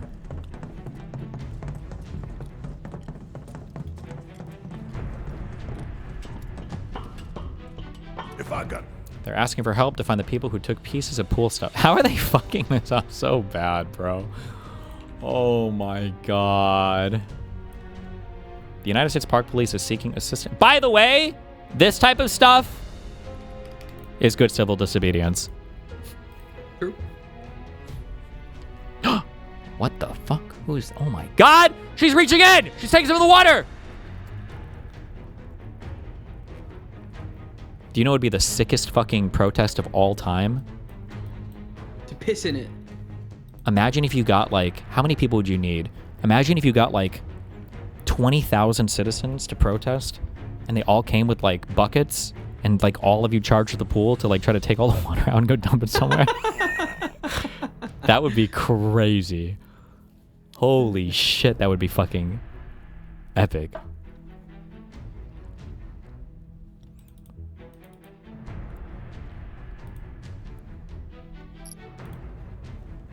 Climb another damn ladder.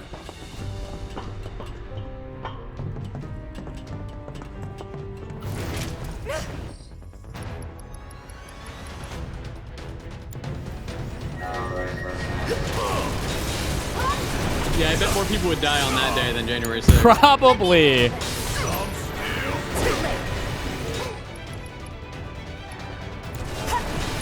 Any lightning? Nope.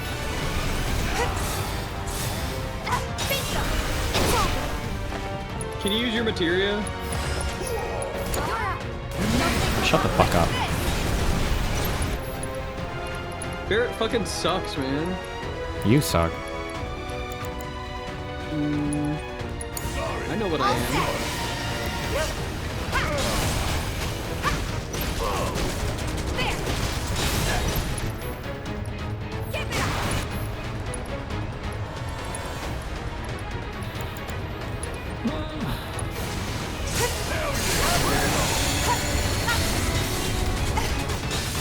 Trump hates gamers.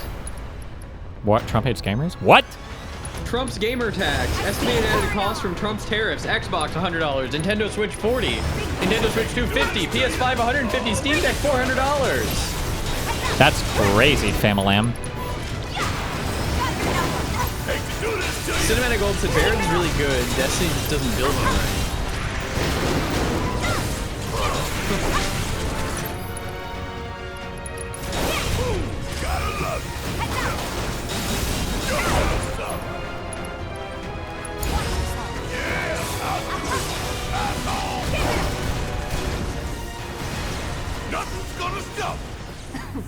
You would say that. Do you remember when, I think... Wait, have you eaten at the Flanagan's since living in Miami Beach? I don't think so. Do you remember when Amazon, I think, was going to start labeling, like, the extra cost as, like, the Trump tariffs? And I think Trump tried to sue them or was, like, begging them not to do it. Oh, I didn't know this happened. Oh, that would have been based. Yeah, I think when the tariffs first came in, I think Amazon was going to start labeling, like, Trump tariff charge or whatever. And then Trump was, like, calling him up and he was like, don't, please. You can't do this to me. Can't do this. And then Bezos was like, yes, master. Yes, Master Trump. Slurp. Hey, Flanagan's was good. It was a good, decent price steakhouse. Did we go there? Did I go there? We went there a lot in Miami. Probably sleeping sound. Like we as in like me or you and your other friends? You, me, other people. Yes, you and I have been to Flanagan's like 3 times, I think. Are you sure? I'm checking right now. Hold on. I don't think we ever went. Let me check. Flanagan's Steakhouse. Was there one in Miami Beach or? There was one in Miami. Nah, it was called something else. It wasn't Flanagan's. It was a different you're talking steakhouse. about the Prime 112. You fucking idiot. No, Yeah. that's Miami Beach. I'm talking about it was in a Miami chain. Are you thinking of whose? Let me look. Like, or he's Whose like was in Hawaii. That was in Hawaii. Hell yeah. You're right. Just give me a minute. We should treat him You to a fucked your nice steak meal up when he there. gets back. His place. You're not gonna be able to find it because you're making shit up, boy. Fleming's. Oh, I think I've been to Fleming's. That's a good place, yeah? Yeah, we've been to Fleming's probably. That's a good place. I got this. There's no escape. Hate to do this to you. There. You're up. Yes, it's my turn. You're up. All set.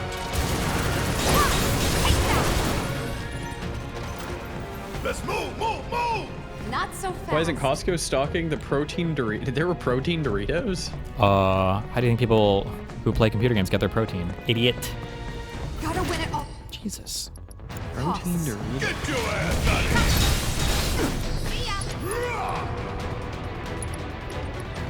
I mean, that's not bad. 150 calories for 10 grams for chips. here. Ain't no thing. Ooh, gotta love it.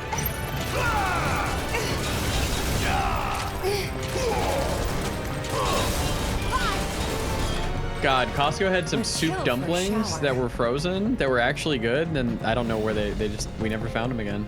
Rip. Yep. Gotta stay on my toes if I'm gonna make it out of That's what here it alive.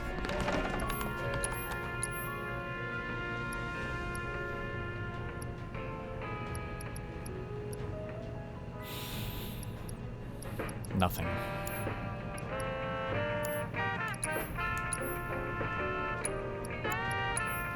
Why are you buying potion? Or why not sell all your potions? You don't. I'm use selling that shit because I don't need it. I got it. Fuck you. them. You have 70 of them shit. still. Well, I have $400,000. It's not like I'm spending my money on them. Did Tifa ever pay you? Oh yeah, she paid me. Bless you. Does this show currently equipped materia? Nope. How would you even know? Shut the fuck up. I hate you. I hear you. Good one, Moot.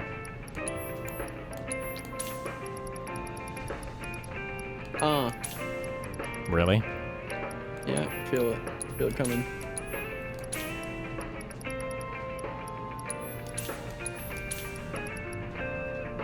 I need to figure out if Dan's coming. To what? LibCon? Yeah. 0. Why? Are you serious? No. He was talking about it. That's good. You're funny. Do you want to bet on it? No, I would bet that he wouldn't come. Yeah, there you go.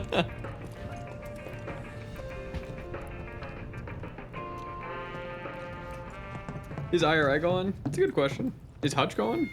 I don't think anybody. No. It's gonna be us and political people. Who? Wick? He's going to LibCon? Yeah. Oh shit. We're gonna get libbed out. He's okay. We're gonna lib up. You sure? Mm-hmm. Making me worry like that. IRI doesn't confirm when he goes to events. Oh, good job, You Mootin. didn't look like shit. Who's dead? It's Wedge. He's not dead though. He's fine. He's chilling. Thank you. That's a fucking cat. Problem?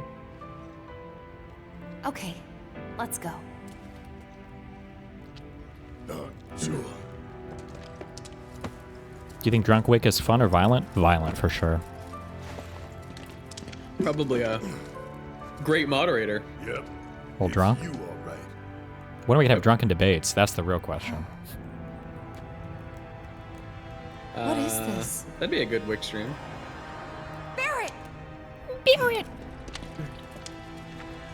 Boobs are just too big They're not. for her frame. I Chill. just don't believe it. Wow.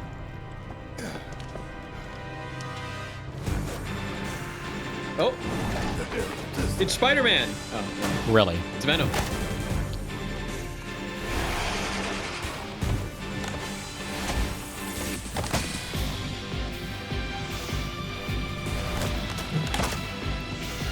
I like the dick cod piece. Nice.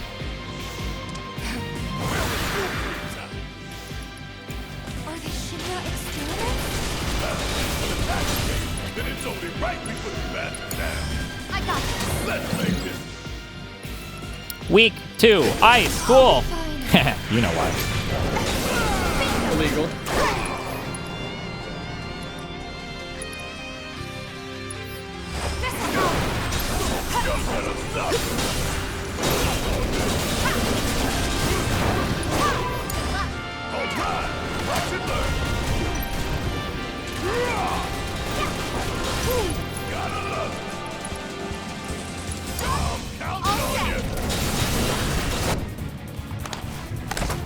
Have I ever played XCOM? I beat XCOM Iron Man, whatever the hardest difficulty is called. So. 99%! What? That was you. No. There! Here! There's no escape! Yes, it's my turn. Yeah, he had quite a glitchy game though. Shut up.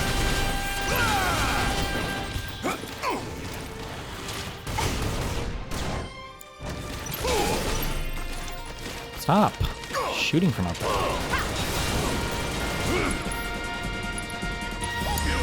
I got this. Shut up, Mega Airhead. You fucking Whoa! idiot. This is ridiculous. We gotta close that. This rat fuck. Kill me, Vance.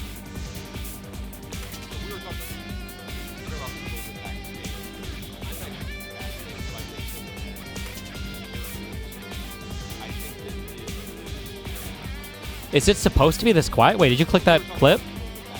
Yeah, I didn't open it though, because you clicked it. I'm not watching that. Figure it out. Figure out it's something different, you fucking retard. Okay, cover me. Sounds good on my end? Oh, well, never mind. Then I'm retarded. Hold on. No, it's really low. Wait, what? It's really low. I'm actually. You're going to listen to it at this volume now. Backstage, but I'm actually fascinated by Nixon as a character in history. I think that his historical legacy is enjoying a bit of a renaissance, but I think deservedly so. As I joked with Robert backstage, if Watergate happened tomorrow, it would be like a 12-hour news story. Like, the idea that it would have taken down a presidency is crazy. Yeah, because you guys have destroyed... Oh my fucking god. And by the way, if you look at the story of how the deep state took down Richard Nixon, it's not all that different from... The deep state took down Richard Nixon. Okay. what the same groups of people, the same institutions tried to do to Donald Trump in the first Trump administration. There is a parallel. I also just, at a personal level, you know, okay, young senator, vice president, writes some best-selling books, is hated by the media. It kind of sounds like J.D. Vance. So I'm a little, you know, I've always liked Richard Nixon. But okay, one other thing about Richard. Okay. Problem?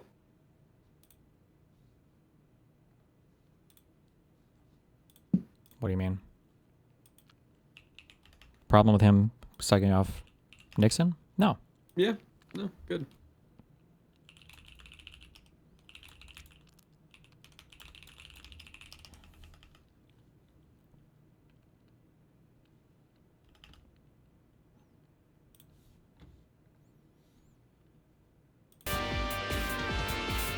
We don't do politics here. We just play video. My God. Really? We're going to rehabilitate Richard Nixon now? Gavin Newsom, take on media ecosystem. I mean, Trump is triumphed 24/7 on these grievance networks. They come in their hard way. I watch, look, you got the Daily Wire, goes to the California Post. California Post goes to the New York Post. New York Post goes to, you know, the Five. The Five goes to the lineup of the primetime news hosts. All three goes right to the Oval Office. And then we got Fox and Friends. And now, and then you got this guy, Chris Rufo, one of the great, greats in the Manhattan Institute. And they write all these things. And it's this sort of circular ecosystem. This sewer that has a presidential seal and gold leaf. True. Train, no swamp. With respect, I don't see that on MSM. I mean, you're True. I don't see that on MS. Right. I don't see it on CNN. Yeah. I don't see it anywhere. There is no infrastructure. No. left. So how do you compete with that, man? You build it. I mean, Trump is triumphed 24/7 on these grievance networks. They come in. True. Good job. Wow. Good job, guys. That's some true ass motherfucking shit. This is some true shit.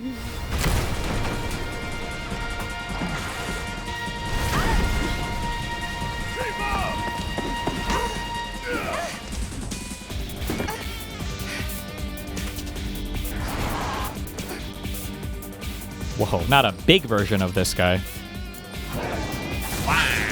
Really?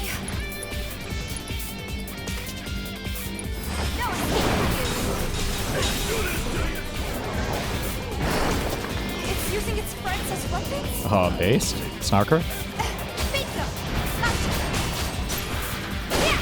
There's no escape. Seriously? I had a dream we were playing League. Yeah, you mean a nightmare, right? No, it was a dream. Gotta fight to win.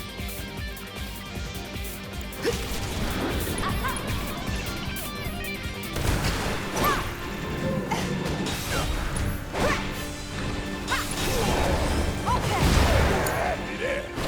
Bang, bang.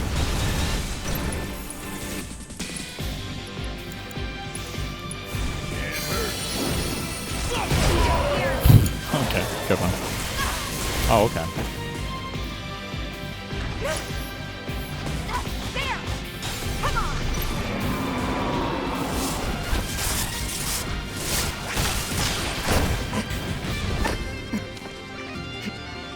Oh, he's up again. Oh, no, he's not.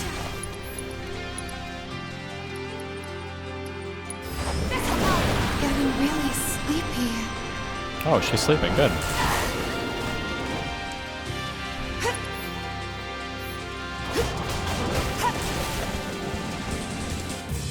We'll win. Sure. Surely. Just kidding. Oh, wait! Revive! She has one! Oh, she's got the earrings! The cheating earrings! You're not gonna beat these guys, dude. We're sleeping. Well, Barrett died. It's What do you want me already to over. do?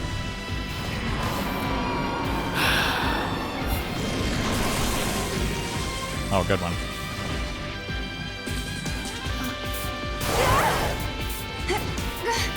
Well, at least they're not attacking while she's sleeping. That's kind of nice. Oh, just kidding. Oh, they're all immune. Okay, good one. Jesus Christ.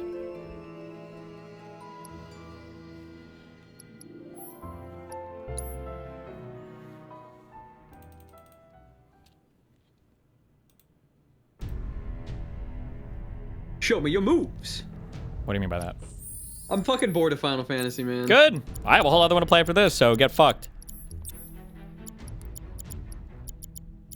That's why we need you, Mootin. Doing I know. I handle it in the morning. the news in the morning. You're doing a public service. Without you, there'd be nothing.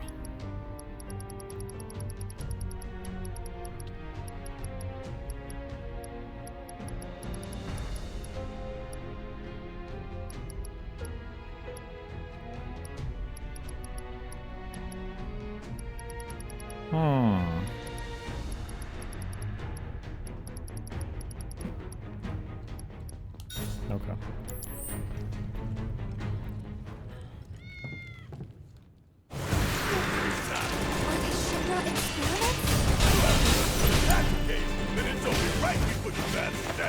Can I run over there immediately and unlock the door or no?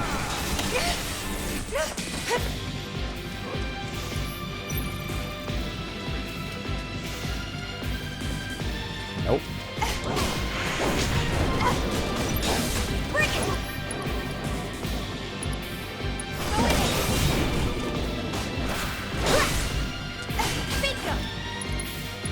Kill him. You missed. No, I literally didn't. I'm the Steve Whisperer.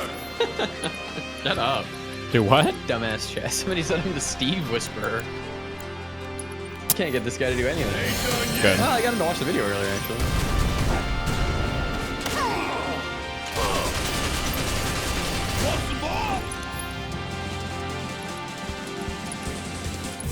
Bring it home. Okay, let's go. I'll be fine. Yeah. There.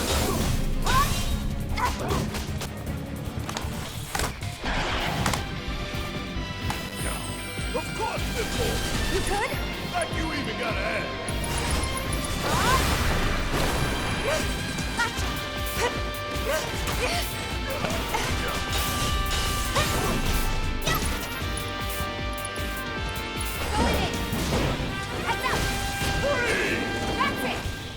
Don't worry, guys. There's gonna be a sick midterm stream at Steve's place. Everyone's invited. Oh shit, that's right after my MSJ gets figured out, right? Oh yeah, big time. November 3rd or something. 24-hour midterm stream. Oh, like the election stream we had last. Remember that? Yep, that's what it's. Well, I wasn't there, but yeah, that's what it's gonna be.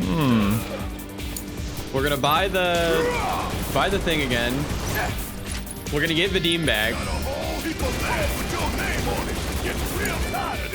This is ridiculous. If not, we'll get someone and we'll tell them that they're called Vadim. True.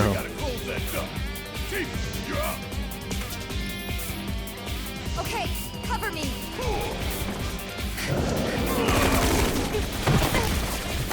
We do another hummus ratings? I'm just kidding.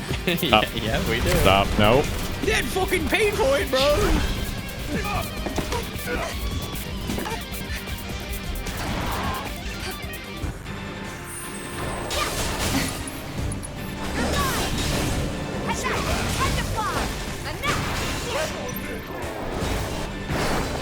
It's using its friends as weapons?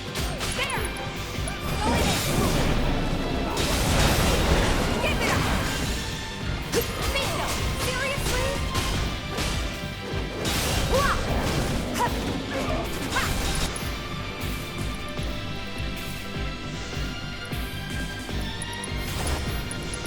I see it!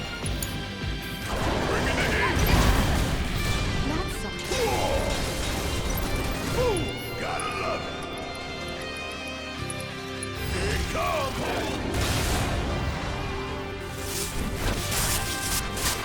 Never call this game a dream You guys- again. It's a nightmare. Oh, wait. What? I was gonna say, do you think XQC is gonna bet on the Dems this year? I don't know. Oh, I remember that. That was the real smash.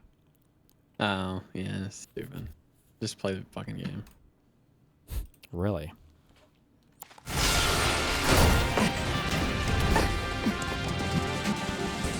All that's left is to deal with these three. All set! There! What? Come on! About damn time. Bruh. Okay, let's go!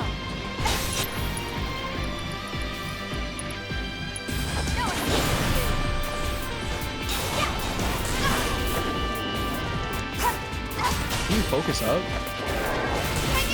What? Oh.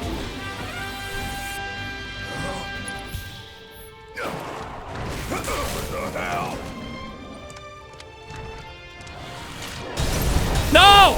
Raw! Oh, cool. reset. My party is all sleeping. Okay. Yeah, this one's over.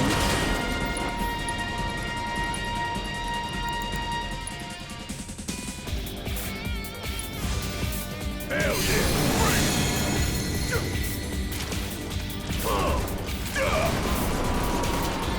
It's immune.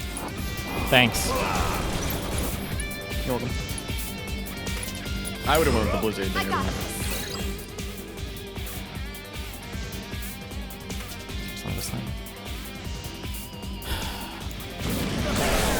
It absorbed it? Who has ice? Barrett does. I think he does. Watch and learn. Ice, baby. Suck on this. Okay, bro. Oh my You're done. fucking god. Okay, appendage. It's up there. This? We'll hit it, maybe?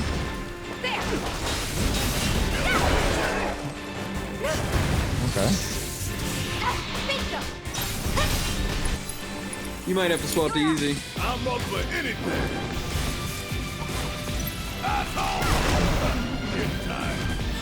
Oh, he's stunned? That sure looks like a weak point to me. Blizzard. You can handle it. I got this. Bring it. It's this increases stagger. And then I need to do my... Oh, no, it's not staggered yet. It's pressured. Just pressured. So I need to do my... When he's pressured, does True Strike do it when he's pressured more? Alright. And I can't stay awake. Oh, cool. And now she's sleeping. Tired. Oh, you know what? Hold on. Blizzard. He's weak to ice. Freeze, boy. Stagger.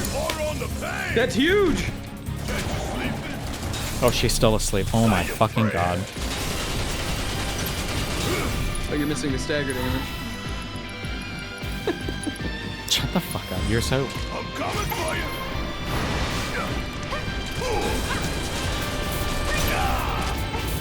Yeah, he's not staggered anymore.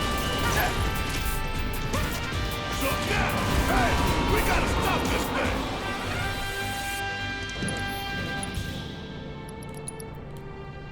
Bring it home. All set. Good dodge. Yeah, check it out. Dodge. Please just... No, I just need to kill a thing. No, I can't hit it from here. No. Oh, Jesus. Oh, good. Time to go to town on this thing. Is there a reason you never summon? Yeah, because summons suck.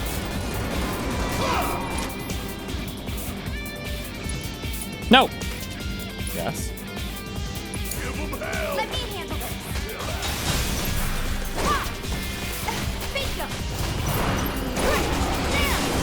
You're not hitting it, man. I'm hitting something.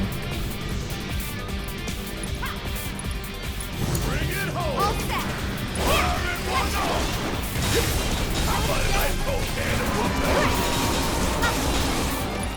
He's Morbin out. Oh, fuck. No. Barrett, no.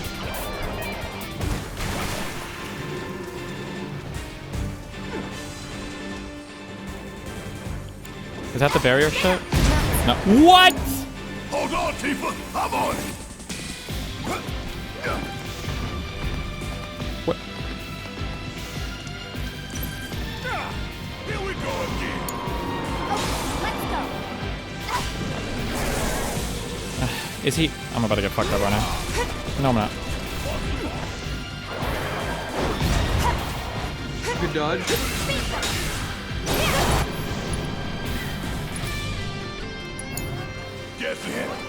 Oh, he's sleeping. Good one, dude. Oh, and she's sleeping. Oh, good. Cool. Good one. Good job, Tifa. Good limit break.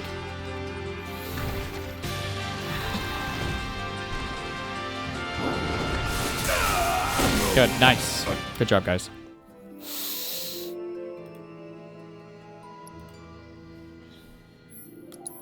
That's not good. What do you want me to say?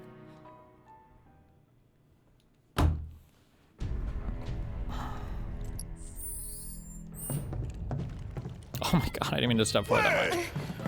Oh. Are they Shinra experiments? That's the game, and it's only right we put the battles down.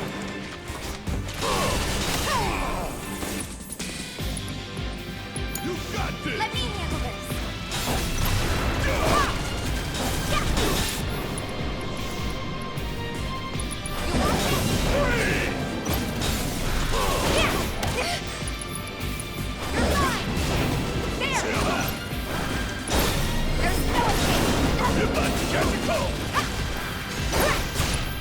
Okay.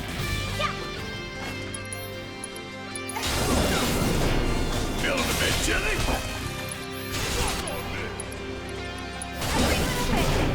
You're about to catch the cold.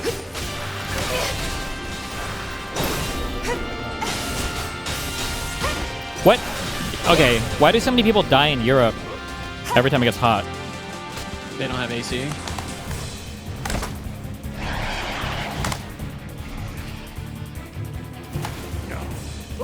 Not normally that hot. You've been saying this for like the last 4 years. Figure it out, man. Yeah, it's not getting any colder. It's not gonna get cold, man. Buy AC, retard. Get these fucking scales. Yeah, don't care. Watch yourself. All right, watch and learn.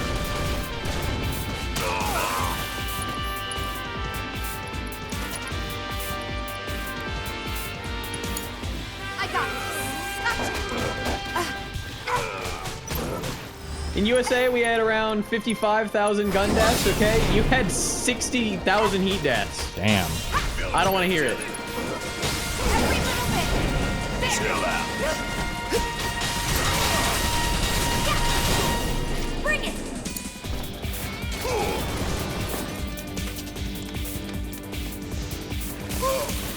It's mostly old people. How's that bad? I mean, what do you want me to say?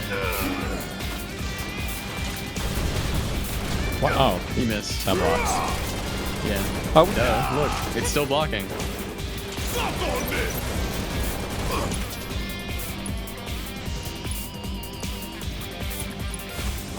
Oh, there's a brown-headed cowbird, Renlux. That's a parasitic bird. This is ridiculous. We gotta close that door. Steve, you're up. Any more canvassing events for the Michigan race for Mallory and McMorrow? I don't think we've canvassed for any of the primary people, but I'm pretty sure Mallory is kind of donezo, as much as we love her. We canvassed for nominees. Really? Yeah.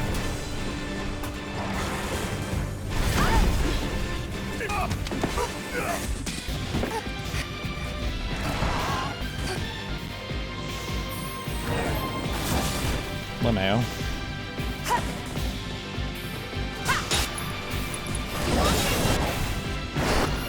It's using its forensic weapons.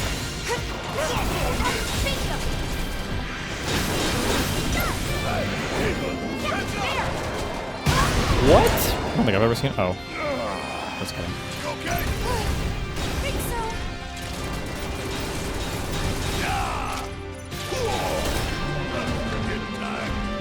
That's just pressured. That's just pressure. Oh, and now I did the enough HP, so cutscene, and then now I don't get to do any damage there. Good one. All that's left is to deal with Yeah, these you missed freaks. that. That was a misplay.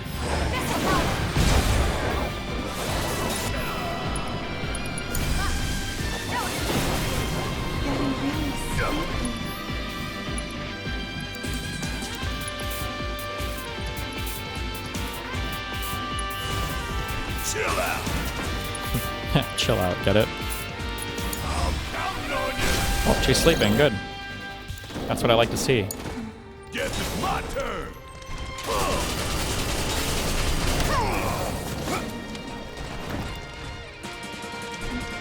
Damn it. I got this. Get him. Fucking god. You're up.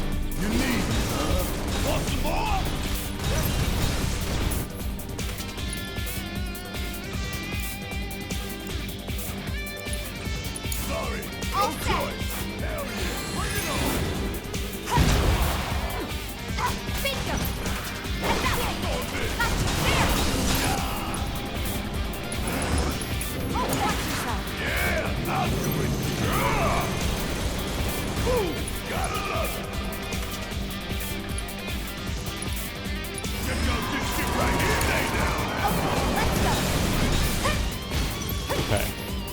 Pressure increases stagger bonus damage. Moderately increases stagger. So focus strike is what I want to use. Wait. Right? Do I need to target the heart? I can target wherever I feel a stagger gauge. Oh.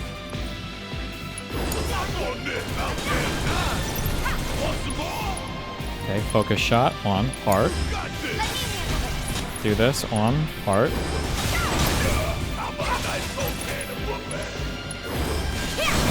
Oh my god. Get in there. Let's do this. Give it all you got. Hard and fast. This one right here. Bring it. And then true strike. And then true strike. And then this shit.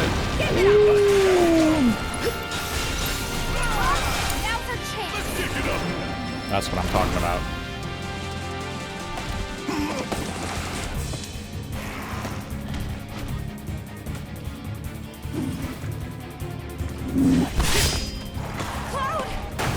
About time, Merc. You're up. Late to the party and you giving me orders?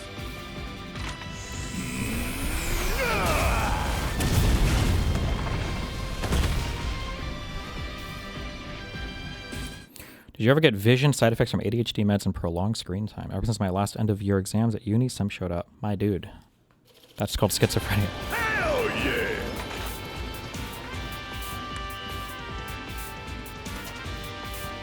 How'd you manage? Good job, Cloud. Followed the trail of bullet holes.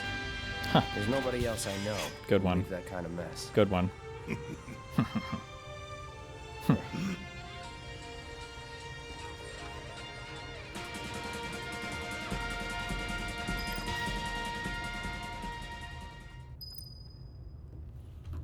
Did you win?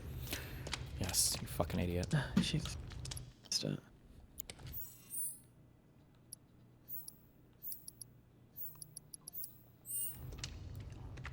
Wait, what? Let me be Cloud. I want to be this guy.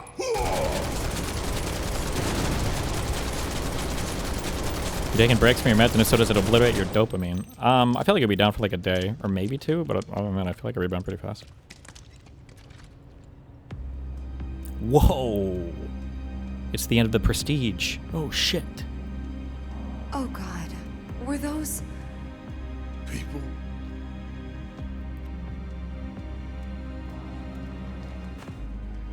Yeah. That's the Shinra I know.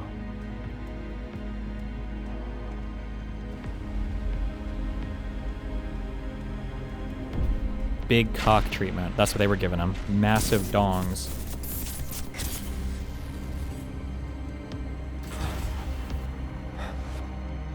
Cloud? Clouded?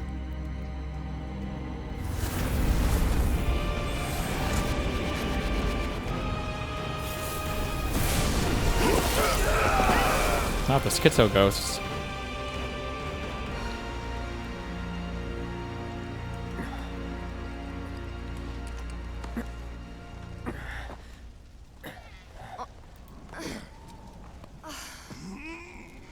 What the hell was that?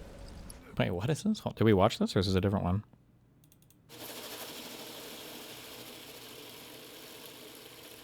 I don't see how. I have told you my age. My age has been public. I've said it publicly multiple times.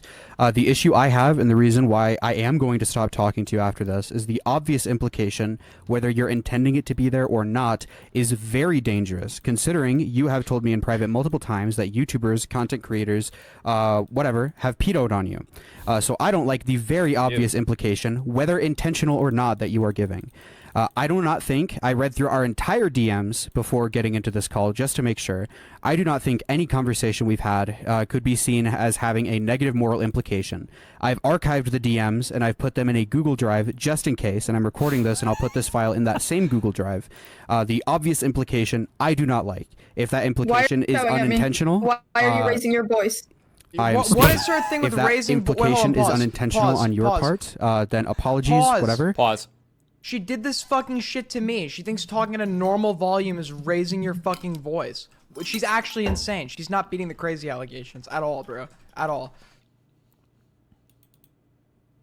Yeah, it's gonna suck if I'm like really an evil pedophile and this girl's like ruining like a case on me because like she's just retarded, right? Yeah. Like what if I'm Epstein, right? True. And nobody's gonna know. Nobody will find out. Okay, I don't know anything about these people. Like the details of any of this stuff. Why not just lie like they do? True. Method Josh moment. Do you remember that meme? Yes, Oh, Jesus man. Christ. We need to get It's a him different somewhere time. safe. Everything else can wait until after. Agreed. Let's go. Let him die.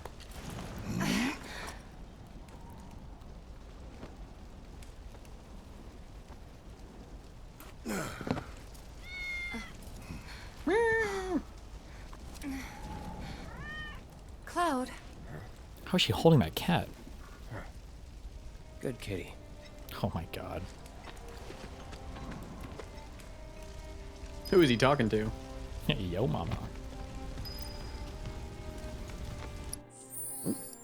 What? Shut up.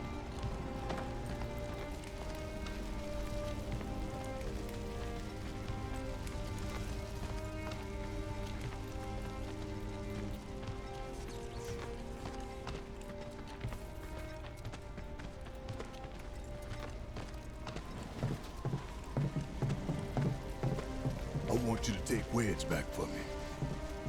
I'm gonna look around for the others. He made it, didn't he? They could still be alive.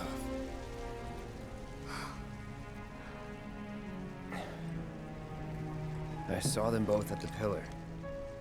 Jesse and Biggs. Saw how bad they were hurt. This cat is being held in just the weirdest way possible. They're dead, bro. They're gone. Don't.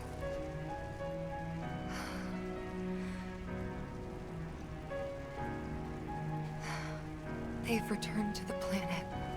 Rip.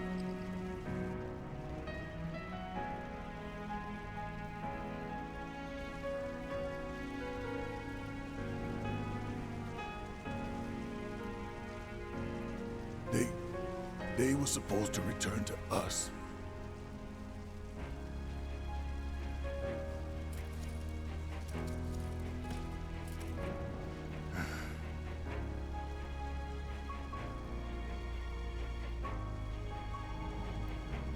But if we stop now, they'll never let us live it down.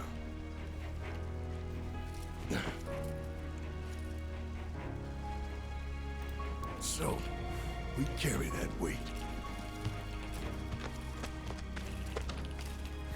Jesus.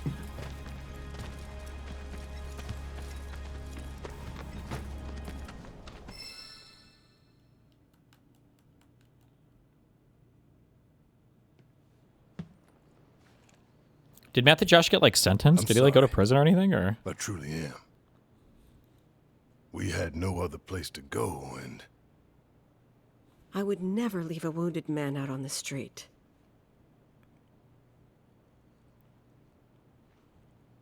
Wow. No, the police dropped it. Damn. Elmira, I know what you said, but you have to let us go after Aerith. Not this again. We found an underground Shinra lab where they've done human testing. What? This wasn't the first time, and it won't be the last. I know these people, and I know they're never gonna let Aerith go. She's the last living ancient on the planet. Think about what that means to Shinra's scientists.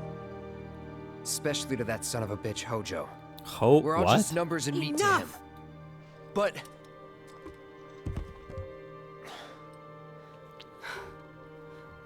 Please, I need some time to think. You've all had a long day. Why don't you go upstairs and get some rest?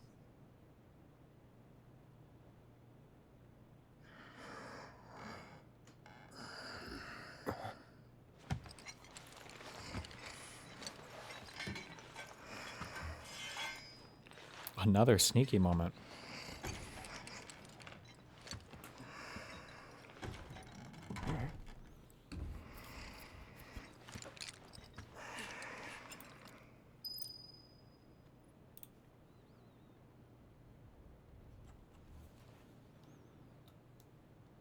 Apparently Method Josh tried to do some crypto thing, but then people found out he was involved and then they bailed.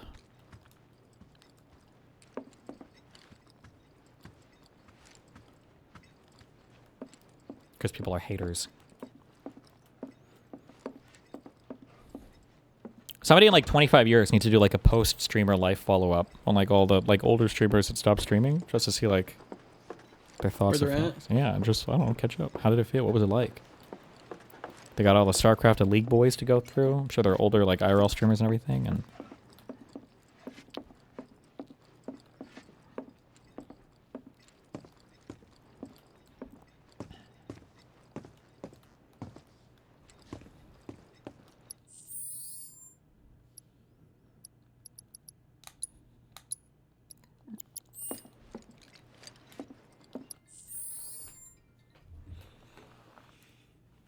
all right, you can set them up.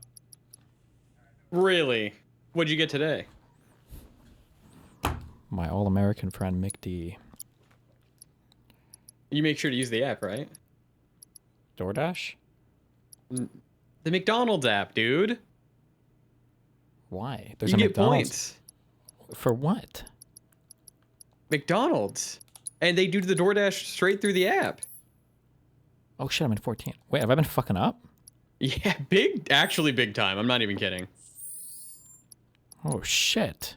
Since when does McDonald's have points? Years? Huh. Cringe.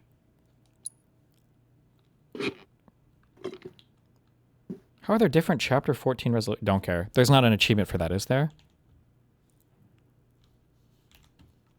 Please, God, tell me there's not an achievement for chapter 14 shit. No Destiny. Okay, good.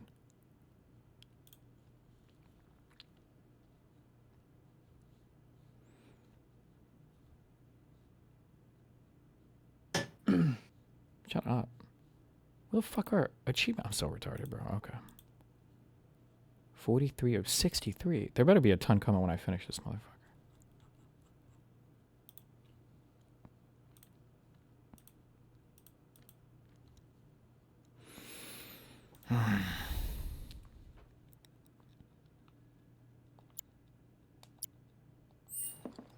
Sam Harris will give you catharsis. Will he, though? I can't watch him on anything related to the Middle East, okay? It's too much. Oh, a purple! A purple! No, don't block me! Oh, go. I can't run. It's not letting me run. They want to keep it from me. Oh, we're getting it. We're getting it.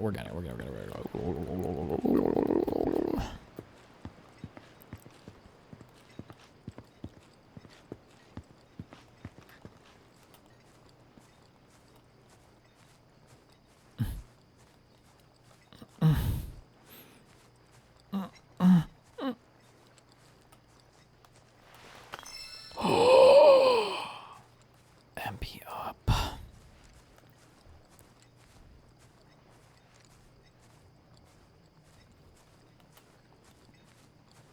Okay, choose wisely. Give me a good video to watch while I go eat this food.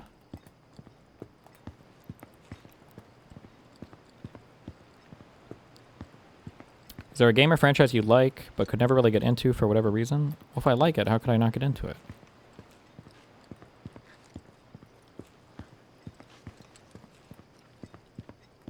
Did I not go down? Oh my god.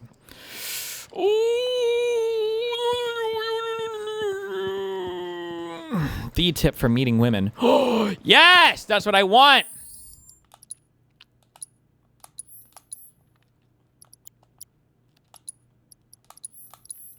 Get me out of here. Okay.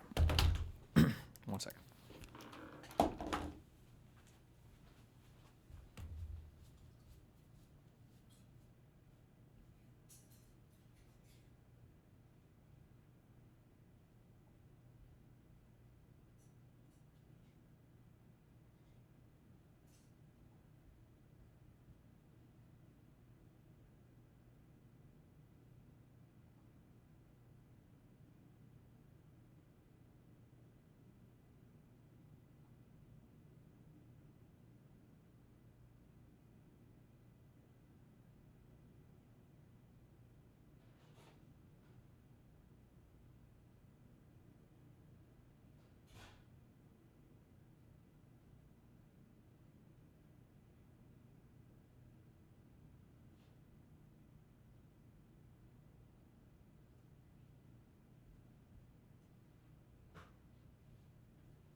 I'm still here, bro.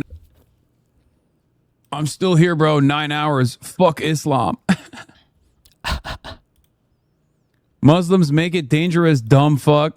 Fucking R-word ass cucks. That's it, pussies. Be nice to Muslims so maybe they'll stop raping kids. Make amazing fucking sense.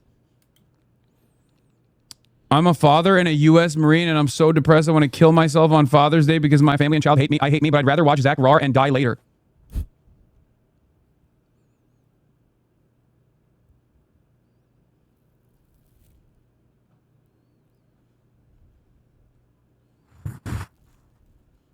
Ooh.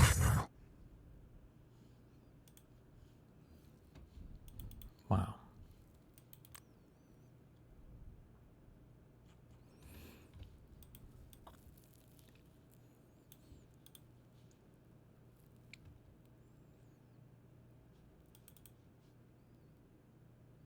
The reason I saw Aerith at the start of Chapter 14 was because of the hidden affection to some Destiny seeing Tifa now because he leaned towards her in this game.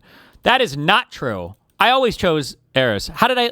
Oh my god, because the chapter that's locked in probably has a worse dress. Fuck!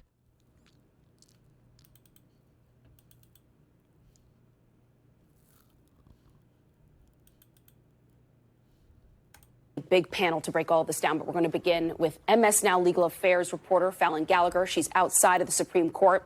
MS Now senior legal reporter Lisa Rubin and former federal prosecutor Temadayo Aganga Williams and immigration attorney Alan Orr is with us as well. It's great to have all of you guys. Fallon, you're there in front of the Supreme Court. I'm going to go to you first Jimmy to Fallon? break down what this ruling on temporary protected status means. Yeah, Antonia, this is the worst case scenario for TPS recipients. The Supreme Court here today is clearing the way for the Trump administration to end the temporary protected status for more than 350,000 Haitians and Syrians. And I want to remind you that these are not people who came here illegally. These are people who are here under a protected immigration status because it is unsafe for them to live in their home countries. Now, this is a 6-3 ruling along ideological lines. Alito wrote the majority, Kagan wrote the dissent. And basically what they're saying here is that there is no judicial review for the terminations of non-constitutional claims. Now, that means that the court actually can't decide. There's no role for the court to decide if the Trump administration can terminate these types of claims or not. But there was one constitutional claim in this case. And these TPS recipients argued that the Trump administration was trying to terminate these programs on racial grounds. Now, they pointed to statements that the president had made about Haitians, that then Secretary of Homeland Security Kristi Noem had made. And the court is saying that because the Trump administration has reviewed every single termination that has come up thus far, there is no racial ground. But I want to read very briefly from this ruling because Justice Alito writes in the majority, viewing all relevant evidence, we conclude that MEO respondents are unlikely to prove that race was a motivating factor in the decision to terminate Haiti's TPS designation. It follows that they are not entitled to interim relief on their equal protection claim. Now, of course, they're pointing to those statements, those racially motivated statements that the president had made about Haitians in Ohio. You'll remember that whole saga about eating pets. They're saying that that doesn't count here because there is no clear racial motivation by the Trump administration. But again, this is a major blow to those TPS recipients from Haiti and Syria. There's more than 350,000 of those people here, but there are more than 1 million people here on TPS status overall. So this is going to have massive implications. Antonia? Alan, I want your reaction to what Fallon just laid out for us there. And the concept here that the court is ignoring the history of this administration's remarks about Haitian people in particular. I don't think there is a single American who can say they actually forget what we heard from the president, what we heard from Vice President Vance about Haitian people, just some of the most disgusting and racist remarks you can imagine. I know that you work with a number of Haitian clients. Break down for me just how devastating all of this is about to be. Very devastating, and I hope we stop talking about it as the Trump administration won or someone won, because right now America lost. There are going to be a lot of jobs that are open and a lot of people in home health care industries that are not going to receive any service because their providers are going to be removed from the United States. There are a lot of people who are going to die and suffer because of the account of this. So I get the Haitians because of the doggos, but why Syria? Muslims. Just scared. Trump's always wanted to ban all Muslims from this country. He said it when he was running the first time. So he'll, cut around the edges wherever he can. I wish this court was more of a court of equity than they say they were a court of policy right now. So I am the chair of the Haitian Bridge Alliance, which is the United States organization that represents these Haitians before the Supreme Court. And we have made the argument that not just his comments, but also in the writings and just recently even the discovered emails from Kristi Noem about the clear conversations they've made about Haitians and black immigrants in general when you even look at the refugee policy. And this court has said, even with that information, there's nothing for us to do here, which seems to be extremely problematic along party lines. And today you've seen something that I haven't seen in the Supreme Court in a very long time, is that you've seen the justice sort of read dissents that are 35 pages from the bar. So even in the Supreme Court, you see not the harmony that generally exists there in peaceful dissent in saying that this is outside the norm. And because it is outside the norm, because it isn't about just policy and procedure, this is about people and human engagement. And the concept that people keep saying that the problem is that it's temporary status and it's been longer than temporary, well, change the word. Don't put people's lives in danger because you feel that that arbitrarily moves something. And as stated before, there are millions of classes of TPS individuals who are here legally working. So they're authorized, they've been vetted. There's none of the concerns that you have with people who may come in undocumented, as well as they're supporting our economy. And when you remove those individuals, you draw down all of those work areas. So all those jobs they're doing, all of these companies that were relying on these TPS workers to work tomorrow are going to have to make decisions about them leaving today. So this is not a big win that we think we're going to celebrate. And there are 350 million or more Americans in the United States, 1 million TPS.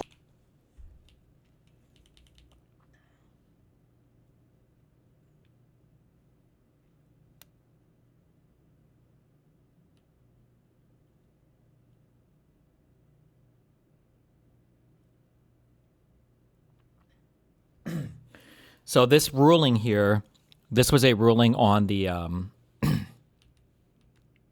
a request for a stay.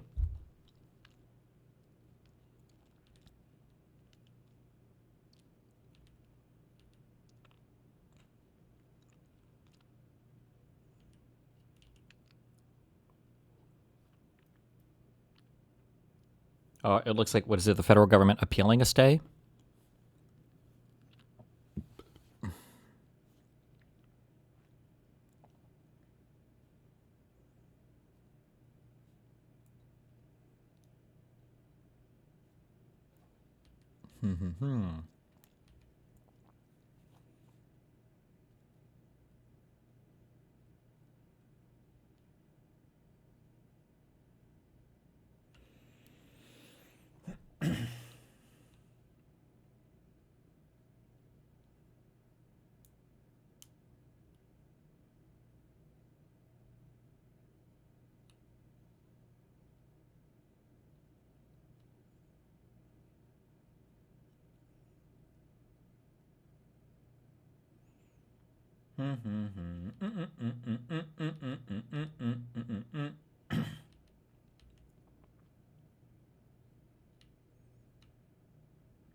Hold on. My voice is sore. I don't know if I can read this whole thing. Okay, fuck you. Let me just get the gist of it.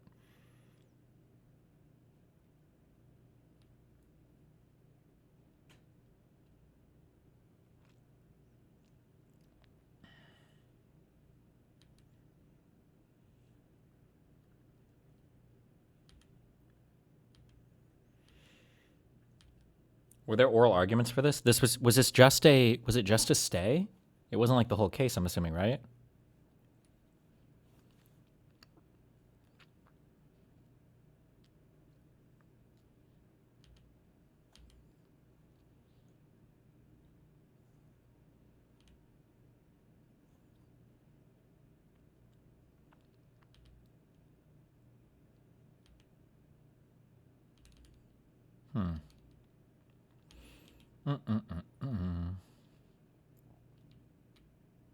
The South African people were offered TPS, right? That's how they came here, the temporary protected status?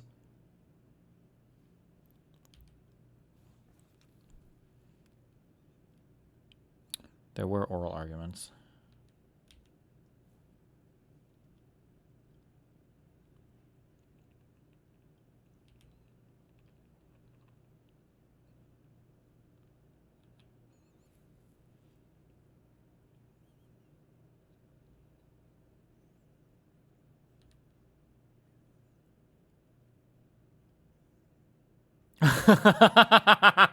Bro, is this still Alito writing? Alito is actually a god. He is a god. Like, Alito would argue that, like, this would be an Alito opinion, okay? We're here to talk today about whether or not a guy screaming the N-word at somebody after they fired them is grounds for racial termination. But when we look to the record, we actually see that this employer referred to people from East Africa as N-words, people from the West Africa as N-words, people from the Sub-Saharan region as N-words, and people from other places, sometimes even really dark-skinned Indians as N-words. And we would actually consider that to be an incredibly diverse group of people. So to say that the N-word here is being employed in a racially derogatory manner just doesn't make any sense. He's actually a goat. Alito is like the goat of retarded shit. But whatever one may think of the side, I don't know if Alito's writing here. Maybe this is a different part, but it still says opinion of the court, so I think it's still Alito writing. But whatever one may think of the cited statements, or hold on. Due in large part to the difficult conditions at home, many Haitians have come to this country throughout our history, beginning with the more than 500 Haitians who fought to support the American independence at the Battle of Savannah in 1779.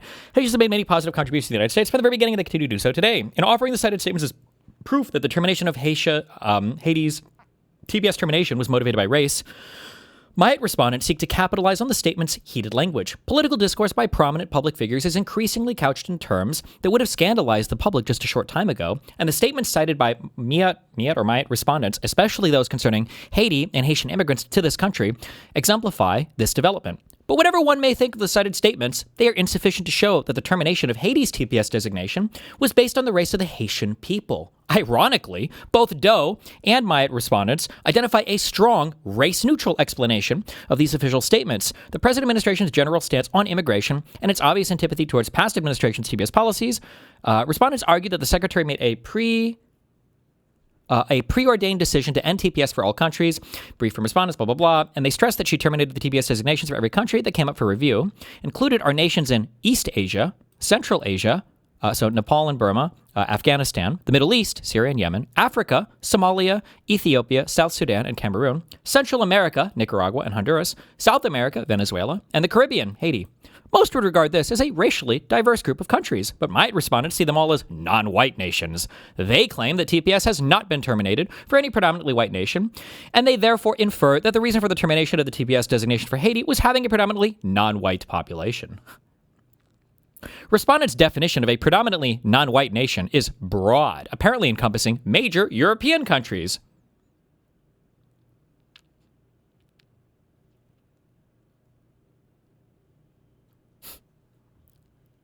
Actual God.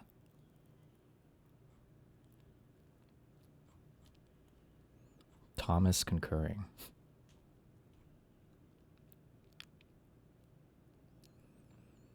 Even assuming jurisdiction, the equal protection claim fails for the additional reason that aliens have no equal protection rights against the federal government. Is that true?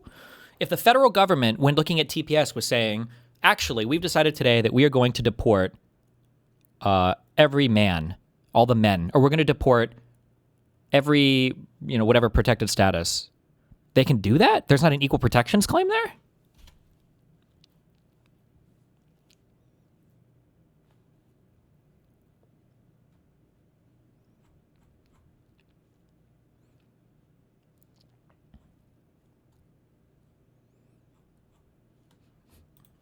Holders are not causing some economic burden on the United States. Timidayo, Justice Elena Kagan said this. She said the evidence is there plain to see in the president's statements, which the majority, and for that matter, his own lawyers, cannot even bear to repeat. Yeah, and I think that's what's so interesting about that is how the court basically pretends that the president is not the leader of this administration, that the actions the executive branch takes here don't reflect his intent and the racial animus that you see there. And I think what's most alarming to me is the continued basically shift away from accountability for the executive and a concentration of power in the executive. You now have a judiciary that effectively says that the administrative state, you don't have to abide by the rules that Congress sets. So Congress' congressional power is now limited there. You have a judiciary that's not going to review what the executive branch does, including the racial animus that you see there. And what's left is an executive branch that is completely untethered from the rule of law and process. Right? I know there's a lot of discussion about the politics here and the implications on real people. All that is very important. But there's a process here that Congress laid out that represents us, that passed laws, and there should be this expansion of no judicial review, I think, is a part of a trend here that we're seeing, with the executive branch allowed to act without any review from any other branch, judicial or congressional, and that's really dangerous. Lisa, I wonder if you can build on that and the origins of this case in the first place. Because from the outside, or really not the outside, as someone who covers immigration, it appeared to very literally emerge just out of the president's own interests and whims. I think there's some truth to that, Antonia, particularly when you terminate temporary protected status for any country, there is a process that Timidayo was referring to that's supposed to be followed. There's supposed to be some consultation between a number of agencies within the agency itself. You would expect to see a very well-considered administrative record, right, of people discussing whether this is or is not in the national interest to extend TPS for a particular country. And you didn't see that here. here. And the reason you didn't see that here is because among the president's comments about the countries at issue here were also some antipathy toward the very idea of temporary protected status for anyone. And unfortunately, the majority here sort of turns that on its head to justify those actions. They say, no. This president's not a racist. Don't look at on it for the very idea of temporary protected status for anyone. And unfortunately, there were also some antipathy because among the president's comments about the countries at issue here were also some antipathy toward the very idea of temporary protected status for anyone. And unfortunately, the majority here sort of turns that on its head to justify those actions. They say, no. This president's not a racist. Don't look at the actual comments that he made, which they say are not overtly racial, and I'll take issue with that. But beyond that, they say, this is a president who just didn't like TPS. He doesn't like immigration in general. This isn't about any particular group of immigrants. He doesn't have racial animus. He just doesn't like the whole enterprise and the liberal immigration policies of the people who came before him. And so they sort of operationalize Trump's own racism across groups, across TPS statuses, which, by the way, all the TPS countries that exist in the United States right now, all of them are majority non-white countries. There isn't a Scandinavia country among them. There is not a majority white country among countries that we grant TPS to. So from the very outset, this is not sort of a fair comparison. We are not comparing. How did they let the South Africans in? Was that through TPS? Apples and apples. Wasn't that like only white South Africans? Where all of the countries that have TPS are made up of people that this president has said again and again are not people that he likes. They're countries that he's called S-hole countries, right? This is a president who has basically made his whims and wishes known, and the Department of Homeland Security acted on them on a dime, as you suspected. I'm so glad you spelled all that out, Lisa, because I've been thinking about this piece in the New York Times all week. A look inside the welcome bags planned for white South African refugees. This is by Hamid Ali-Aziz and Zolan Kano-Youngs from earlier this week. In the coming weeks, the United States plans to provide a welcome gift to white South Africans entering the United States as refugees. The piece describes how they're going to get welcome bags that include a report commissioned by Mr. Trump during his first term that downplays the role of slavery in the country's founding, and a children's book accusing South Africa's government of favoring the black population. They're also going to get tablets and other things. Alan, when you look at what's happening there, and you know what's happening in your clients' lives, you understand that there are people's lives actually at risk if they are sent back to Haiti or to Syria right now. What is the sort of the message this administration is sending? Well, I think it sends a very clear message to no poor, no black, no disenfranchised immigrants can come here at this point in time. And that's with the gold card and everything else. The messages is that we're sort of promoting in our immigration policy that we only want the rich for some bizarre reason when we've seen our history that many of the people who come in refugee status go on to create great companies. But I also want to add a little bit of solution here. It's time for Congress to stand up. This isn't the end of the road for Haitian nationals. There's a discharge petition that is right now in the Senate that has already passed the House that could be passed and send a clear message to the White House that they want these policies to push forward and protect this class of individuals for some period of time while we sort of sort out how we wind down or address these temporary protective statuses. But in the immigration world, even before this administration, it has been clear to be a black immigrant, just like in society, sometimes you have the worst rigor. And as you've seen the countries and the bans, almost 70% of Africa is banned. African countries are banned from coming within the current policies of this administration right now for non-immigrant visas. The denials are higher. The same thing for the Caribbean when you start looking at our very near neighbors that are going through. Besides Congress stepping up, I also ask the world to step up, to be the leaders that the United States used to be. Canada has a solution. Mexico may have a solution. And other countries may step up and say, you know what? We're going to stand in the gap that the United States used to stand for and build our world around the great immigration policies that the United States wants to have diversity and power that the United States actually receives. It is shocking to me that yesterday Haiti ends their World Cup after being out of the whole World Cup for 52 years, making not only their first score, but 2 scores, but then the very next day it hits the population in such a strange and odd way.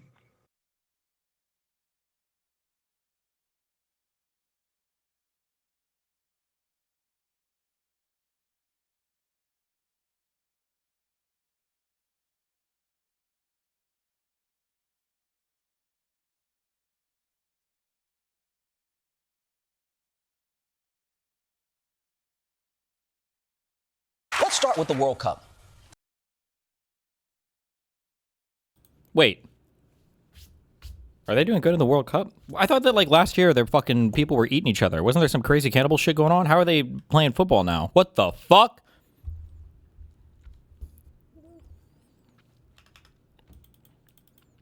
Oh, they're out? Okay, that's why.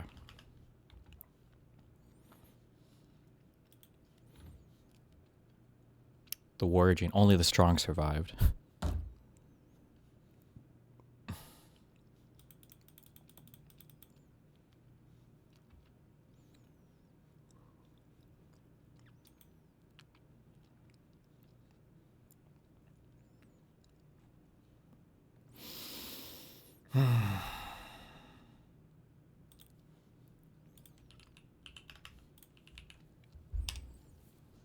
decisions, conclusions, or opinions. Both any and with respect to have an expansive meaning and a broadening effect. The provision thus bars judicial review of both the Secretary's ultimate decision whether to designate, extend, or terminate, and of each antecedent step along the way to that determination. Respondents' attempts to carve out exceptions to the review bar would eviscerate it, because virtually any substantive challenge could be recast as a procedural claim, as their own claims demonstrate. Moreover, their claims plainly cannot be raised without referring to or relying on the termination decisions, and they challenge the very kind of foreign policy-laden judgments that are traditionally entrusted to the political branches. Even if their claims are not barred, they are meritless. The statute does not micromanage the degree of consultation with other agencies. Paragraph B3 requires the Secretary to consider the national interest in reviewing designations made under B1C because it requires her to determine whether the foreign state continues to meet the conditions for designation under paragraph 1. Far from demonstrating pretext, the fact that the Secretary exercised her discretion consistently is a virtue, not a vice, and the MEO respondent's constitutional claim is meritless under any standard of review. I welcome the court's questions. What was the practice before the statute was adopted? That was the EVD practice that's discussed in the Smith decision, the Enbank-Smith decision from the D.C. Circuit, and that was, I think, properly characterized by Judge Silberman, in his opinion, as essentially a forbearance policy that fell within the heartland of Heckler against Cheney. Hold on. Me talking to this fucking bitch here isn't gonna mess up my next game, is it? It's not gonna like carry over or some bullshit, right?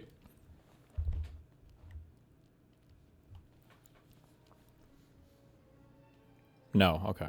So one of the points we make is that the historical background of this statute is a statute where there was limited, if any, judicial review of executive discretion in that case. And it's telling that President Bush, in his signing statement, objected to Congress moving into this area and entrenching on what he viewed as the executive's traditionally unreviewable discretion. So it's unsurprising in that context that Congress passed a judicial review bar that at least partially accommodated the executive's constitutional objection to the sort of imposition of these kinds of regulations in that particular area. Guess Tifa cup size? Well, that's a good question. How tall is she? The president or the executive branch had. May you overlay the video from the... It's the guys! It's just the thing there. His ugly fucking face.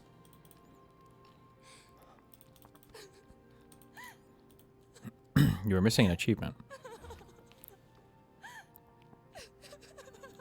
There's a quest called Tomboy Bandit in Chapter 15 you need to hit. Oh, I'll do all the side quests and whatever. Fuck you.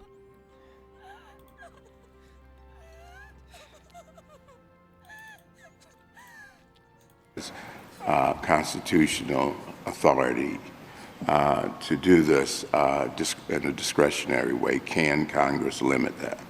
We don't dispute that here. President Bush obviously objected on that ground, but we don't dispute that Congress can move in here. And what they've done, as we envision it, they have moved into an area that was a really kind of a forbearance or an enforcement policy regime, and they've elevated to a particular status and said, here are the criteria for regulating that status. And we don't dispute that Congress has the authority to do that. Are there any examples of... Wait! What was that, Adam, guys? One tip for finding one tip. 3 hours ago. Hi, internet cook and noted heterosexual Adam Ragusia here. Yes, cooking can absolutely help you to attract a romantic partner, and I hope that I have given my overwhelmingly young and male audience plenty to work with through the years. I do get emails sometimes from fellows who report using a recipe of mine on a date night with things apparently going well afterward. Being a guy who cooks is great, just as long as you aren't obnoxious about it, just as long as you are sincerely trying to cook somebody something that they will actually enjoy instead of something that you think will impress them. When in doubt, center the other person's pleasure. Being a guy who cooks is great, but on this, the day of my 19th wedding anniversary, I feel both empowered and compelled to offer some more substantive tips on sex and romance. Actually, just one tip, the mother of all tips for young men to find young women with whom they are romantically and sexually compatible.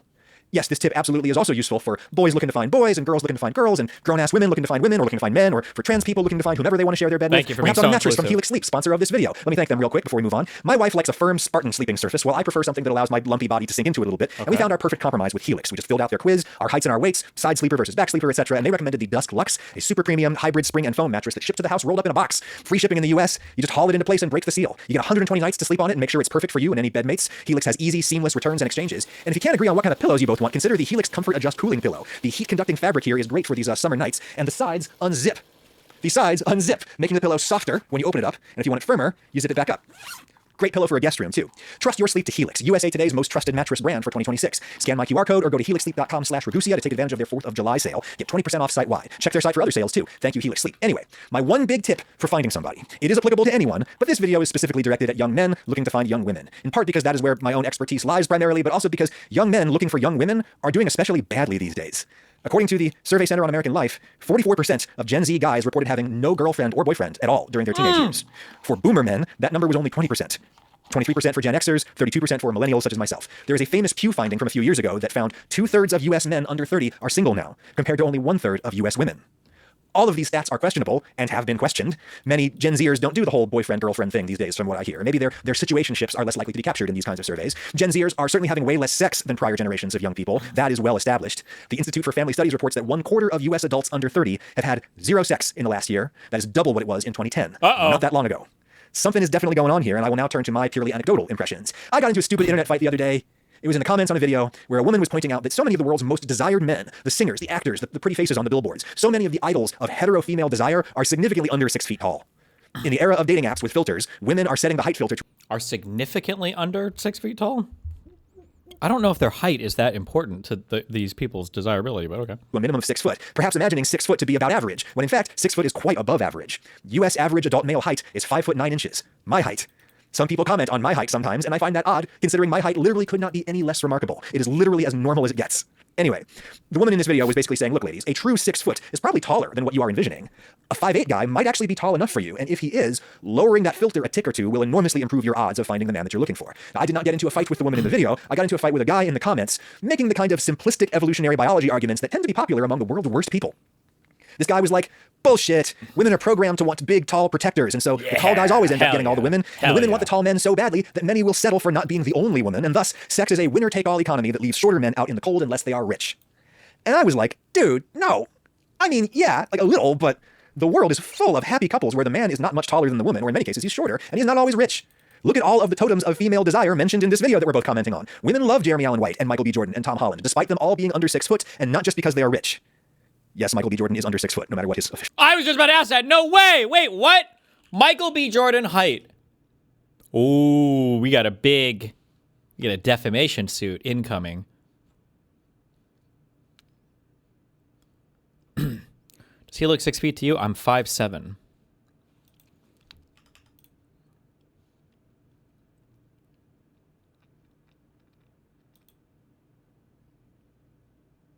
Where's the picture? Oh.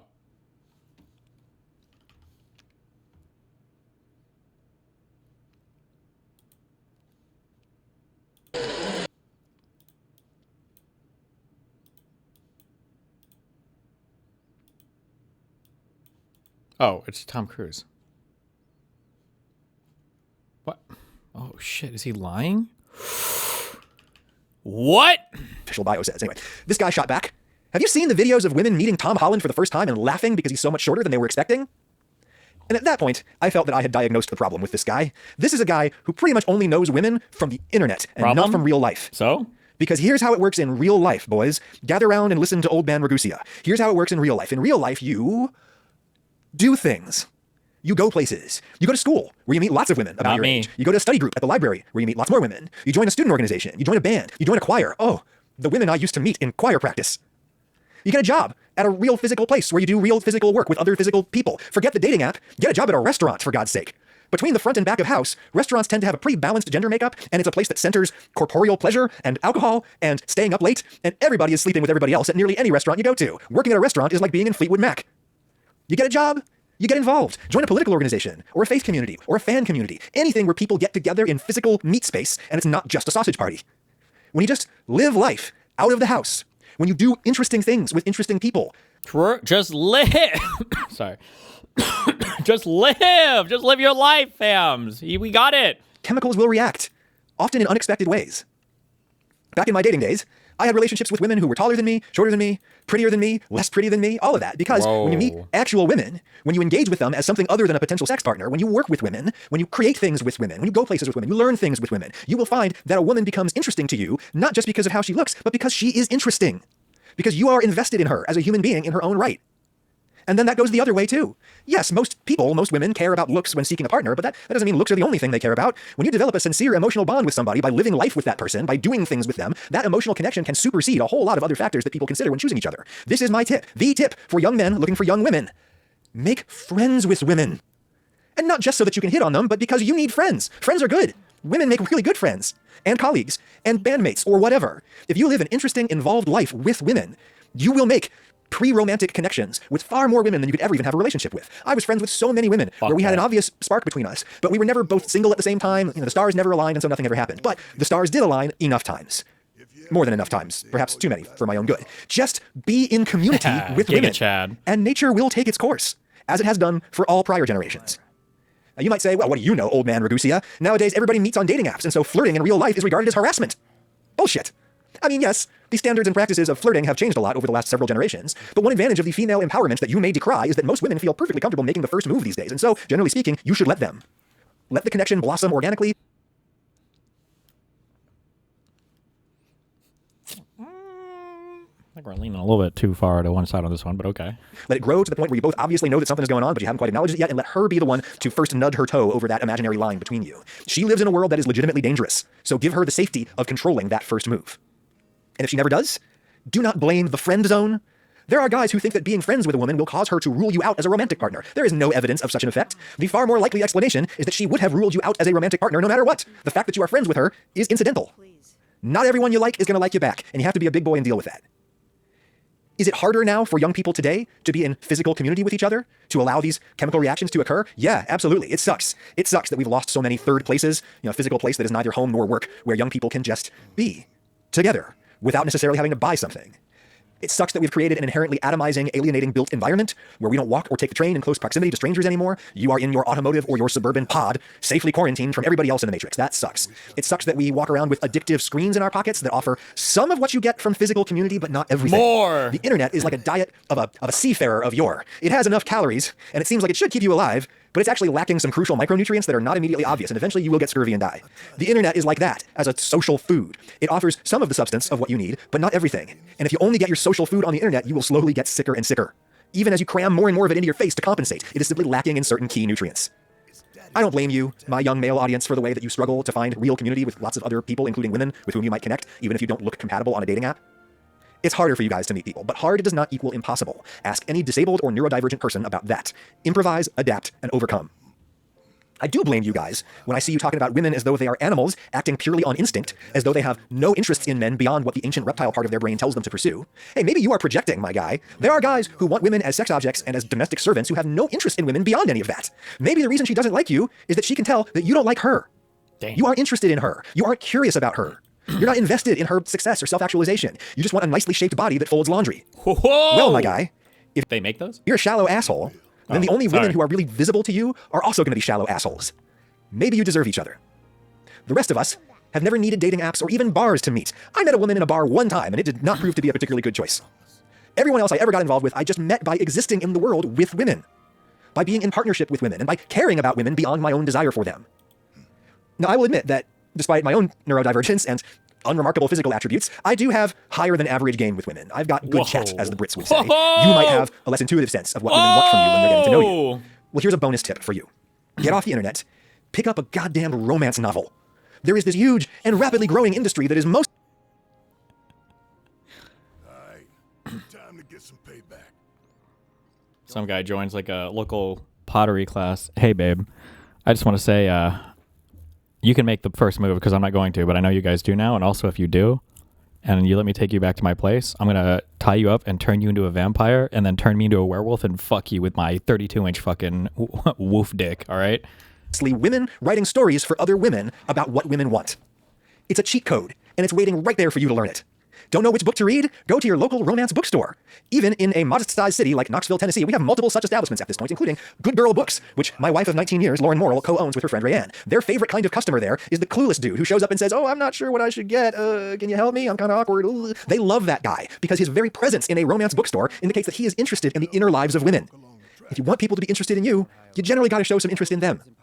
Be in community with women in real life. Eventually, one of them will probably look past your superficial shortcomings, and perhaps you will learn to do the same. Now, stop watching YouTube and join a choir. I swear to you guys, choir.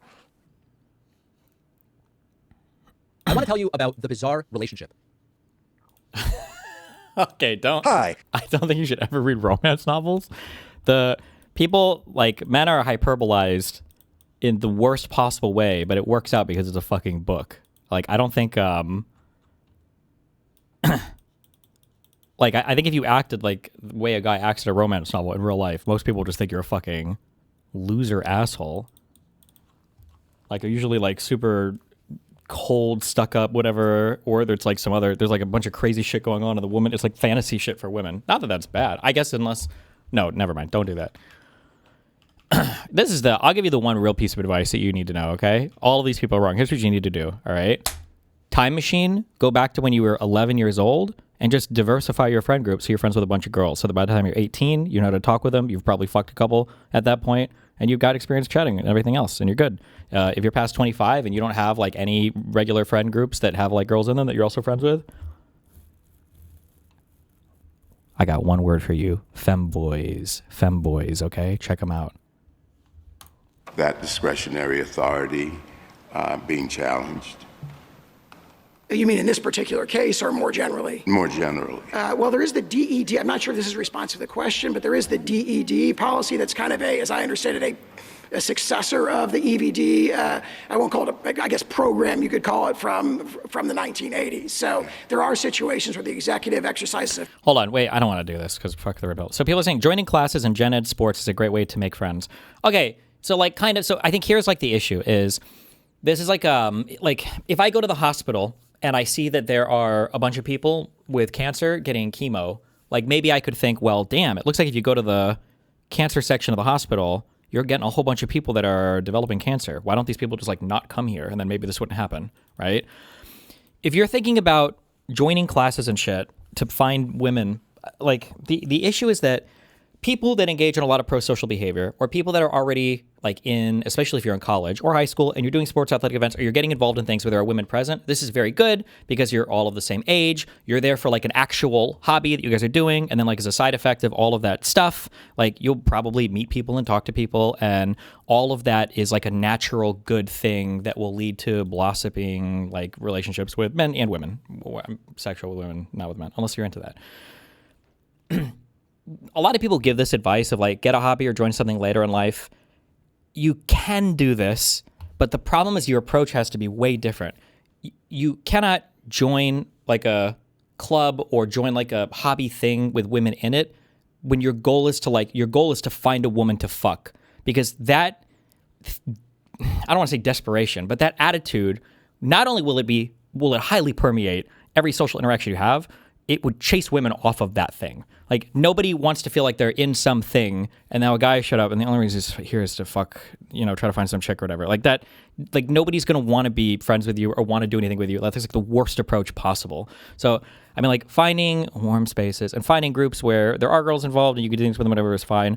Personally, I don't know how the fuck you would do that today because everything is online and everything is, I just don't even know. Outside of like school or work, if you're working at a job with like 95% men, you're fucked. For some discretion here, when it comes to TPS, Congress has entered the area, has created it as a particular immigration status, and we don't dispute that Congress can do that here. General, you rely on Trump versus Hawaii in your argument, but that involved the president and entry restrictions. Here we're concerned with the secretary and in aliens that are already present.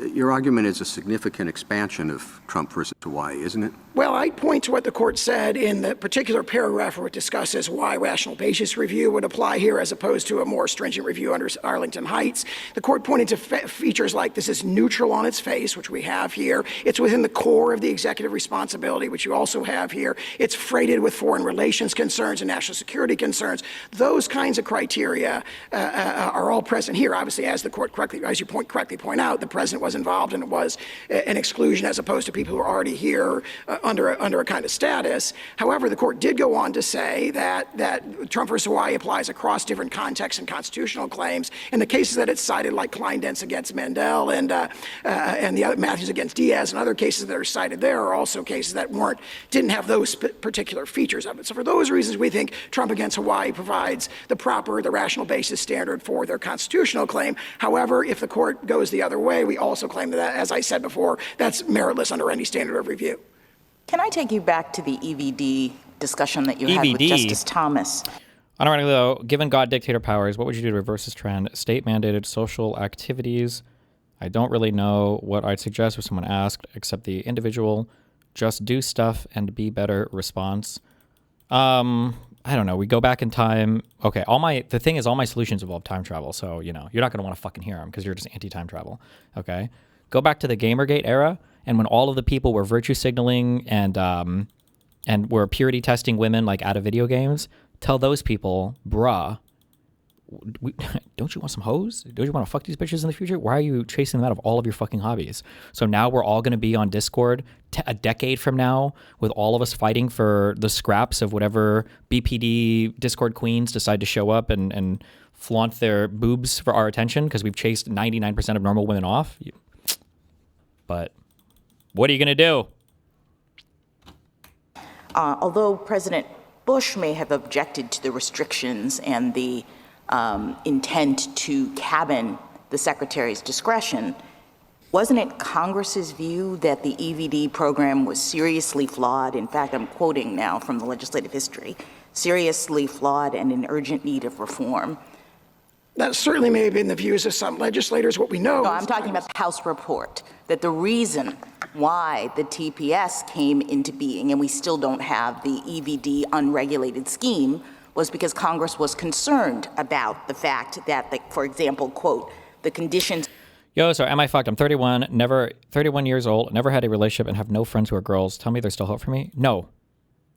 You have to do something. You have to change your life significantly. Because the reality is like, and again, there's also why you have to be careful with people who are married for a long time. It's why you have to be careful, with people like me who are rich and famous and wealthy and successful and handsome and naturally suave, intelligent, charming, charismatic, funny, et cetera, or why you have to be careful with boomers or older people that give you dating advice is because if you're successful in a thing, it can be easy to like retrospect and try to guess why you were successful. But the reality is if you put women and men in the same space and you force them to be together, they will eventually start dating and they will eventually start fucking. This is why a lot of people meet girlfriends and boyfriends in high school and college. This is why adult men end up fucking or sexting 16, 15-year-old women online. This is why coworkers always end up smashing each other. This is why anytime you put a whole bunch of men and a whole bunch of women in the same place, they will start talking, dating, fucking.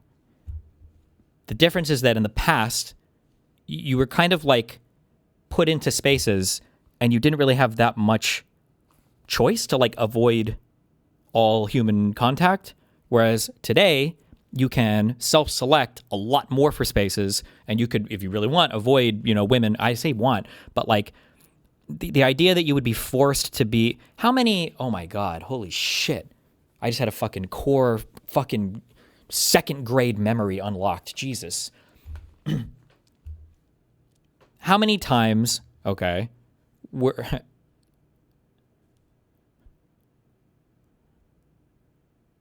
Jesus, I don't even know how this, dude, sometimes the Vive just opens parts of my brain. How many times, you ever been in like 5th grade, 6th grade, 7th grade or whatever? Wait! Hold on, let me mind meld with you. Tenka Muso. You're not going to mind. You have no idea. Let me write it out. You have no idea what I'm about to say. You have no idea what I'm about to say. Hold on. Let me write it out, he says. Hold on. Tenka Muso thinks he's mind melded with me.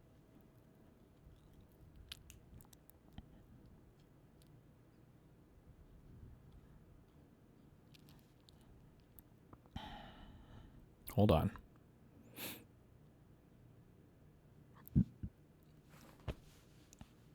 He's writing it out. Playground stuff where you just play with only guys and exclude girls from tag and shit? Oh, no, we're not mind melded. Fuck you. I was going to say, how many times would you have like, it was like a partnered activity or there was like a group of 4 people where if it was left to your own devices and it's like, okay, guys, pair off. There were always like the same 2 or 3 people you'd pair off with. But then sometimes, you know, like you're not going to go ask like the cutie in your 4th grade class, okay, Rebecca, to be your partner. But then when the teacher's like, we're going to assign partners, sometimes, you know, you might just get assigned. You got like 2 guys or 2 girls in a group in grade school, or whatever. Like this is like one of a billion examples of people kind of forcing, like adults forcing children or people forcing men and women together into common spaces. And then, yeah, like stuff will happen. But when you start to self-select so much, you don't choose those spaces as much because there's kind of like some friction there and it's a little bit awkward. So then you just keep gravitating towards the same groups, you know, same gender over and over and over again. And then you kind of just, you get fucked.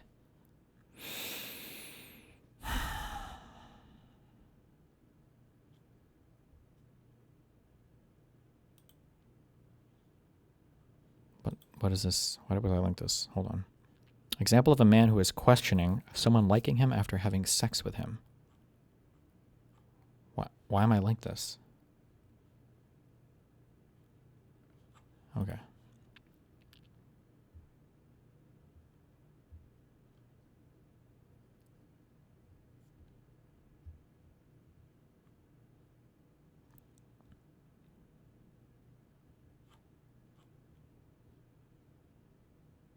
I feel like the best way to avoid going into hobbies with the intention to pick up women is to slowly branch out from hobbies you already enjoy.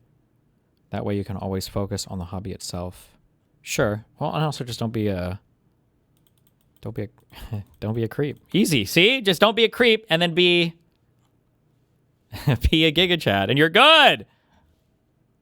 Under which safe haven may be granted, extended, or terminated do not appear in any regulation. That it appeared as though the executive was exercising its discretion in an unregulated fashion, and so Congress created this statute in order to restrict the executive, and wasn't that the reason why President Bush was objecting to it? Well, I can't speak for President Bush. I don't dispute most of what you said. We do believe Congress moved into an area where there was really, you know, a perception at least of kind of unfettered discretion, unregulation, set forth sort of broad and highly discretionary criteria in which the... All right, so are those reviewable in your view? Now we have a statute in which Congress has clearly required the Secretary to take certain statutory steps to include, for example, consultation. Are those reviewable in your view? No, what is not reviewable is any determination with respect to... I'm asking you what is reviewable. Is it reviewable for a person to allege that the Secretary made this determination without following the statutory steps? Certainly not. Not? That would be a determination with respect to, for example, here so what was the point of Congress putting this statute into being and having requirements for the Secretary if there was no ability for anyone to challenge the Secretary's compliance? Congress may presume, as this court frequently does, that the executive would be presumed to act within the bounds of that it's set forth, and Congress provided for ongoing congressional oversight. So there's an annual reporting requirement. There is a 6 to 18 month situation. So in a sense, judicial review is kind of a misfit with this particular statute because the Secretary has to go back every 18 months and reconsider. And if judicial review, as we see here... What do you do with the precedents of this court? And I'm thinking about Bowen, and I'm thinking about, there's another one in which we don't agree that a determination is what you're saying it is. In other words, in Bowen, we specifically indicated that, and it used very similar language, and we said, Bowen used the language, any determination of the amount of benefits under the Medicare statute was in the judicial review bar. And we said that provision, quote, simply does not speak to challenges mounted against the method by which such... I've always had good male and female friends my entire adult life, but still haven't managed to get into a single relationship. The times I tried to make a move, the girl friend zoned me. Women will decide in 1 hour whether or not you're dating or friendship material, okay? Don't fuck it up. Also, fuck this. Spoiler alert. We hate immigrants. What do you want me to say? Alito's a king. Damn. It's Antifa. But wait! Did you know Wutai is the one funding their activities? For all their claims about fighting for the slums, they're nothing more than pawns of Wutai, puppets dancing to the tune of their foreign masters. And that's the truth. Topside news delivered straight to your ears. That'll be 5 gil. 5 gil, come on. Damn, man. Knew we couldn't trust Wutai to leave us God alone. damn it. They want him, we got him. Does this mean there'll be another war? After what they've done, Is it possible to choose to be gay? You can choose whatever you want if you choose hard enough. Ooh, yeah. We ain't no damn pawns of Wutai. I couldn't care less about the rest, but that shit.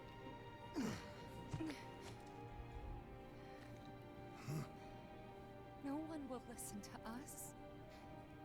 There's no point in even trying. Wow.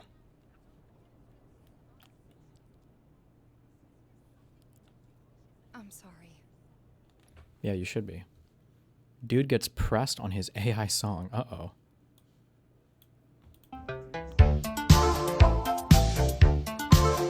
Standing in the pouring rain. Now I bought a heavy diamond chain. My pocket's getting thick. AI, that's what the people want to know. Phoenix Flexen proves his song isn't AI. Come on now. Sooner or real thing.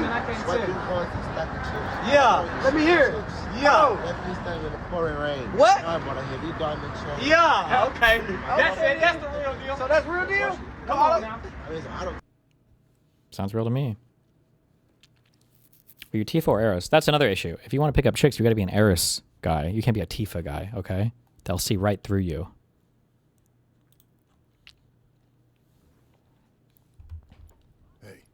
Hey. Hey, Tifa, listen. There's no room in this for regrets or what ifs or any of that. All we can do is keep moving forward. Keep following this path we chose. Wherever. So we can say we did all we could. I know. But right now, instead of looking forward, you need to look around. Yeah. Everyone here is terrified. So I'm asking you. Oh, yeah, you could be a passport bro, too. Don't. Just go to Southeast Asia. Pick up a poor chick. I know we're...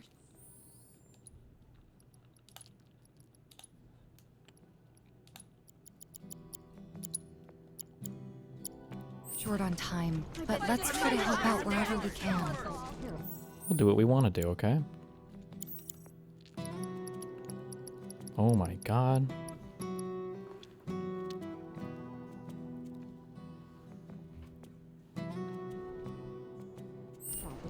If you're a passport bro, what country you go to? Turkmenistan. Then you don't have to compete with anybody, because who the fuck knows anything about Turkmenistan? Remember, you said the best method is listen and ask follow-up questions, literal cheat code, God method. Why did you do it? Did it work? That's what I did to fuck your mom. Ha ha! Wow! Wow! Wow! Literal wow moment. World of Warcraft. Haha, get it? Wow. How far could they have gone? Oh, what's going on, bud? Oh, Cloud. Have you seen the... I haven't seen them since they left to do their patrols. Oh, I'm a pro If you kid do finder. happen We'll to get him. Run into them somewhere, We'll find him. Don't worry. Just stay calm and wait here, okay? Yeah, we got it. Yes. Of course. Will you shut up, man? Hey, fuck you.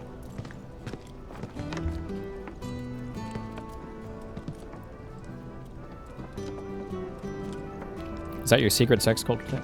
That is true. Here's, okay, I don't want to give you the real thing, okay? Here's the real shit, okay? Here's the real shit, all right? Every person on the planet with any friends has friends that are girls, okay? People are saying shit like, oh no, like all my coworkers are men. Like, oh, I've got like a group of friends, but 9 or 10 of them are men. Really? Did they come from test tubes? Do these guys have birthdays? They have moms. Hit up their moms. Tell them you want to go shopping for their kid to get them a cute little gift, okay? Act kind of like cute and indecisive, all right? Key to a mom's heart is to love her kid, all right? That's true of young single moms, it's true of older moms, all right? And then boom, you're in. You're banging their mom. You might have access to their siblings of age. She might introduce you to other moms. Boom!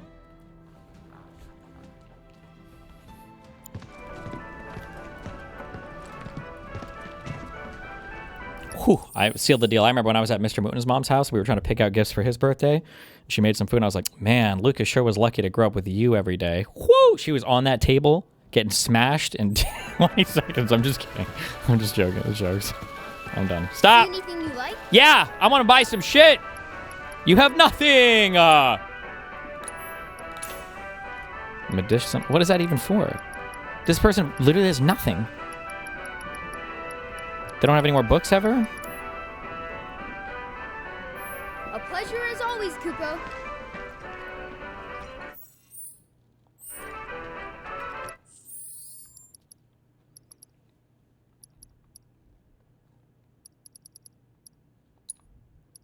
Oh, shit.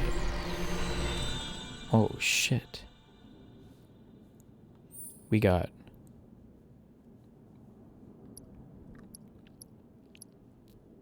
Connected. Ugh, whatever.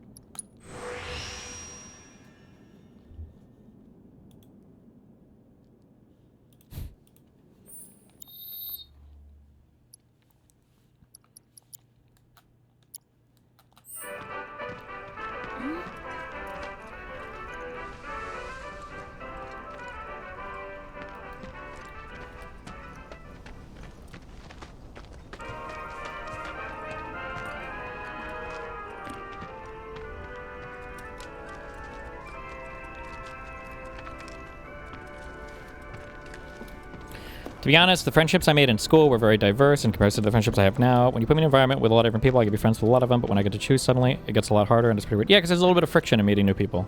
That's why it's always beneficial in school to get thrown together with a bunch of people. It's very, very, very hard, in my opinion, but then again, I always met people in environments we were forced to be together until I got famous streaming. Like, it was, first it was school, then it was work, and then it was like through friend groups. That was things that we had growing up. We had real life friend groups. Oh, parties after school for high school. Hey, you, Cloud, right? Man, am I glad That's I me. caught you. Sam. Oh, what's up? Said you're a merc and a former soldier at that. Listen, I hate to ask, but we got a few runaway birds. Mind helping us find them? Poor things were so startled by that plate coming down, they just up and bolted. I'm sure they're around here somewhere, frightened and hungry. My poor birds. Worried about them, huh? All right. I think we can help you out. Oh, thank you. When you find them, feed them this. I got you, There's 3 girl. missing all told. No problem. And their names are Coco, Lolo, and Momo. Woohoo! They'll come on home once they got some food in their bellies. Good luck. I'm counting on y'all.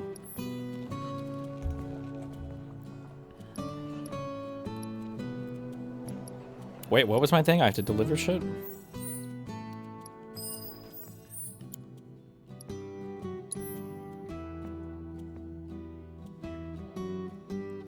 Okay. We'll find him.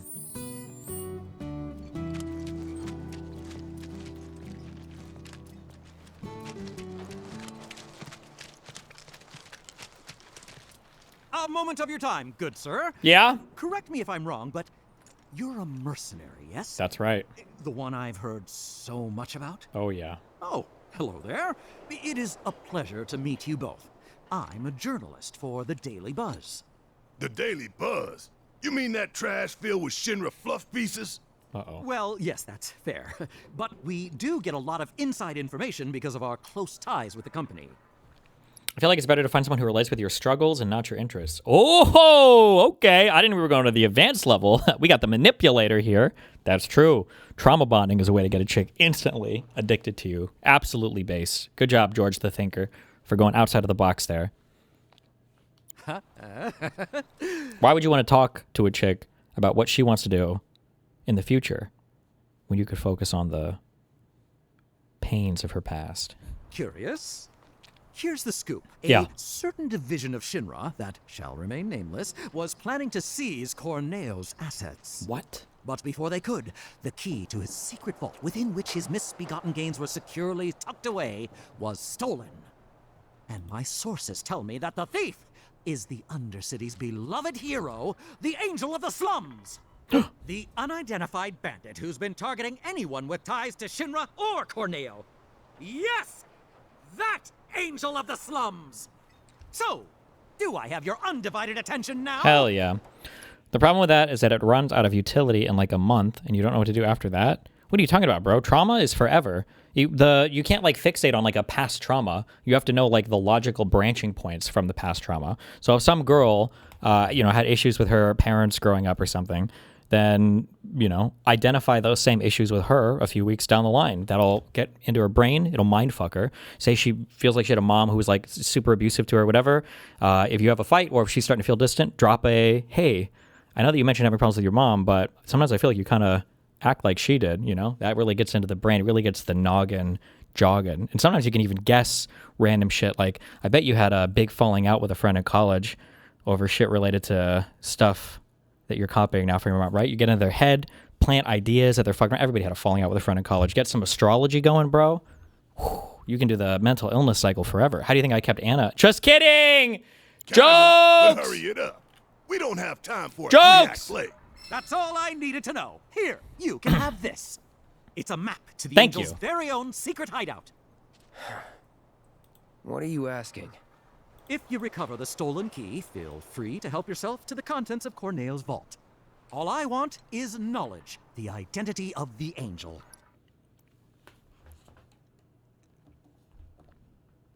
Breaking news! Breaking news! Breaking news! Breaking news! Huge breaking news!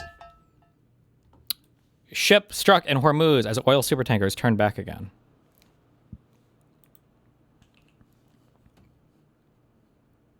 Crazy.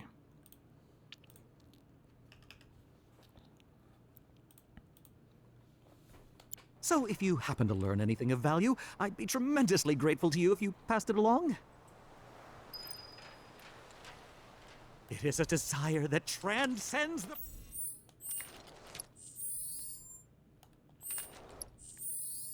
What am I doing? Why do I keep pushing the same fucking button over and over again?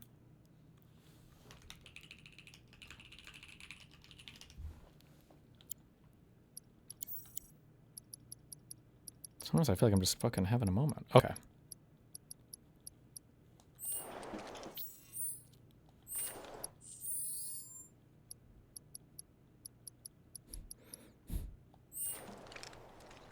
That button. All right.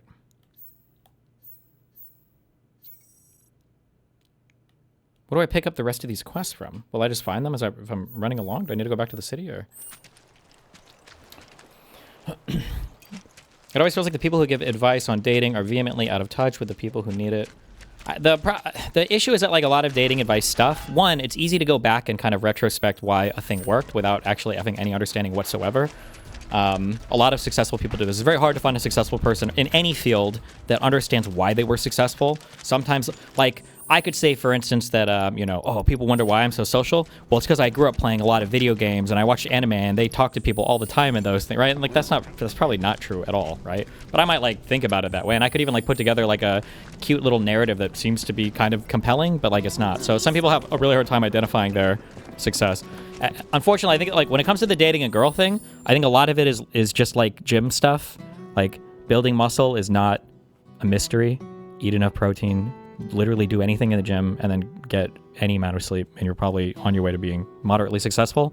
When it comes to dating or picking up women, it's have relationships with women, ideally friendships first, so that you're not awkward and weird. Learn how to have a conversation without being fucking retarded. Be like a reflective individual that can ask questions that show a genuine interest in the other person. Know like when to push and when to back off. But like this is stuff that you just develop like experientially. And so it's very hard to like just give this to somebody. Like Kobe Bryant, well, is dead.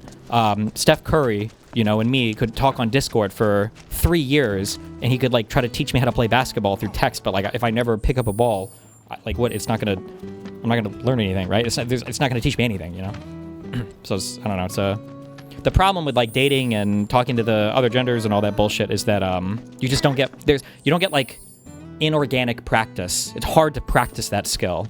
All the practice is relatively organic. It's when you're in school and if you're working jobs that have both sexes working together, but then once you're outside of those organic environments, I don't know how you force the inorganic reactions. I truly don't know. I don't know the answer to that. That's hard.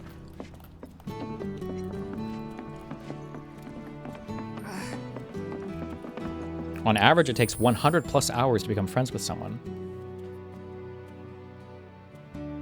What? That sounds crazy. That sounds like so much time. No shot.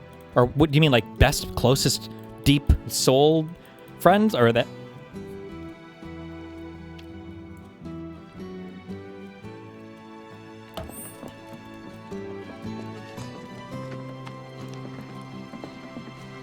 Dr. K says 50 hours low-level friends, 200 hours close friends.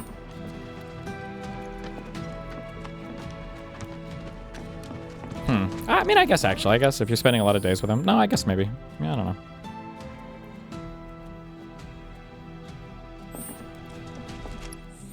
What? Okay. I'm having a fucking moment. Okay. Do you think there's something in there to go to? Let's go check. You do not get it. This generation is legitimately ontologically evil. Like the people or like the... What do you mean?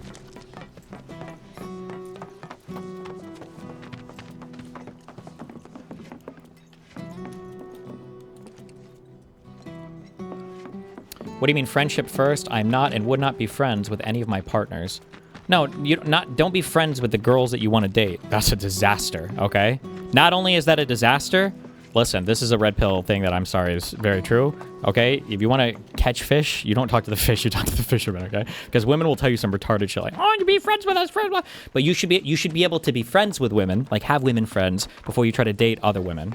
Because the issue is that like you wouldn't learn to run before you can walk, right? So how are you because picking up a woman would at least require the social skills to be friendly with a woman first. But if you're so fucking nervous talking to a woman because you don't even have like women friends and you're also trying to like do like the dating and hit up and like hitting on them and or hooking up or whatever else, it's too much. You're gonna fuck up because it's like such a new situation for you to be in. So what do you need? You mean you're willing to help me out? Yeah, I got you, bro. Thank you. You'd be doing this. Here's a list of everything I'm looking for. Got you.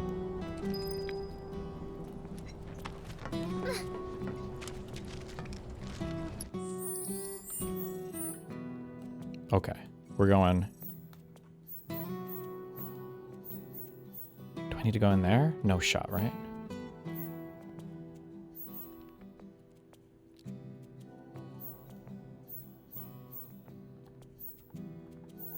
Zerka says, treat women like your little sister or daughter and banter with them. Zerka is probably as fucking crazy and weird as that dude is. Zerka probably has some of the... I hate to call this because it sounds misogynist, but like the best game of any person I've ever seen in my entire life. Treat women like you would your sister or something? Maybe, actually. Unironically, maybe, yeah. But if you didn't grow up with a sister, I guess you're kind of fucked in that sense, so...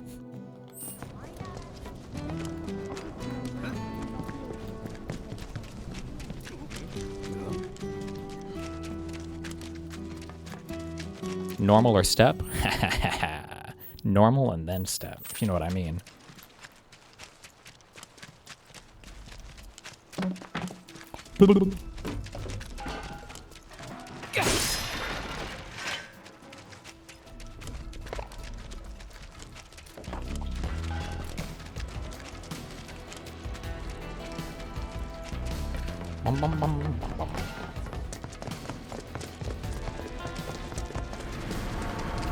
What? Spooky.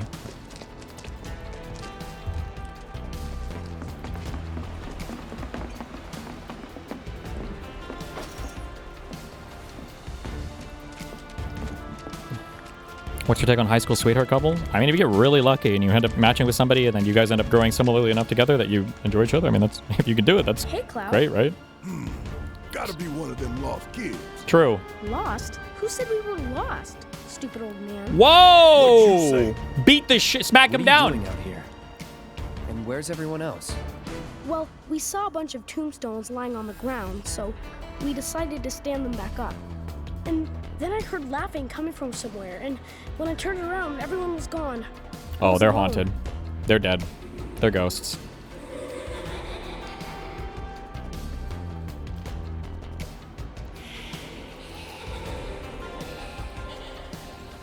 How would you navigate wanting to get with a coworker, especially when you just met and hit it off great with? That! I heard that, and everyone disappeared. Fucking go for it, bro. But also try to find like the department transfer as soon as possible, because if that shit doesn't work out, whoo, you're dropping a bomb, an atomic bomb on your workplace. Good luck. Phantom. Wait! Hold up. This is an enemy skill monster.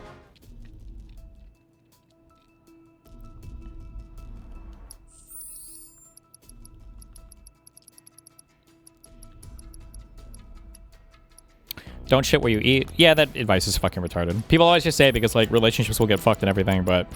I mean, like, where you're working, you're likely to meet people that are similar interests to you, and you're spending a lot of time around them.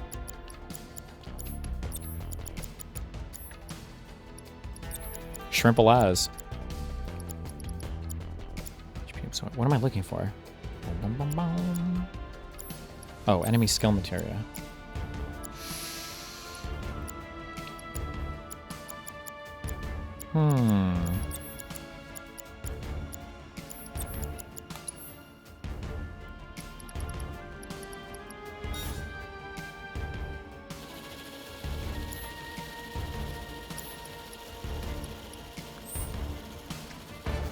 Okay. Can you clarify what you mean about not being friends with your girlfriend? Like, do you think you should be dating first and then become friends? No, I'm just saying that if you're trying to date people and you don't even have experiences being friends with that group of people, then you probably aren't going to be successful in trying to court those people because you don't even know how to engage with them on like a normal level. You're going to be fucking nervous. You're going to fuck it all up. Hey, Cloud. Boss, who said we were... What'd you say? What are you doing out here? Well, and then I heard laughing coming from somewhere, and...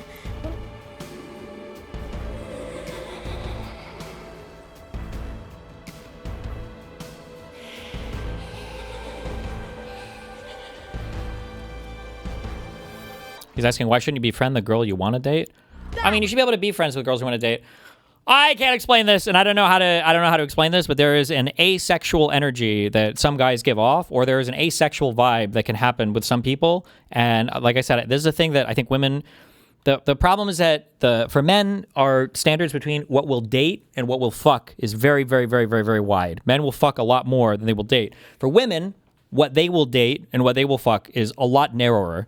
And for some reason, I don't know why, but there's a certain type of energy you give off where if you are talking to a girl and you guys are like kind of like friends and chummy, like you get categorized like very quickly, and that is unlikely to change in the future. So there, like I could rattle off some reason why I think that is, but I don't know if any of them are actually the truth. Like it can feel a little deceptive, I guess, to the woman, although I don't know if that matters. If the guy is like friending her up and then all of a sudden like angles it into like a sexual relationship later on where he's like, oh, I actually really like you. Like that can feel like a little bit weird. I think that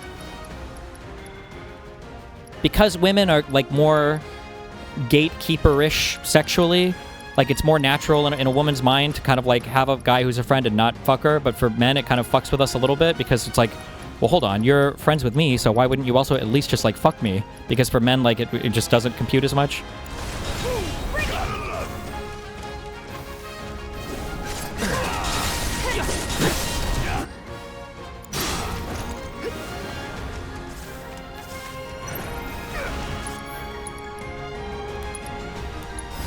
Allow me. Dispelling its reflect spells with Breach makes it susceptible to staggering. Enemy skill me.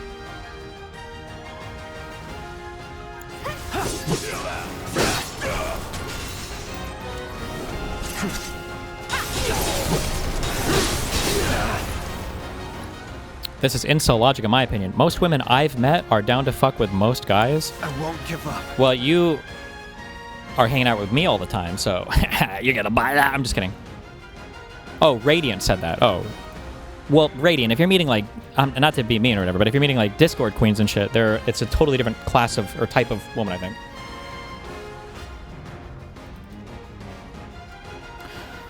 I think you also have to really accept you're going to have a lot of awkward interactions with people to train your social skills.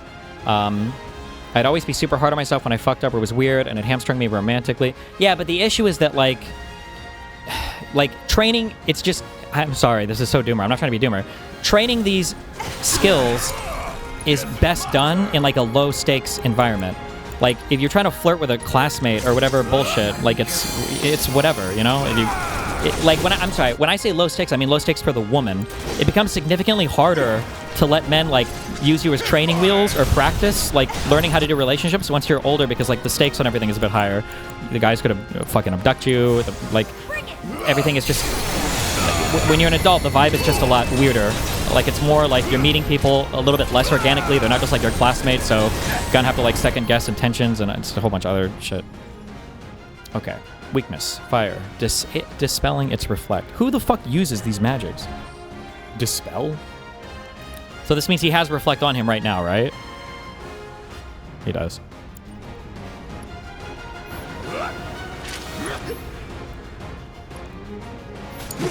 Let me handle this. Oh, let's go.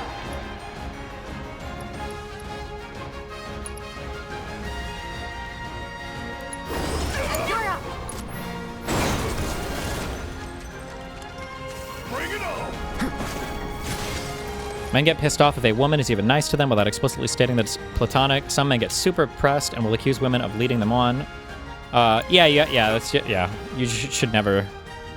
You should just never do that as a woman. My advice to women, though, is very much avoid men at all costs. Just do what makes you happy, okay? Okay, / disorder.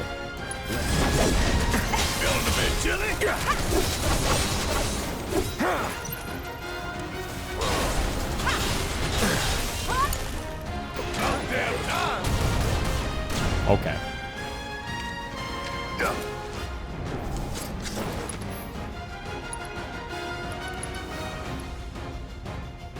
Reflect is an icon below their health bar. Oh, so he doesn't have reflect on right now.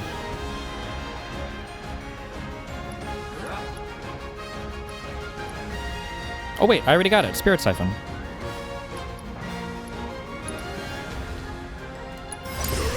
I got this.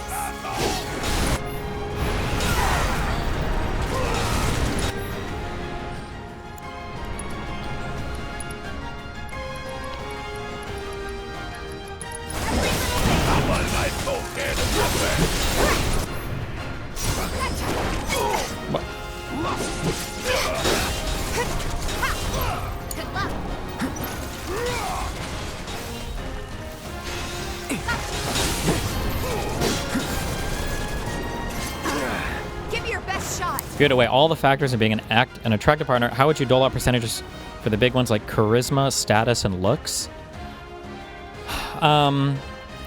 Like, the problem is that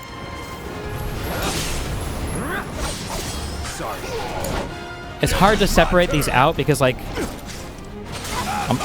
this is like my IQ take. Like, some people cope really hard around, like, school test scores and stuff, where they're like, oh no, like, I'm actually really smart. For some reason, I'm just bad at tests. And it's like, no, you're probably just fucking around, my dude. I'm sorry, but like 99% of the time, you're probably just not that qualified.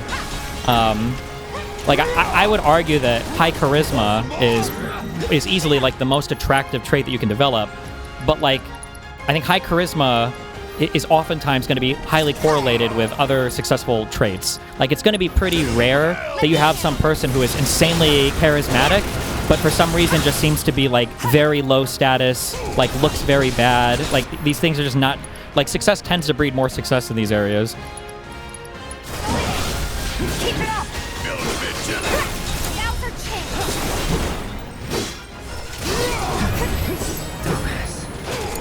Did he just call me a dumbass? No, fuck you. Seizing the opening. There. How about I go into a bed? Yeah. Take it off.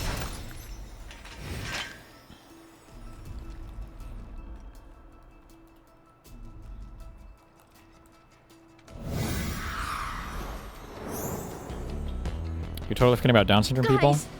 Taro! Look, Cloud's here too. These sunglasses, fucking So why'd loser. you kids come out all this way?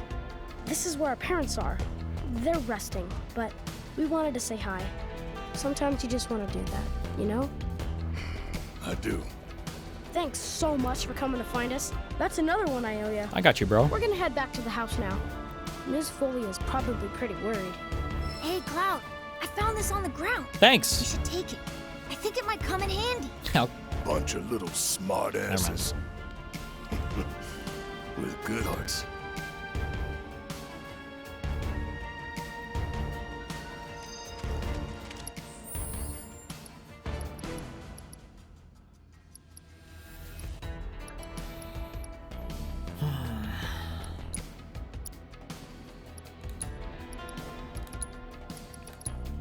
Okay, it's too loud.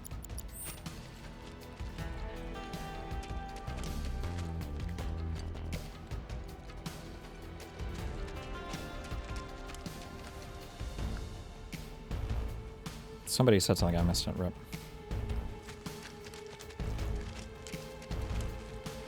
Truth is, I'm right, you're wrong if you think otherwise. Men need to find contentment outside of relationships. Every man I meet has an insanely negative life, whatever, with needing to have a girlfriend for whatever reasons that aren't actually beneficial for them outside of superficial bullshit.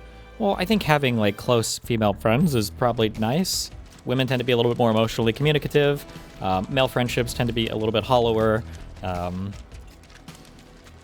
It's nice to, like, have women, I think, in general, are, like, they're just nice things. I don't mean women, like, multiple, like you're collecting them or whatever.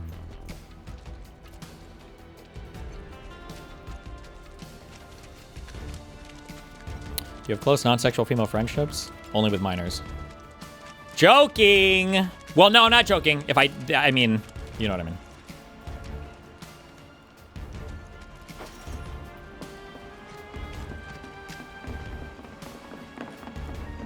So, what do you mean? I don't know what I mean. No, never mind. It's very rare to hear women say that about men, at least on public forums. Yeah, because most men are trash. I'm sorry, bro. What do you want me to say? They're schizoid, overbearing. They put on a lot of pressure. If you're a woman, you feel like you have to account for their feelings and your feelings. Every fucking interaction is stressful as fuck because if you say or do the wrong thing, you've either picked up a stalker for life, or they're gonna try to kill you, or they're gonna talk shit about you. So just a lot. It's a lot to deal with. God, I want to punch a wall. Fuck you, Destiny. Yeah, get that anger out. Urgh. Did you go back to the church? I gotta go to the church. You're right. Wait, I heard... Oh my god. Wait.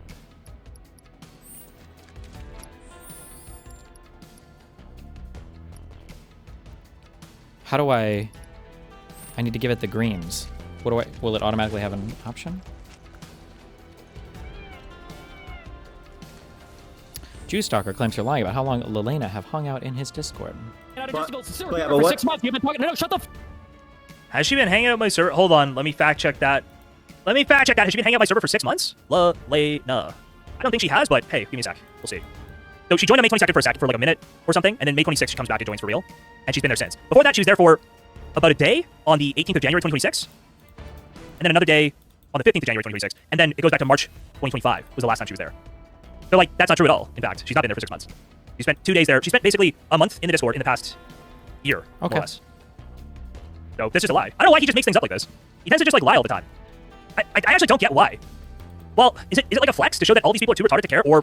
One of the most annoying things that, I think this is the most annoying personality trait that this guy has, is he'll say things like, where he knows that I'm not lying, and he'll be like, I don't understand why this guy lies, and then he'll start to like opine on the reasons for why he thinks I'm not sure why he lies so much. I don't know if it's because it's like, maybe when he lives in Miami Beach, maybe just like the tide, like it messes with his brain, or like he just starts like going off on whatever random narrative he wants to. It's so fucking stupid. Like, do anything about his lies? Like, none of them care. They'll bet him lying all the time. Maybe it's like a very subtle next level play to just consistently make sure the only people around him are people who let him lie with impunity. Right? You just consistently lie, so you'll always get away with lying. Can't you join the Discord without an account? You could. You could also talk with a lot of people in that Discord as well. But who knows? Maybe I just make shit up in the hopes that this time my DMs won't leak, or this time nobody will catch me, and even though every other fucking thing in my life gets leaked that is made public, but maybe I think I get away with this lie. What the fuck? Big dragon.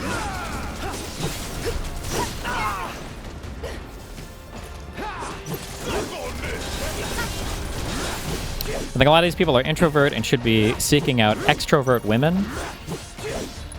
Listen, nobody likes this take. I think you should not be, you should always just be extroverted. That shy shit only works if you're like a tsundere whatever archetype. You can't just be a shy fucking person. Nobody wants to be around those people. So, good luck. While enveloped in darkness, they absorb all spells. However, casting inflicting a certain amount of damage while they cast gravity will dispel the darkness. Don't care. Okay.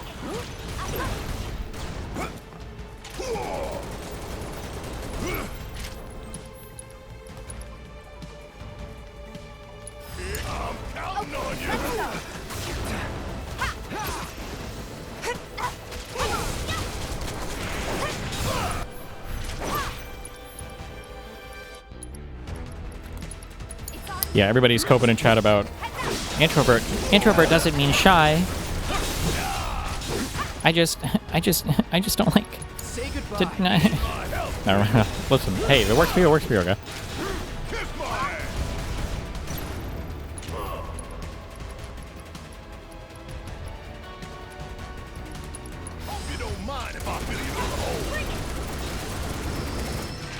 Hell yeah. Oh, we're done here.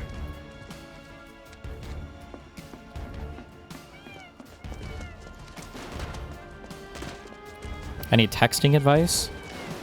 I don't know. Ask follow-up. It depends on if the person's interested in you or not. I don't know. If you're too clingy, then be less clingy. If you're not showing enough interest, then learn how to show more interest. I don't know what you want to say. Show me your text and I'll tell you what to do, okay?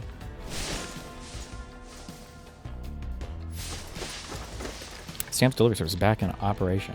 Hell yeah! Good job!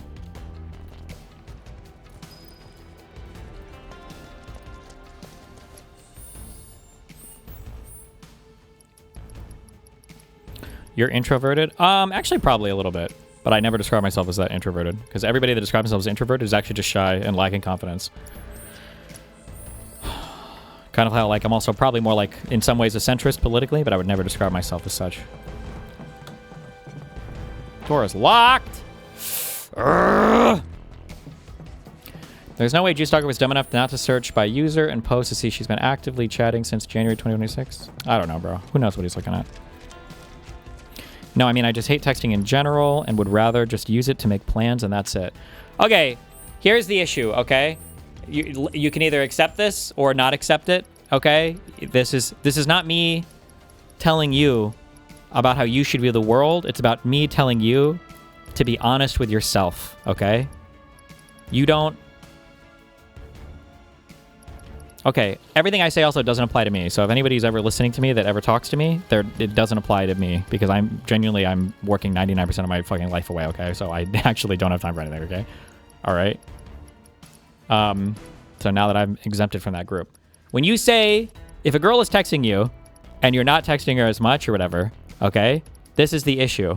Is one, when you say, well, I'm just not that into texting, she knows that you're lying because... Two, when you first started texting, you were probably texting a whole bunch more. And three, she knows and you know that if it was a girl you were like super fucking interested in, you would be on your fucking phone like, hold on, guys, hold on. Hold on. Hold on. Like,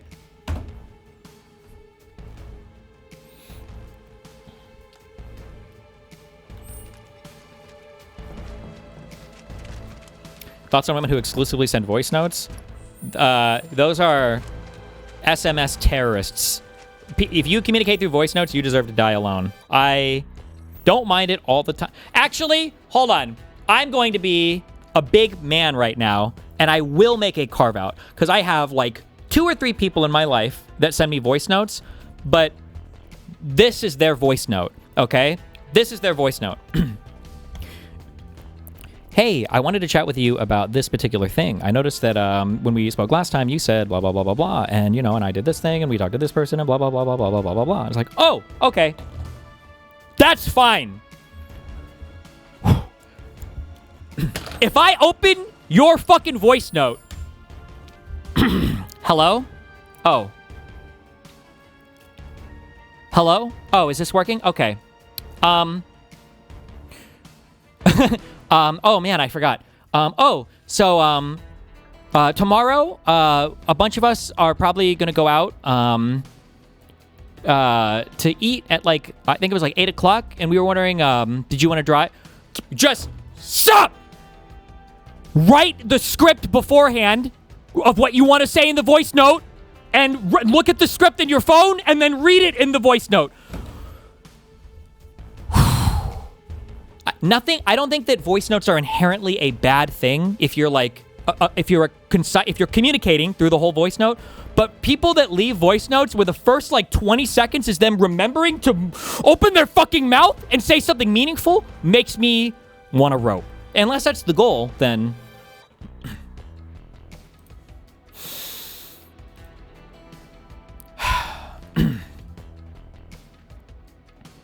I feel like texting on dating apps, if you don't have a commitment and a couple of messages, you're wasting your time. Also, calls are a lot more fun. You can do other shit while speaking on the phone. Yeah, you could. I mean, like, it's always good to move off of Tinder as soon as possible. The problem is just, like, I don't know how to explain this, especially as a bisexual man. Bro, if you're texting with a guy, because guys, like, gay or bi dudes will do this, so I'm assuming straight men do this too. If you're responding with like 2-word answers on everything and you're not even using capitalization or punctuation but you are interested, that's a mindfuck. You should die alone, okay? And don't waste anybody's time. I have no fucking idea how men will put in so little effort, even when they are interested. They'll put in almost no effort sometimes to their responses, and it's like, I'm sorry, am I talking to a fucking wall right now? Or are you like in the middle of fucking brain surgery and you can't move your thumbs or even do a fucking text-to-speech? What the fuck is going on?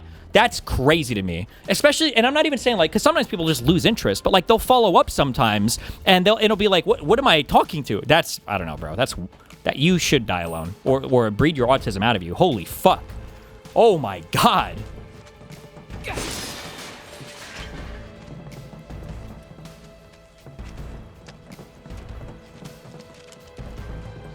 Be honest with yourself. Are you more likely to listen to a voice note or a voicemail? I don't know when the last time I listened to a voicemail was, but I might be a typical. I don't use text. I hate texting. I always use Discord or Instagram or whatever. A lot of people think that like texting is more personable or some shit, which I think it probably is actually. I actually do skew off of the norm on some shit, but I'm a special cupcake.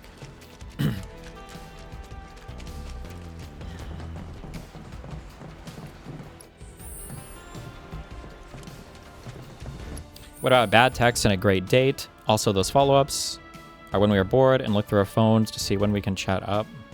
I don't know what that means. If you're a bad texter, like, one, you can't start off as a good texter and then explain you're a bad texter. It's always going to come off as a lack of interest, okay? So don't start off super interested and be like, oh, I suck at texting. No one's going to believe you. Number one. Number two, if you're a bad texter, just don't. Tell the person, like, oh, I suck at texting. Like, if they want to text or whatever, you're like, hey, like, I can call you tomorrow night if you want to, like, chat. You can be on your way home from work while you're driving, if you have like fucking laundry to fold or something, and like chat, but don't text poorly. Step at a time, huh?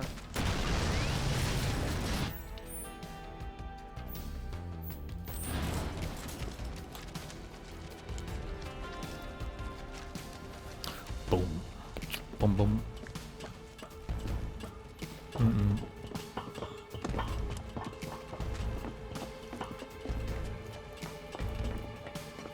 Bum bum. Bum bum. Oh my God. Oh, I know you. You're that The true meta is FaceTime? Bro.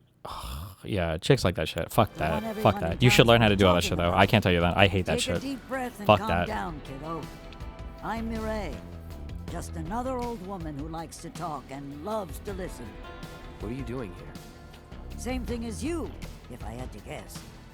Hunting for Don Corneo's fortune. Wow. Now, how'd you know about that? Well, there's nothing I love more than a good rumor. But I decided to fact-check this one myself. Oh, yeah? Hate to burst your bubble, but it's not here. If the angel of the slums got to it first, then I'm guessing that guild is as good as gone. Sounds like a reasonable... What does texting poorly mean? Like, just not reading... Texting is like social interactions for retards, and some people still fail it. If somebody's like, I don't know, if you're chatting with someone or there's some bullshit or whatever, and they're like, oh, like, hey, sorry for the late response. My dog died. I love them so much, you know. And then like your response is like, oh, sorry.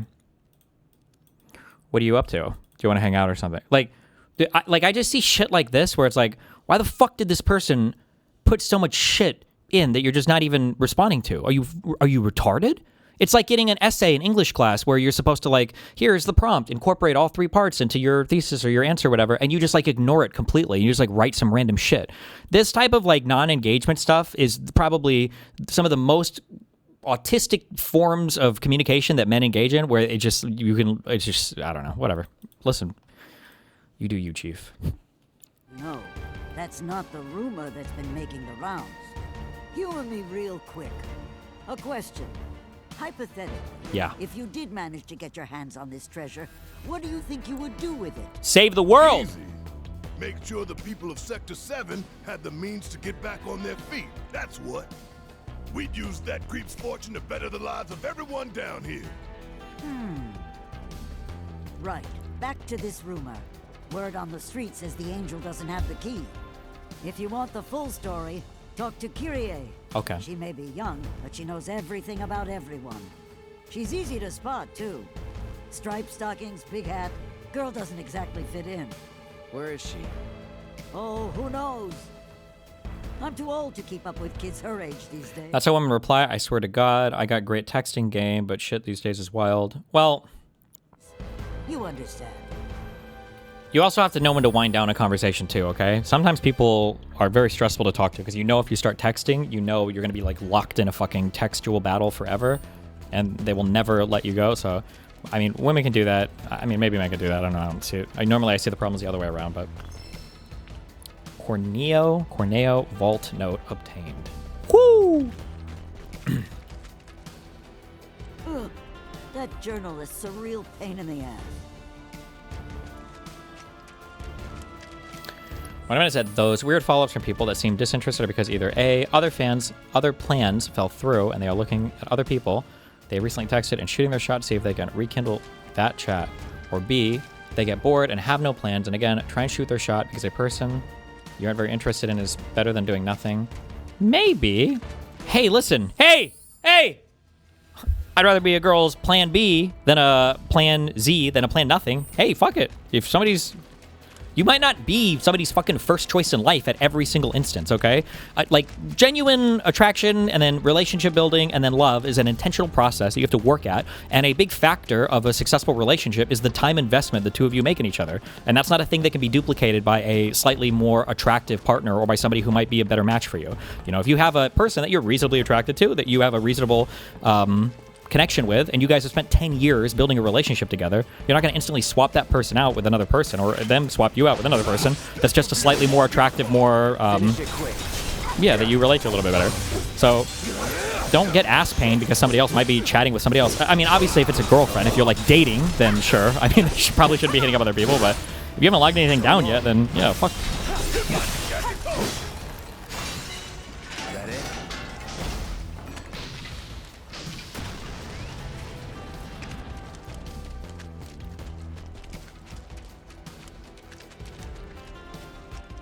Don't tell that to Connor. Jesus Christ.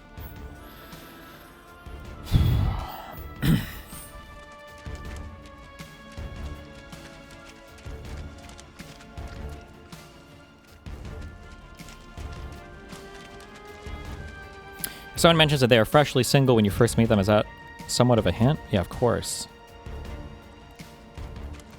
That means they're ready to smash. Right then and right there.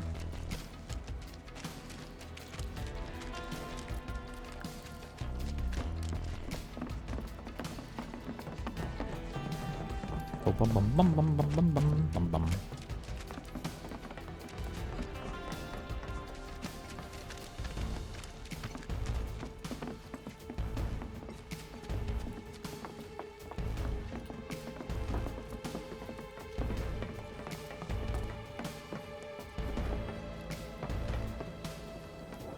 You probably have a higher chance with someone who doesn't like you or even hates you than with someone who has literally zero interest if they hate you. they at least have some interest. Sure. If you wanna get the women, you have to be a conservative on the outside and a liberal on the inside. Okay. You're dead. Good luck. All right. Take it from here. Watch and learn. Kick my ass. Shit hurts, don't it? Forgive me for asking, is it always a bad thing to talk about exes and past relationships? Personally, I think it's okay to a little bit because this is a shit test for me. It's a good way to test the waters. Like if somebody gets like really ass mad if you mention like an ex, I think that's a red flag. But if you're like, actually, if you have to ask this question, you probably should just never do it. Never mind. You should just never do it. Forget I said that actually. Because I would say that like it can be a good way to see if somebody's like a little bit too possessive or a little bit too, I don't know, like jealous of your past. But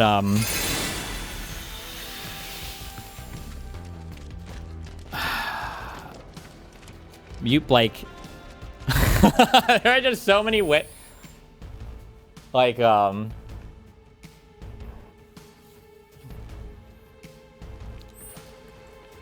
if you want to mention an ex and it's like related to a casual, I'm trying to think of what rules I would craft. If you're a player, you just like intuit it out, you know.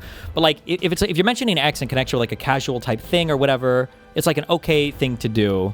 You know, somebody says like, oh, like I like to play pickleball or some shit, and you're like, oh shit, I play some pickleball. I actually used to play a lot of pickleball. Like that's fine. But if you're like, I'm gonna go to the beach at night because we can bring a blanket, lay out on the beach and chat, and it's like a super fun special moment, and you're chatting, and you're like, yeah, I really love this place. Like, I used to come here with my ex all the time. Bro, just kill yourself. Like walk into the ocean and drift away. Why would you ever put into the mind of the person that you're having a special moment with that like your ex is on your mind? So I don't know, there's just like there are ways to do it that I think are perfectly fine and healthy and shows that the other person is not like weirdly possessive of your past life. But then there are other ways where it's like, why the fuck would you ever bring this up right now? How fucking retarded are you to say this right now? So yeah, I don't know.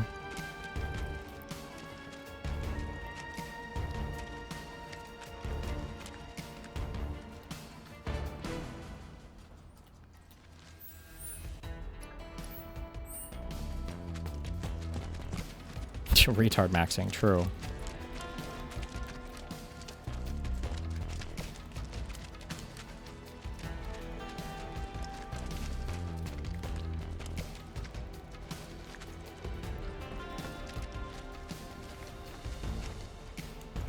I feel like a lot of people sometimes are trying too hard. Just doing stuff and seeing how it turns out is often better than trying to come up with some perfect strategy. I mean, like, kind of, but like, the issue is that the only people that say that are people that like naturally are just like pretty charismatic people. Like, so that's kind of like a bullshit thing, you know? Like, oh, like just, it's like, that's like the just be yourself advice. It's like, well, I guess if you're like naturally like attracting women and you get along well with women and you can smash or whatever, then, but that really doesn't do much for Destiny. Doesn't that fall on the other person though, not yourself? What if you bring up like an ex in a special moment? There's like a normal range of what I would say is probably like a normally distributed range of like possessiveness or whatever that I would just say is like, this is like an ordinary thing that most people should have. And I would say that it would be my expectation that if you're bringing up an ex during like special unique moments you're sharing with somebody, that's almost always going to mind fuck a person a little bit. It's like, I just don't know why you're thinking of your ex. Or are we like replaying your last relationship? Or I think for a lot of people, I think that would, you're just planting seeds that like don't need to be planted there.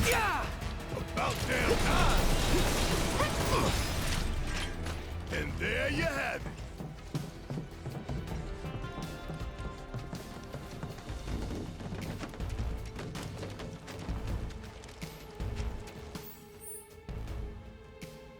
Wait, did I come here already? No.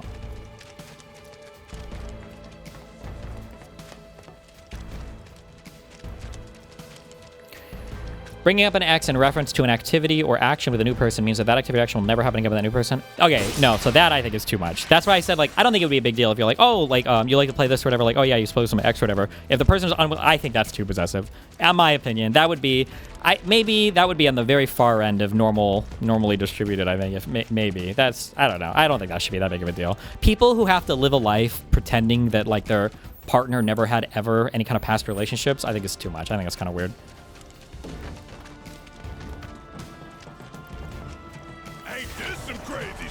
Let's get it done. Yeah, it's my turn. You beat Behemoth yet? Behemoth? You mean Bahamut? I think it's a little disrespectful to bring up an X unsolicited. That could be that's fine. I think not all filters are bad filters. Some people will say things like, oh, well, if you do that, you're going to filter some partners. I think there would be some people that I could talk to that probably would get upset if I were to bring up an X in a certain way, but I would be okay with filtering a person like that. That would just be a level of possessiveness that I just wouldn't be comfortable with. But I mean, you have the right to be okay with that. Like, it's not like, again, when I say possessiveness, I think there's some ordinary levels of possessiveness people can have that aren't like abnormal or unhealthy. What were you thinking? Oh. Stupid. Crawl into a hole and die.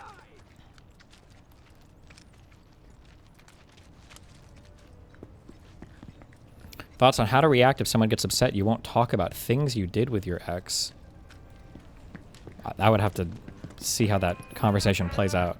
But I don't know why somebody would be insisting on knowing that. That sounds kind of toxic. Weird. I don't know.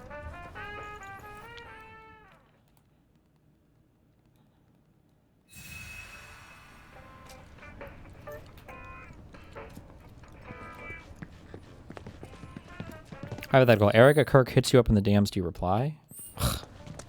Obviously. I need more godly women in my life. Got this far. Hassan tier list. Slop once again. Oh no. They put me in C, so they have to put Hassan. Oh. Is this just them rating me? If Hassan is lower than me. Uh-oh. Bro, these tier lists, this is like the high school... Bro... These tier lists are to streamers like the... All right, guys, let's go. Big moments. I can only hope the trains don't start running again. Ever. Even if they do, I'm in no condition. We'll be waiting a while. Even though we woke up early. Dad looks pretty worn out. Jesus. A drama farming classic. True.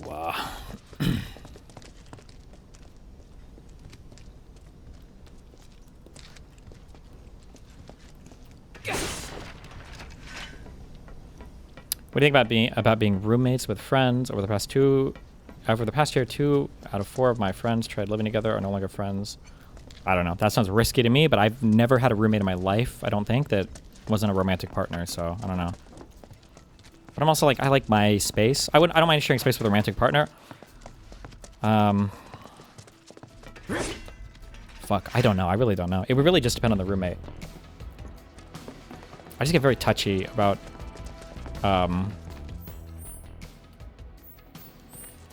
if I feel like I have to entertain somebody, or if I feel like somebody expects me to be like turned on all the time, like psychologically or whatever, I don't know, that shit gets stressful. But I don't know if that's like a normal roommate thing, or if you had like big mismatches in certain ways to live.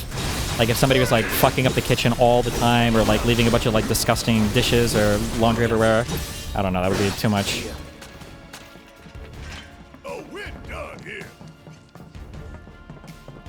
Am I misremembering, but wasn't Devin Nash technically your roommate for a moment? Like, maybe a month or less, I think, so.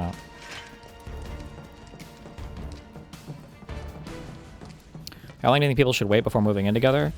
I don't know. My take on this is probably more outside the norm. I think you should move in as soon as possible, but that's... probably after a couple months or a few months, I guess, after you've dated. I don't know. I feel like it's kind of The thing that would scare me is getting to know somebody or like falling in love with somebody or like building a good relationship over the course of like a year, and then you go to move in and you find out that like you just can't live together. I don't know. That would be really sad to me. I want to speed run the early parts of the relationship. Fuck that.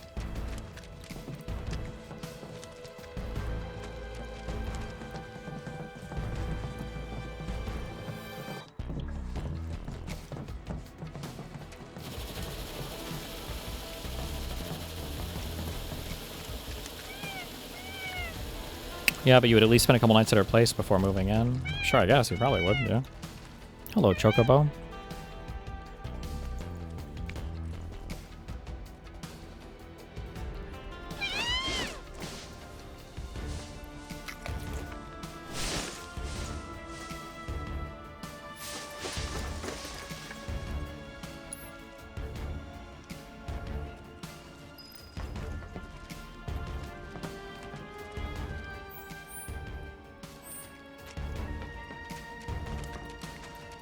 Do you think you should do extended sleepovers and see how that goes before committing to a full-on move-in? Yeah, probably. There's no reason not to, right? Do you think PC gaming still has the same negative stigma that it used to back in the day when it comes to dating? No, but like, the problem has never been yes and no. The problem is not like gaming. The problem is there are a lot of behaviors that are like associated with gaming that are big turnoffs. So like, if you have like a passion for a game, but you like also do other stuff in your life and everything, and it's not like making you miserable in other ways, like most women are going to be fine with that. But if you, the problem is that like gaming is oftentimes associated with like sitting on the computer for long periods of time, being neglectful or ignoring your significant other, or the game's like putting you in like a really bad mood, or like the way that you, I don't know, like imagine if you had a hobby that you spoke about that just like made you hate yourself and hate your life. I don't know. It's just not. It's a very unattractive hobby, you know, if you treat it that way, I guess is what I'm saying.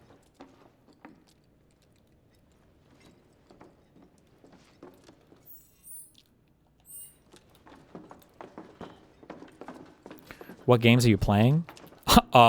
League of Legends, Valorant, CSGO, Marvel Rivals. What do you mean? Any fucking competitive online fucking ladder game where you want to kill yourself after you finish gaming every day? What do you mean? All of them? Chakra. What? I already have this fucking shit. That was the secret materia? Did I already get it my first playthrough?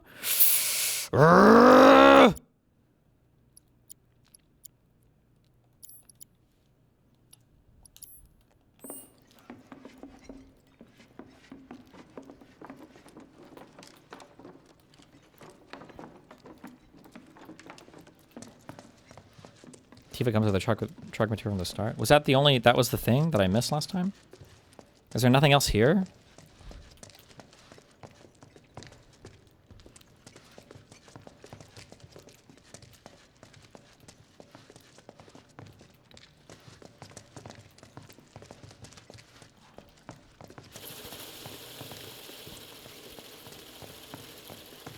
The test is how you work together when you're being not on a date. You just staying over, even extended. You're in date mode. Your gaming PC isn't there. You don't have all your weird shit you do on the reg. It's all a play until you move in. Yeah, sure.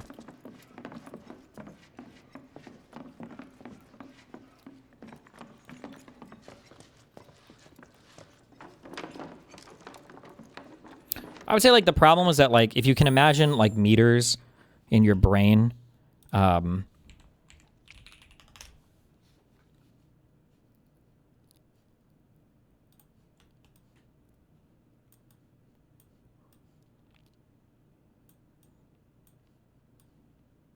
I'm literally only thinking of 1 meter, but I open paint, so now I have to think of 3 bullshit-ass meters. Hold on.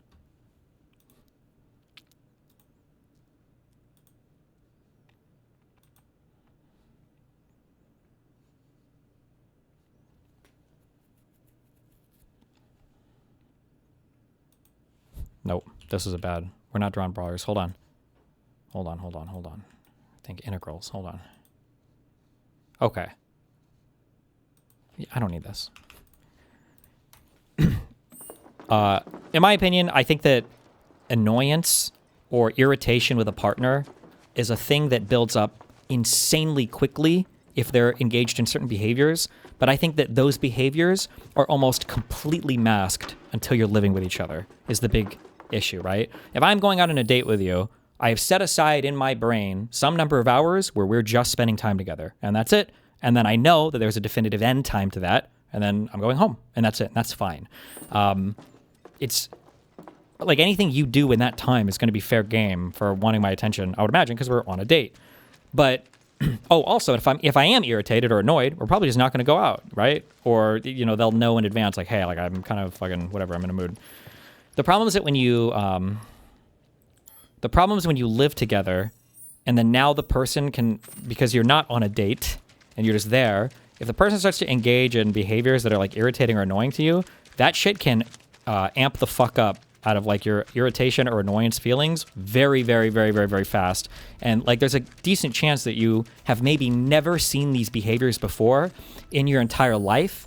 And the problem is because why would your partner ever be annoying you or asking too much or whatever if you're generally like on relationships with them? Like, you always had like some good space. But the problem is not only can those behaviors start to show up when you live together you didn't know about, the way that you respond to those behaviors can surprise your partner, and then the way that they respond to your responses your shit can spiral and get fucked.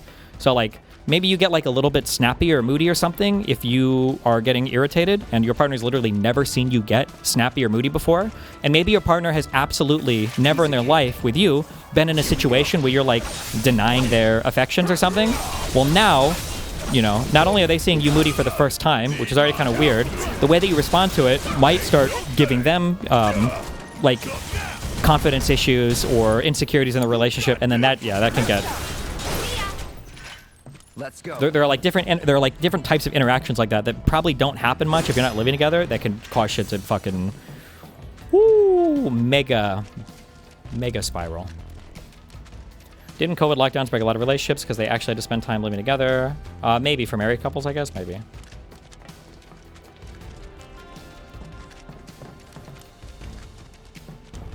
Okay, let's go. Gotta finish it quick. That's that.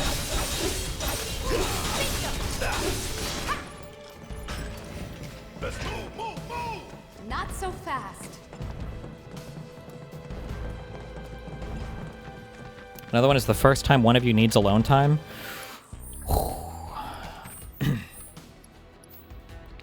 Men are really scary if you're a woman and you hang around a man. Like everything is like a little bit different because like the pushy kind of behavior and the entitlement to your time and space and body or whatever, it just makes the whole mood like very different. So like physically, that's like really scary, I think.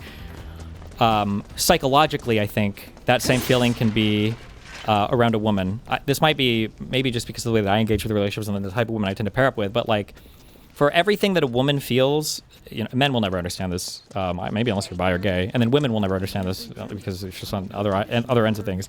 But like all of the weird, discomforting feelings that a woman feels when a man steps into the room, I feel like men get the opposite side of that when, for whatever reason, they start to feel a little bit annoyed or in a mood. Because not only do you have to manage your feelings now, you have to be very, very, very fucking careful how you express them so that your partner doesn't take it personally. Because you might find yourself having to play caretaker for both your own emotional state and their response to your emotional state at the same time, and that can get... Stop calling me that.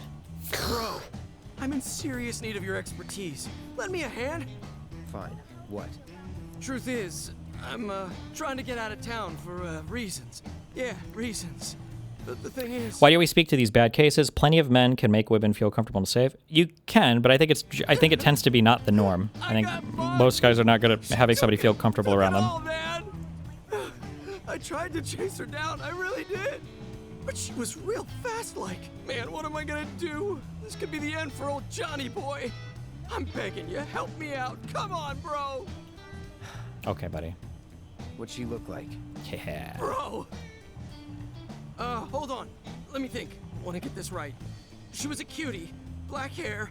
Pretty sure she was wearing a hat. And, oh yeah, she was wearing these striped stockings too. Sheesh. Kyrie? Which way'd she go? Toward the church, I think. trains still aren't running? Well, keep waiting. The trains aren't running? The trains aren't running? Are your options as a guy greatly reduced if you never want to move in with a partner and just want to date from afar? I guess, yeah.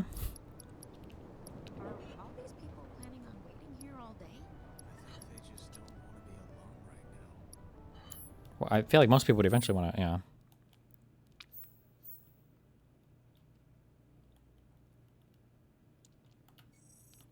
Sometimes Destiny says men will never understand this, but he seems to understand it while being a man. Low expectations for empathy and understanding is part of why men suck in general. Kinda, but I think women are pretty poor at understanding the man experience sometimes too. It's just that for a variety of social factors or whatever else, women can kind of get away with it a little bit more because men tend to be chasers a little bit more than women are chasers for relationships. So it just depends on, or it doesn't depend. I just think generally speaking, you can get away with being a little bit more autistic as a woman than you can with as a guy. What the fuck am I? Tomboy. Okay, back to the church. Are all these people? Also, yeah, Destiny is a woman's name. Duh. True. Does he only read kick chat? Yes.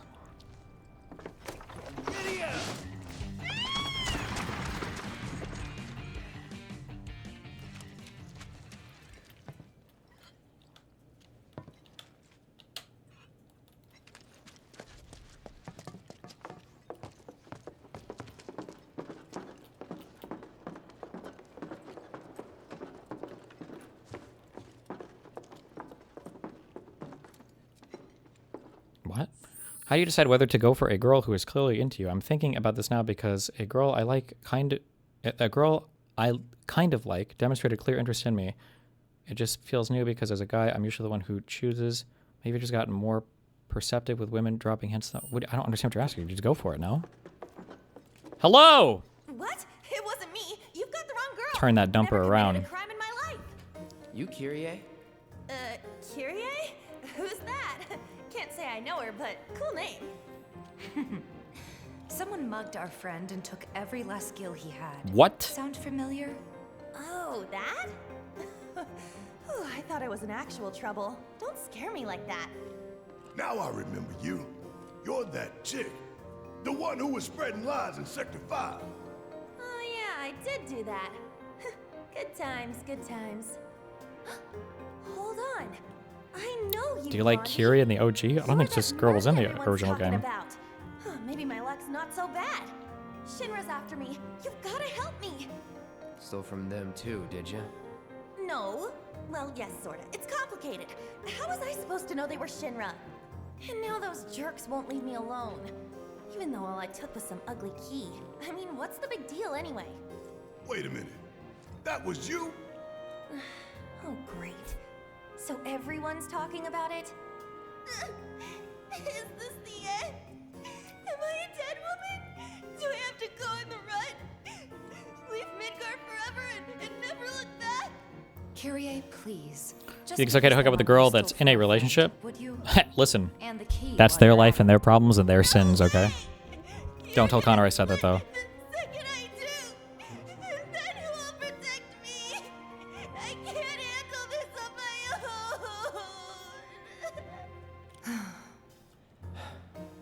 We'll handle Shinra if you give us the key.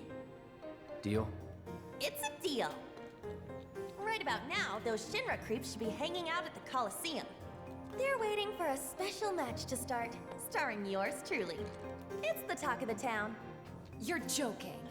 It's wrong to be a home wrecker? Hey, it ain't your home! It ain't your home to wreck! It's a miracle you've managed to stay alive this long. I'll take that as a compliment. Now run along and clean up my mess. Nobody blames the snake and Adam and Eve, You'll okay? get your key once I know I'm safe. Good.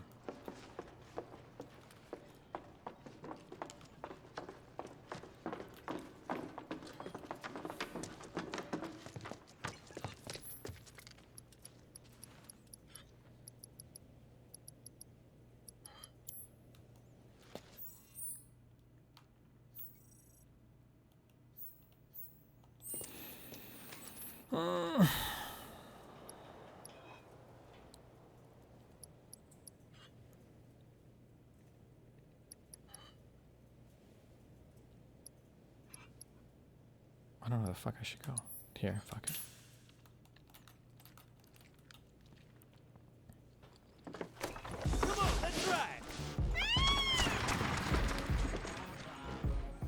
How do I navigate a date maskless? I hate the idea of wearing a mask. What does that mean? Like a COVID mask? Are you Taylor Lorenz? Soy slop.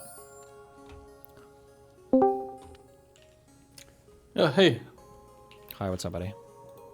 Yeah, I was just listening to you talking about relationships and the man-woman thing, and yeah, I mean, you know that like beginning of the year, my wife had left me, and it's something that's given me time to reflect on. And I must be honest, a lot of your takes are spot on, and I hope the viewers are taking some of it in, because it's sometimes hard for men to take responsibility, I think.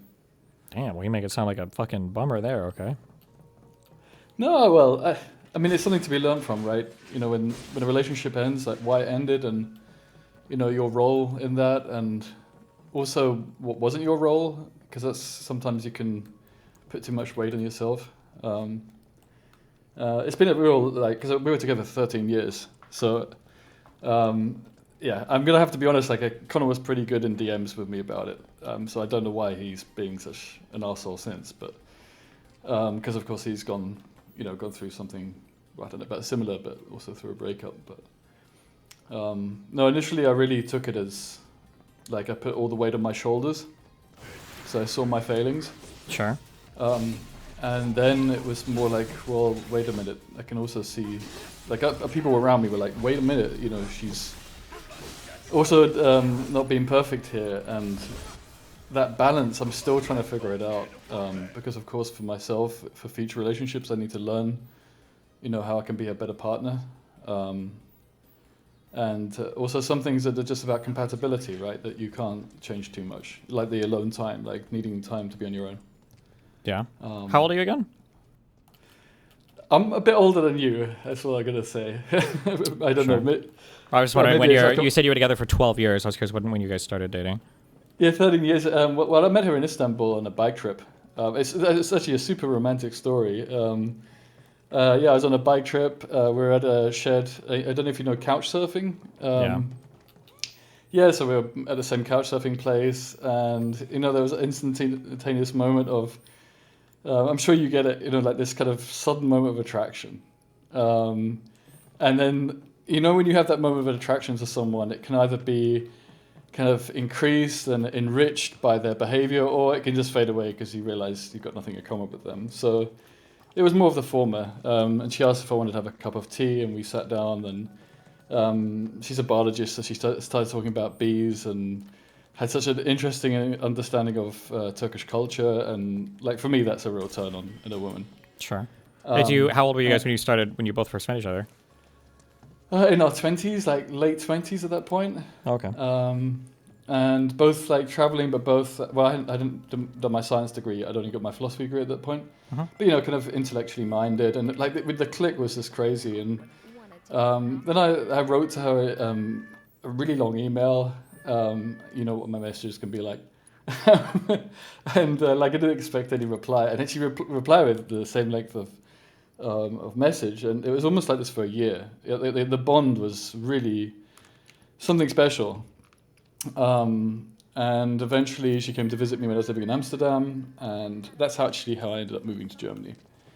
Gotcha. So there was a lot that was good about the relationship, but yeah, then some of our differences, I don't know, I can be kind of messy, if I'm honest. Uh-huh. That is something I should always work on. And not to frustrate you, but probably undiagnosed ADHD, Sure. Really, really honest, which is obviously hard to live with. But yeah, it's also kind of, you know, it's been amicable, like the breakup as well. And just recently we're moving stuff out of our old place, and you know, she saw me I just was standing there thinking, because I have these kind of thinking moments. I could be doing my physics, composing a piece of music. I don't know, like I do a lot of stuff in my head, and in that moment I'm just kind of sometimes just dazing into the abyss. And she was like, what's wrong? Like, what's wrong with you? And I explained what was going on in my head, and she said, do you not think that that's bad?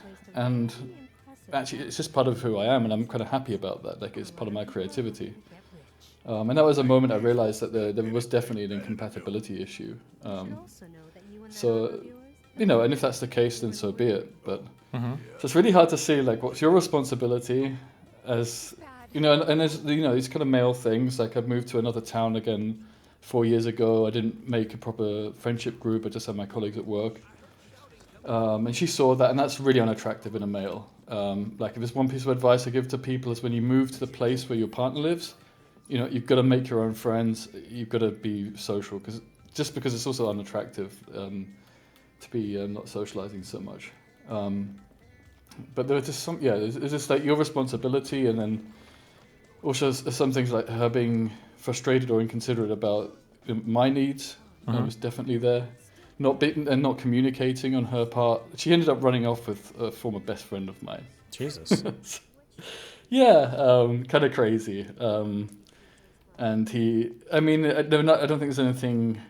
Well, it depends what like romantic is. You know, nothing physical going on beforehand, I don't think. But you know, clearly there was a lack of communication on her part, because we probably should have been speaking about this at some point. But there's a lot I can see of my own role, and you've brought some of the stuff up on the stream, and as I say, people should listen to you when you talk about, you know, kind of weaknesses that men can have in relationships, and at the same time, don't put all the weight of responsibility on your shoulders. I mean, you know all this. I think you seem pretty wise when it comes to this kind of stuff. Because of my great media takes. Yeah. Well, I don't know, but it's probably through experience as well, right? I mean... Yeah, I make all the mistakes so other people don't have to. Yeah. It's important that we share these things, because, you know, we all go through this in life, and there's more to life than relationships, but at the same time, you know, they can be quite special, and it's good to take care of them when you can. So I hope you don't mind me coming on. I just it seemed to make sense, you know, and I'm a very open person, so I really don't care, you know, whoever listens to this. And, well, I hope people, you know, can take heed of it, and, you know, find that balance of taking responsibility, but not too much responsibility, but that balance. And, it's been an interesting year so far. It's also been quite good for me in some ways too. So, well, hopefully things are looking up, or will look up more for your social life and everything. Yeah. Yeah. I mean, do more music. Going to a concert tomorrow, and I want to form a band this year, which is something I haven't done for a long time. Probably like a mixture of Afrobeat and some funk and stuff like that. So. Cool. Yeah. Is that you're with Germans? I'm assuming you're still in Germany, right? Yeah. It's like I'm still in Leipzig. So, well, I've got a Brazilian friend of mine. We had a band together playing like a mixture of kind of Gambian music and some other influences. He's super busy with other bands. He's a really, really gifted musician. So, he's already pretty polygamous when it comes to his bands. But it's kind of a part of a community. So there's quite a few other people, mainly from Latin America.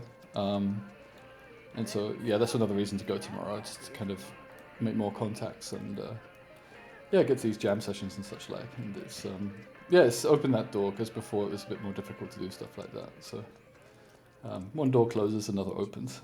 So. Well, damn, hopefully it turns out all Gucci, yeah? By the way, when you start the stream and there's an intro music, is that your music? Yeah, just pick some random shit on my Spotify. Okay, cool. Oh, but I mean, that's not you playing? Or oh no, Jesus Christ, no.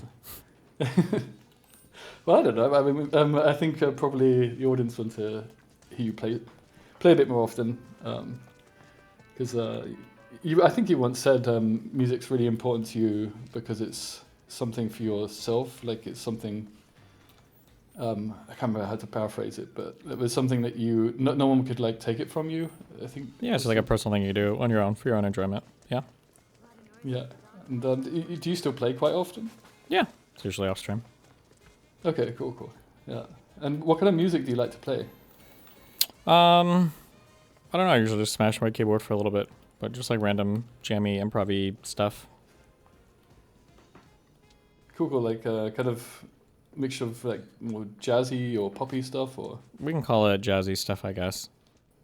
We like just random chords with lots of extensions and contemporary-ish sounding. I don't even know how you would describe it, but you know. Yeah, it'd be good to hear some of that at some point. Yeah. There's a SoundCloud out there somewhere. My piano, my composition challenges. They're there. Okay, cool. Okay, I'm gonna check that out. There's also a SoundCloud of mine from a long time ago. Well, what is it for people looking for it in chat?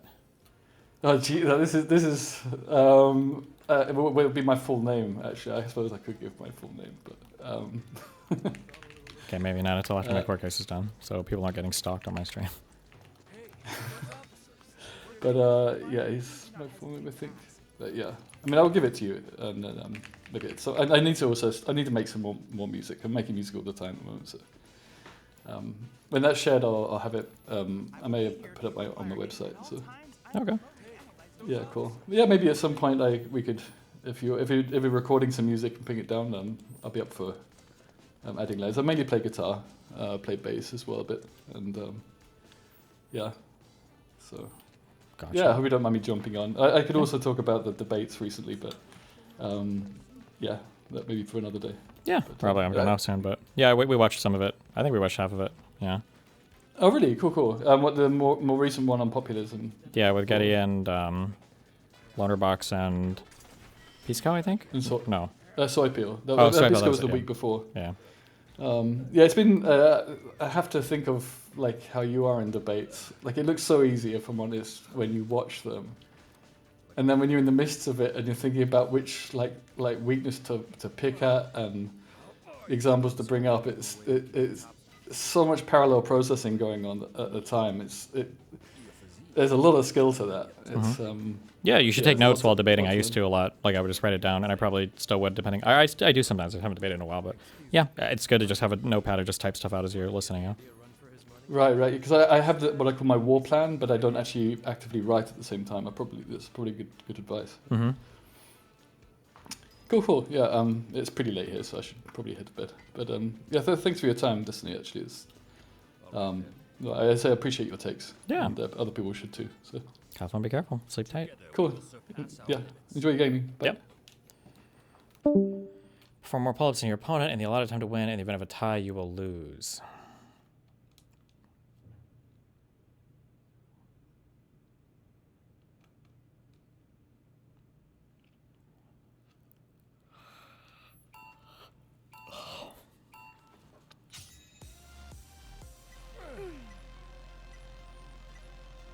Are there like 20 different people I need to beat, or?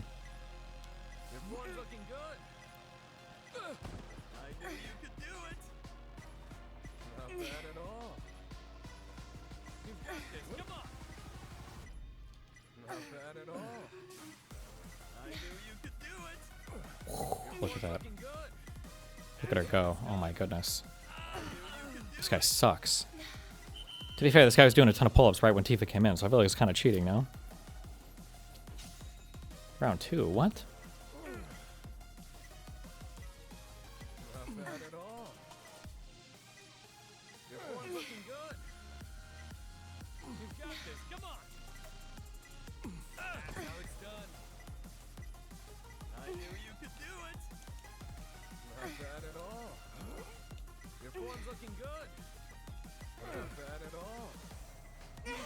I forgot what I was doing. Fuck. I shouldn't have looked at chat. I forgot. Whatever, we're good.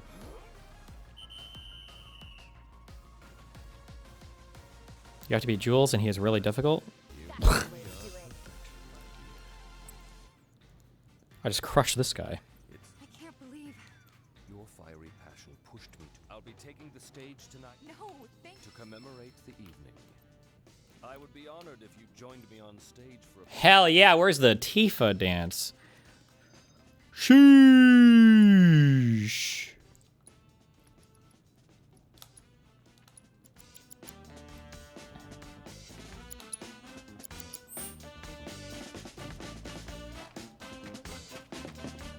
There's always time for training. Fuck you.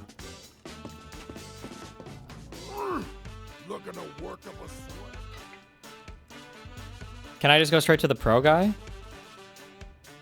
Wait, no, training. We've done this. An orb of magic up materia. And a champion belt. Wait, is this the same shit that I already did with the cloud? Or is this going to be pull-ups again? How does a guy manage a relationship with a girl that does sex work? Well, if you're asking those questions, you just shouldn't even try. What do you mean? That's going to be a whole... You're going to be skewed way off the norm there. Pull-ups, amateur. Where's the pro?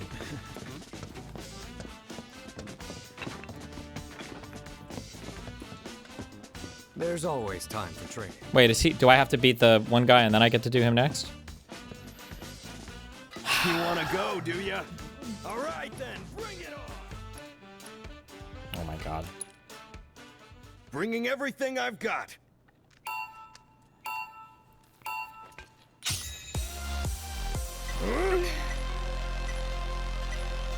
That's how it's done. I knew you could do it. Oh, shit. You've got this. Come on. That's how it's done. Come on. I know you got more to give. Your form's looking good. I knew you could do it. Not bad at all. You have to beat amateur? That's how it's done. Your form's looking good.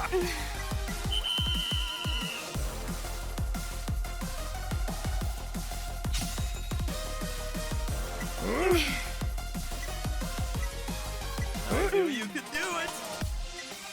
You've got this. Come on. Don't forget to breathe. Fuck.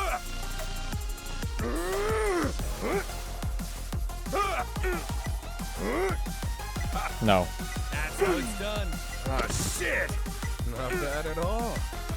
You two are doing awesome. Your form's looking good. I knew you could do Okay. it. Fuck this guy. Gotta learn from this for next time. You beat me fair and square. You really are a true champion. As the court case might end soonish, do you expect the snarker network to still persist even after all it's done? That you have no idea what the after is going to look like. That's all I got to say, okay? Trust. Just trust. Believe in the process, okay?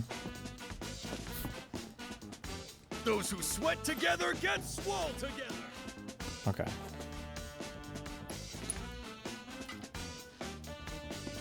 You? Now? There we go. I won't go easy on you.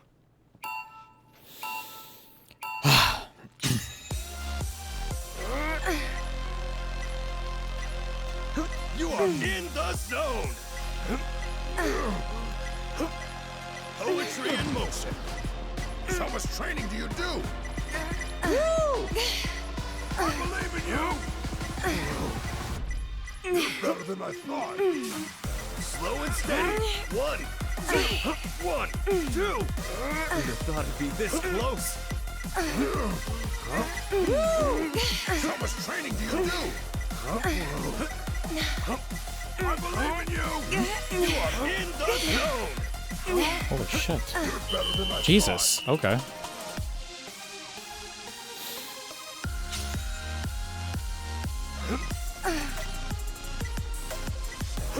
Poetry in motion.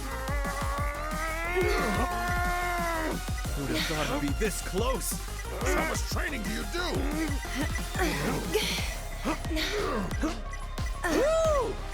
You're better than I thought. You are in the zone. I believe in you. Poetry in motion. You're better than I thought. No!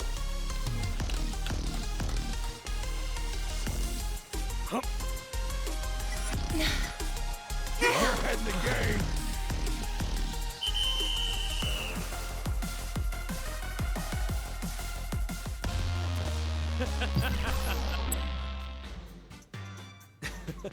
You know where to find me for a rematch. I hope you're all warmed up.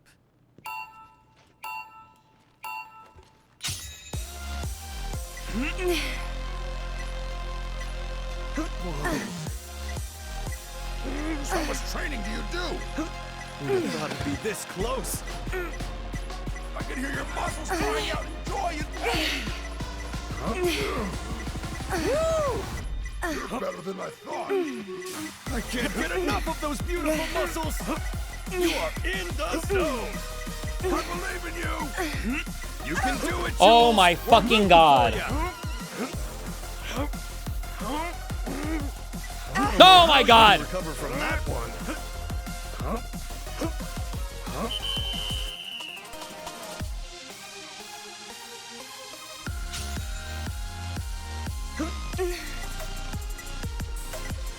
Who'd have thought it'd be this close? Just how much training do you do? Now! Now's your chance!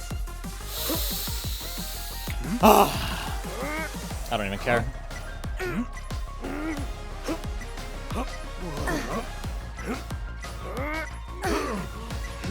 Yeah, girl! Show that 50 how it's done!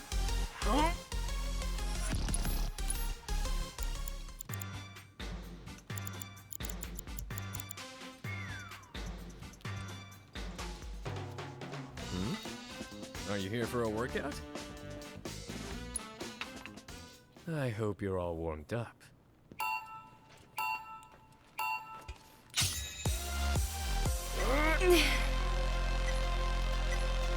Who'd have thought it'd be this close? Just how much training do you do? Poetry in motion. I believe in you! Yeah, girl! Show that 50 how it's done! You're better than I thought. You are in the zone! How much training do you do? No, oh my god!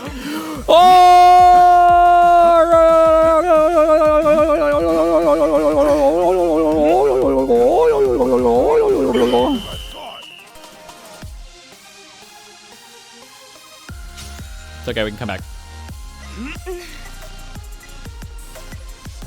Poetry in motion. I believe in you! You can do it, Jules! We're rooting for you! Who'd have thought it'd be this close? You're better than I thought. I can hear your muscles crying out in joy and pain. How much training do you do? Slow and steady. 1, 2, 1, 2. You are in the zone. You're better than I thought.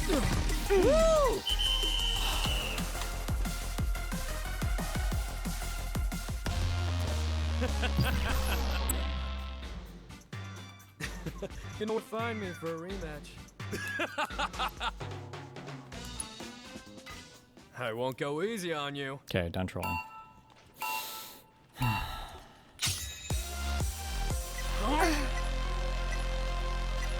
I believe in you. Poetry in motion. Who'd have thought it'd be this close? I believe in you. You are in the zone. You're better than I thought. How much training do you do? You're better than I thought. You are in the zone. I believe in you. I can't get enough of those beautiful muscles. Who'd have thought it'd be this close?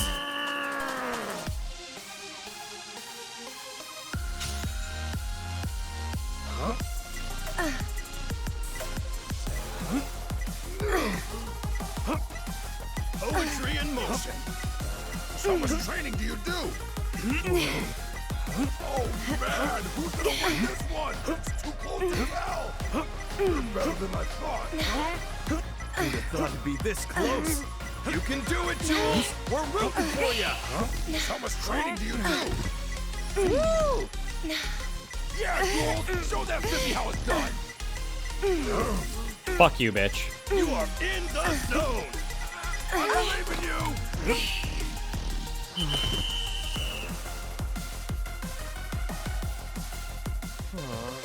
That's the way to do it. Couldn't keep up with you, even as a trainer. Loser.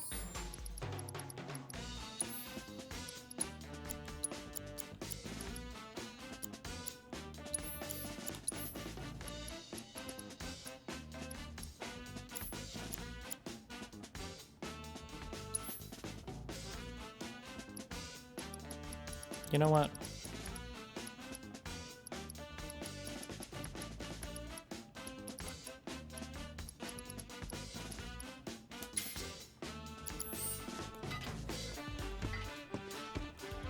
Fuck this place.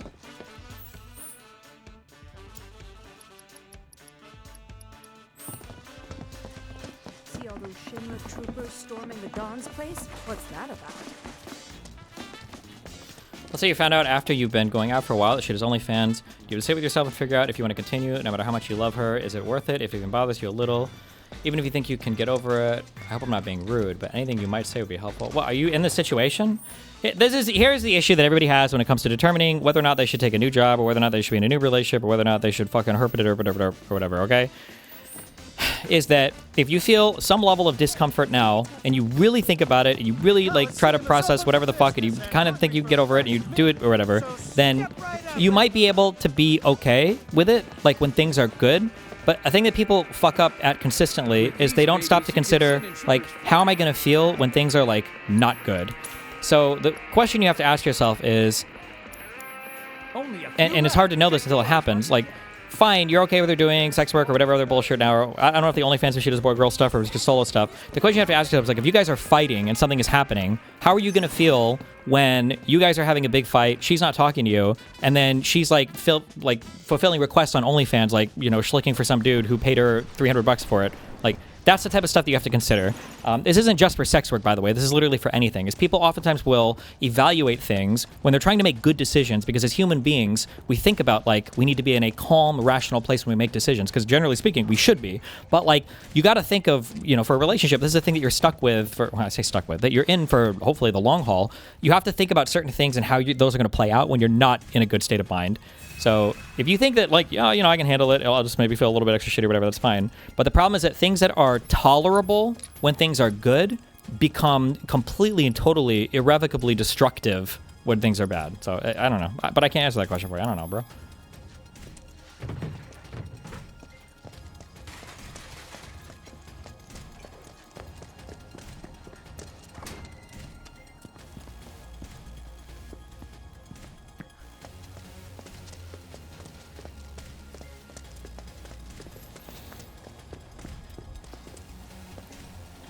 Oh, champ! Couldn't have picked up this Kyrie chick. Totally flaked on her match. Which means, what do you say?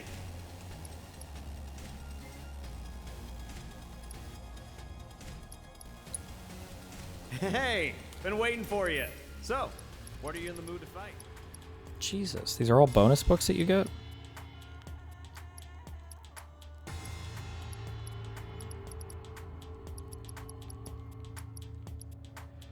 Legacy. Is that like a limit break?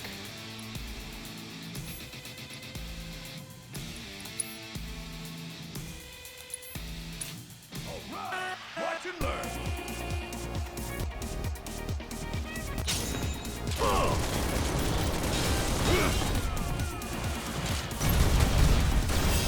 The man equivalent would be a truck driver. Some women wouldn't want their partners gone most of the week. Oh, no. There is an extra special toxic feeling. I say toxic, that's not really fair, but there's an extra special horrible emotion that you get if you find out that if you're fighting with your partner and your partner is like ignoring you and they go off to their room to watch like a TV show or a movie or whatever. That's one thing. But if you guys are fighting and your partner's ignoring you and then they start talking to somebody else, that it invokes or it evokes a totally different type of response reaction. Be careful with that one. Be careful. Kiss my ass. Back to the limit. Want some more?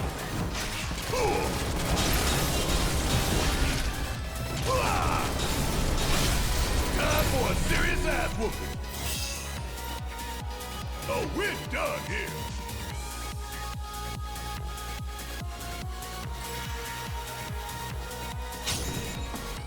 Being friends with failed dating partners? Well, I think it's fine. Depending on the maturity level of both people. And actually it depends on why. It depends on how the relationship ended. If you have a partner that you used to date, but the relationship ended very one-sided, then in my opinion, the only way it'll ever work is if both of you guys are dating again. Or the person who got dumped is dating again, and then they can re-engage as friends. Otherwise, that'll always be a disaster.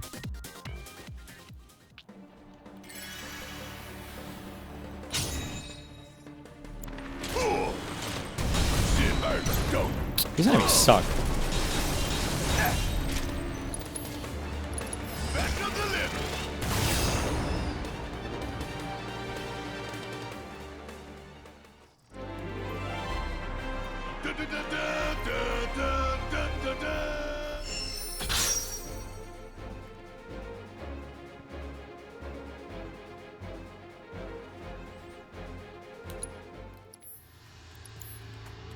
Wait, fuck, I missed. Come back anytime you want to fight.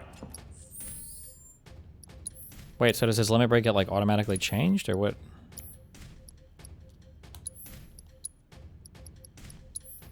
Oh. Cute.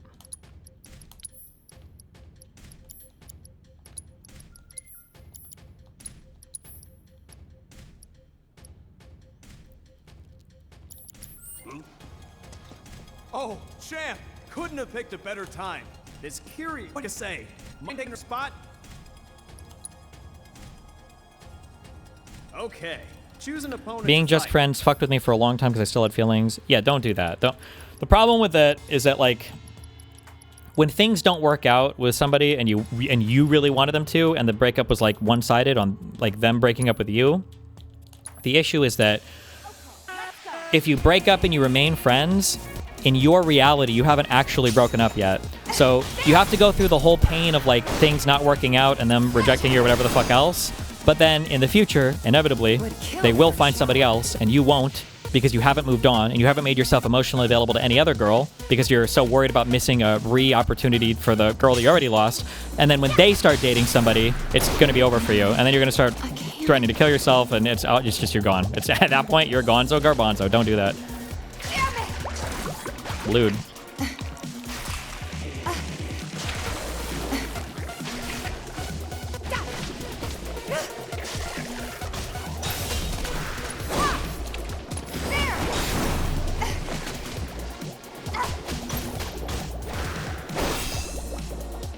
No surprises there.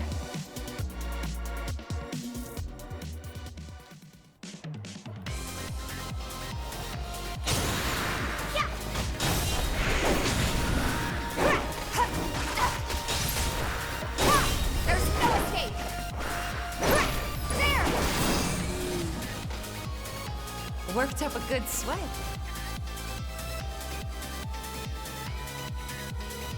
That's the responsibility of the person that is still interested.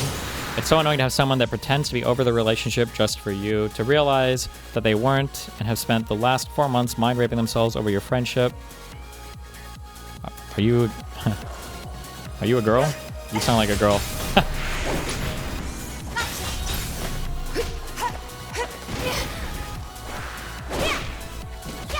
I do agree with you that here's the issue. I do agree with you. It's on the person who has the attraction to get over it and figure it out. But I do feel like sometimes the other side can, I'm a guy, but I've had this happen to me twice. Oh, I do feel like sometimes the other side can run a little bit wild with that, get a little bit retarded and take advantage of. Girls do this milking, sometimes emotional support out of guys that are still too attached, or guys will do this milking sex out of girls that are still too attached or whatever. Although arguably, the other end of that exchange is also, well, actually, I guess depending on how you look at it, the other end of that exchange is actually even more manipulative because they're the ones weaponizing their emotional support or sexual proclivity to try to get something else out of you. But I don't know. Just, you know what? Listen. Never mind. I agree with you. It is on the person with the feelings to figure it out. Fuck them. Haha, true. Surprises there.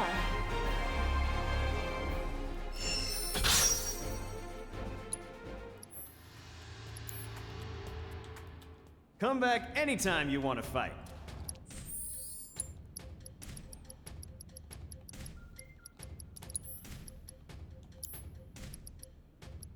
What am I looking for? Battle settings.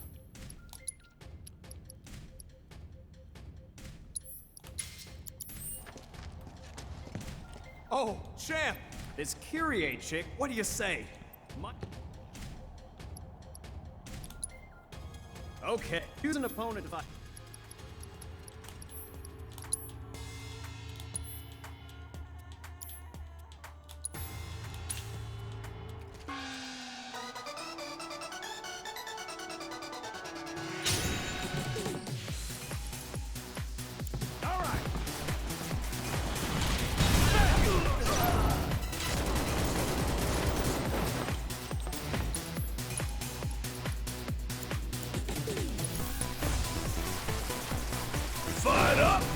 Oh, that thing was like one shot. Whatever. Nothing on me.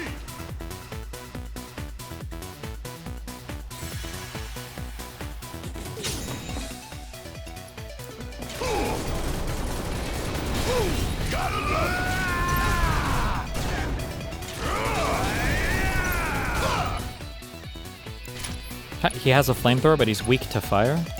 How does that make sense?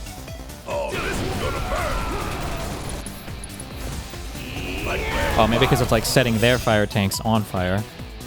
Oh yeah, another one in the bag.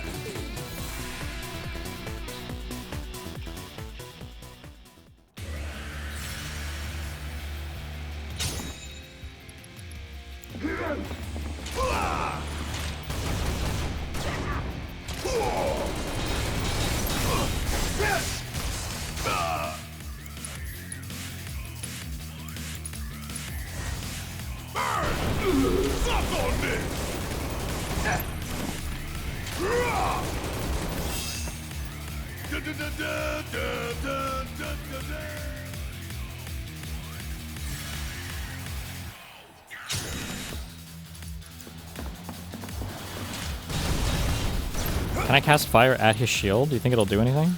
Or will he block it? I'm ready. Nope, he didn't block it. Want some more?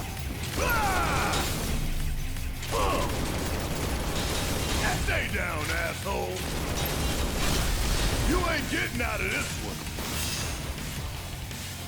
Ain't got nothing on me.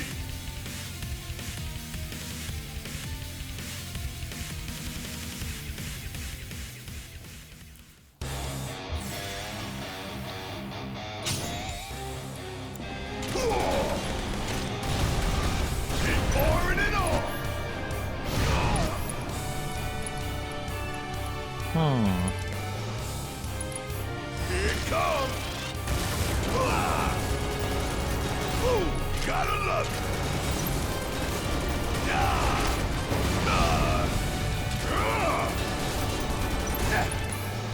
Special delivery. Shit hurts. Go.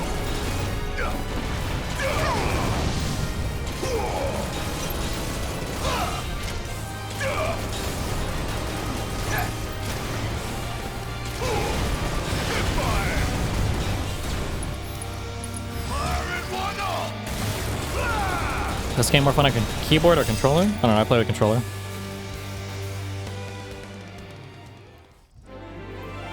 And there you have it.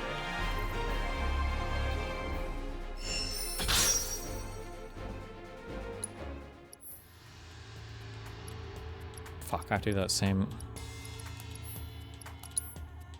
Okay.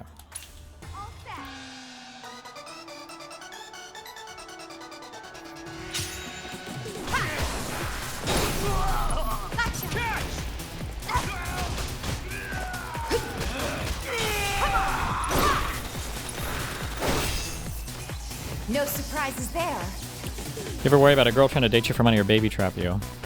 No, I think the communities that I run in and my demeanor, I don't think I attract those types of people. I think it's like a very particular type of guy that attracts those types of people. Worked up a good sweat.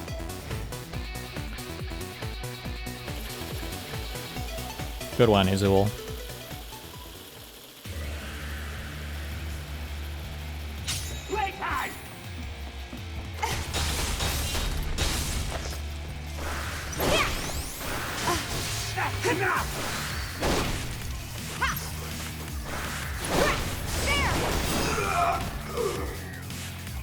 Would kill for shower.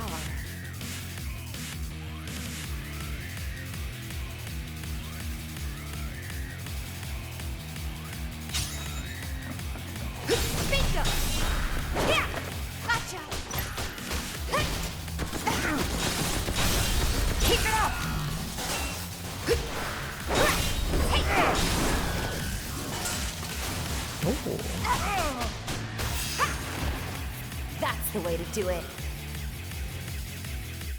Are you just cook socially for your hobby / interests or overwhelmingly solo endeavors, i.e. IT, networking, finance, writing, etc.? Ask for a friend. I mean, you're not cooked. You just will never have any relationships. So it just depends on what you mean by cooked. Oh.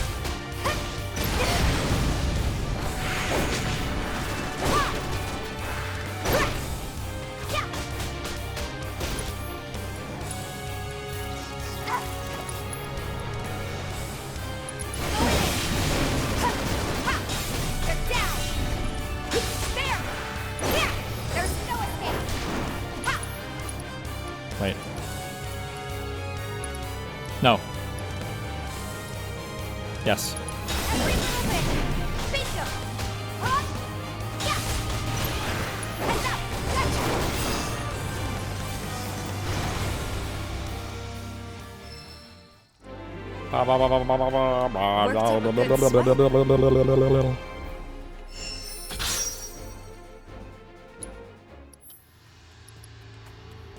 Reward, tarot cards. ×1. What the fuck is tarot cards?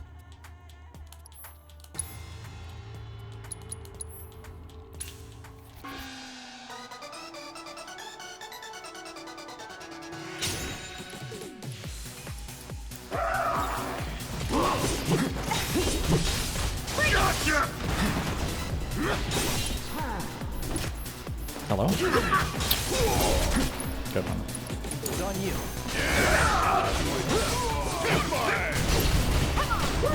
Immune, okay, good one. I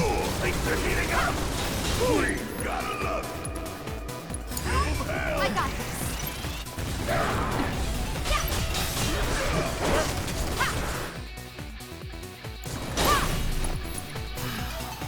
I have no magic on her, good one.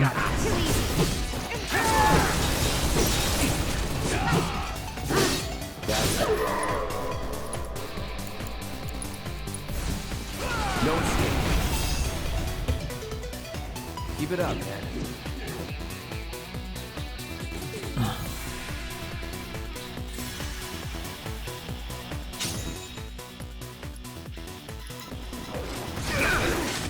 Get it together. Need my help, do you? Fire at one, I'm counting on you. Yeah, the game so far, it's an okay game. I wish it was a little more challenging, I guess, in hard mode, but what are you gonna do? It's meant for casuals, okay?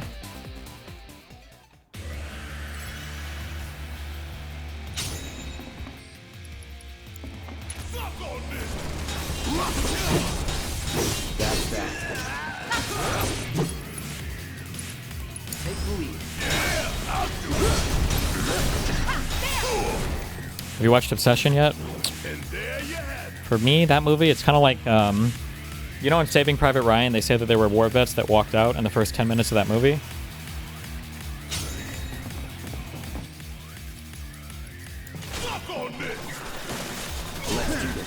Let's do this.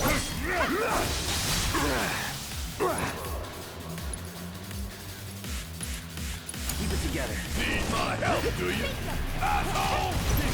Bring it home. Immune, immune, immune, immune, immune. Ooh, ooh, ooh, immune, immune, immune. Ooh, ooh, ooh. Hang back. Enough.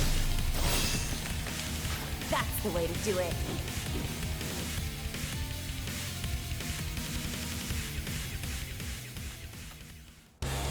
See the news on Daisy 2?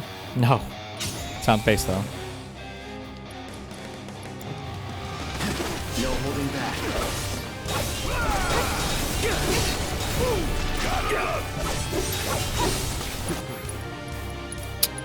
Listen, I don't want to be mean to any group of people, because I think everybody should be allowed to play games the way that they want or whatever. But I feel like the thing that kind of ruined games like DayZ, or I don't want to say Rust because I haven't played it as much anymore, but it's kind of like, it's actually, the answer is streamers, kind of, but not really. It's the, I feel like the advent of like the professional, like open world FPS PvPer, where like that's all they do. I don't know, I feel like it changes the dynamic of those games significantly. Although I guess Rust is a little bit more built around it, but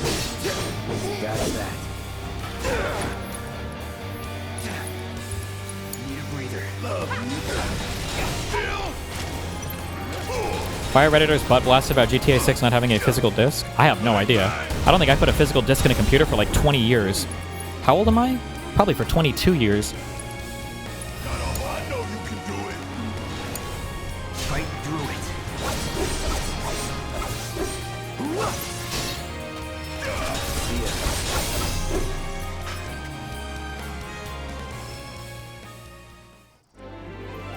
it. Worked up a good sweat.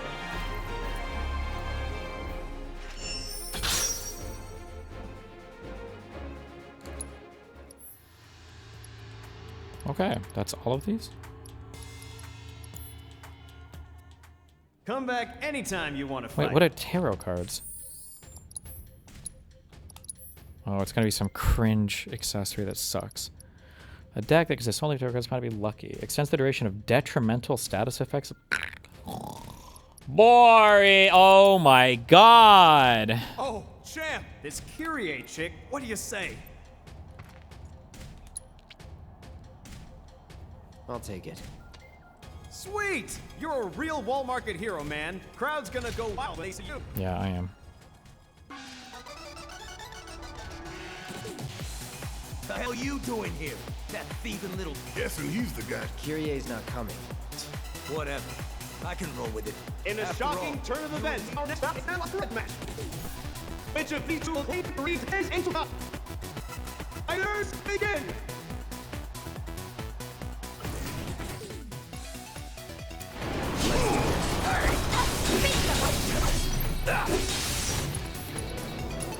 It's on you. About damn. Weak to ice. Extinguish either flame to weaken their attacks. Ice attacks will extinguish the red plant. Who's got time for that? Want some more?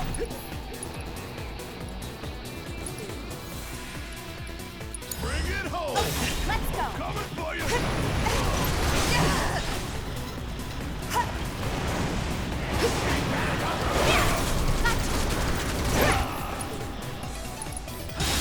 Chill out.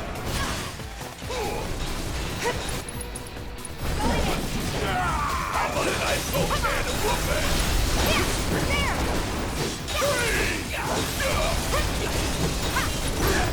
There's no hell, okay? Gotcha. Feeling a bit Take him jittery. down. This is now. I'm counting on you.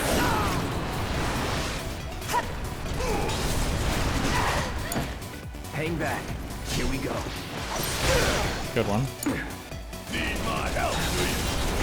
Good one. Okay. Let me handle this. Good one. Okay. Let's do this. Gotta love it. All right.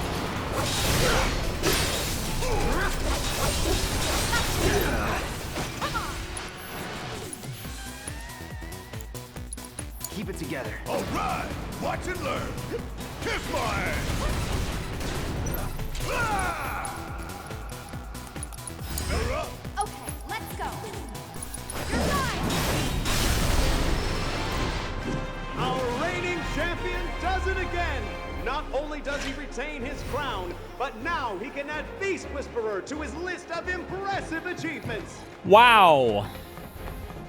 Ah, that wasn't too much trouble.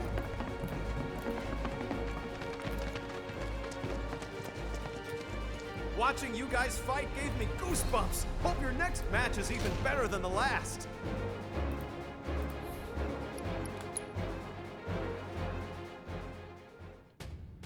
Somebody know something about this new Twitter migrant movie, Vigilante something?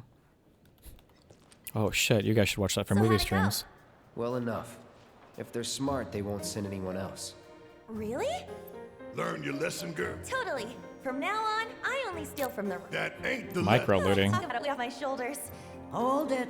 Grandma! You, young lady, are gonna hear about this. She said Grandma. Did I forget to Oh my mention god, it? they're both See? thieves. We did same eyes. Kyrie, the key. Yeah. What's it for, anyway? Why do you guys... And how's that any of your business, young lady? Jeez. Learn to wipe your own ass before you start rooting around in other people's shit. Yikes. Grandma, cut it out. Me embarrass you as girl. Even a thief needs principles. Not to mention, take it from me, the guardian angel What? of the She slums. is? We would never would have guessed. Really? You're the angel? The one who keeps showing up at all the Guardian of the Slum side quests? What? There's a fire in you. That same fire, the guardian angel of the slums, Avalanche. We are who we choose to be, right? Yes. Jesus, this girl. Christ, get her out of here.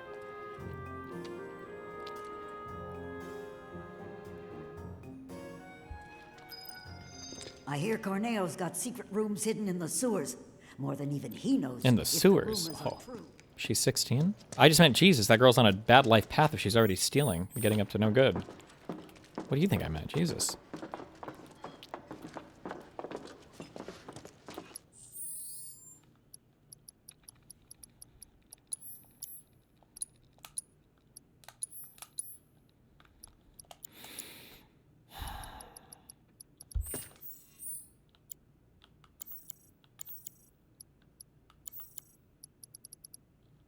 There's 2 quests I haven't started. We'll get to them.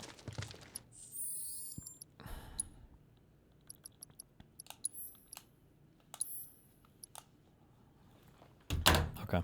Oh.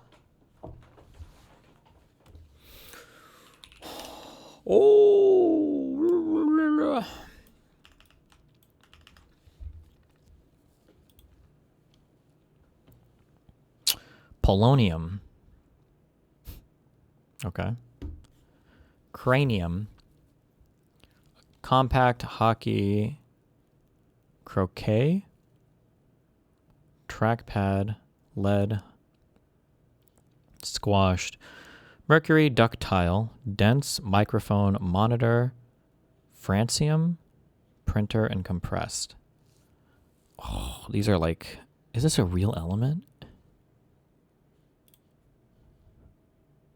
Some kind of bullshit metals or something? I don't fucking know. Hazardous elemental metals. Okay.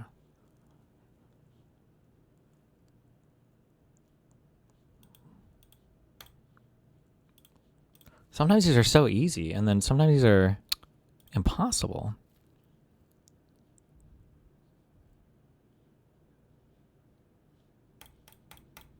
Like parts for computers, I guess, and then...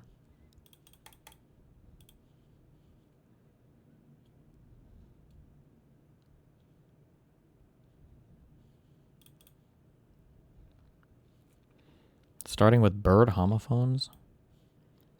A crane. Crow. Duck. Hawk? Oh, hawk. Oh, cute. Okay.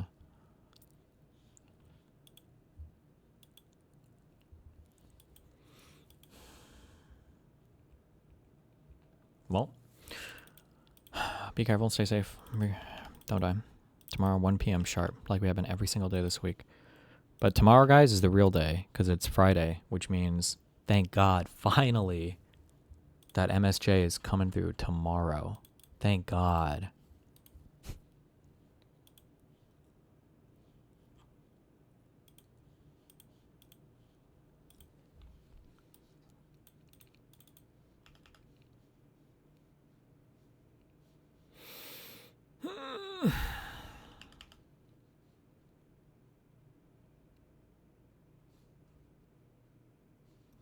Fuck.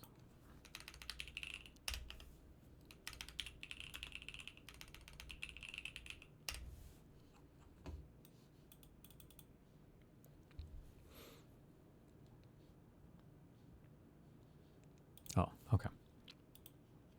All right. I love you. Stay safe. Be careful. Repping a cappuccino, cappuccino, cappuccino, cappuccino, cappuccino, cappuccino, cappuccino. Catch you guys next tomorrow, Reno, for sure.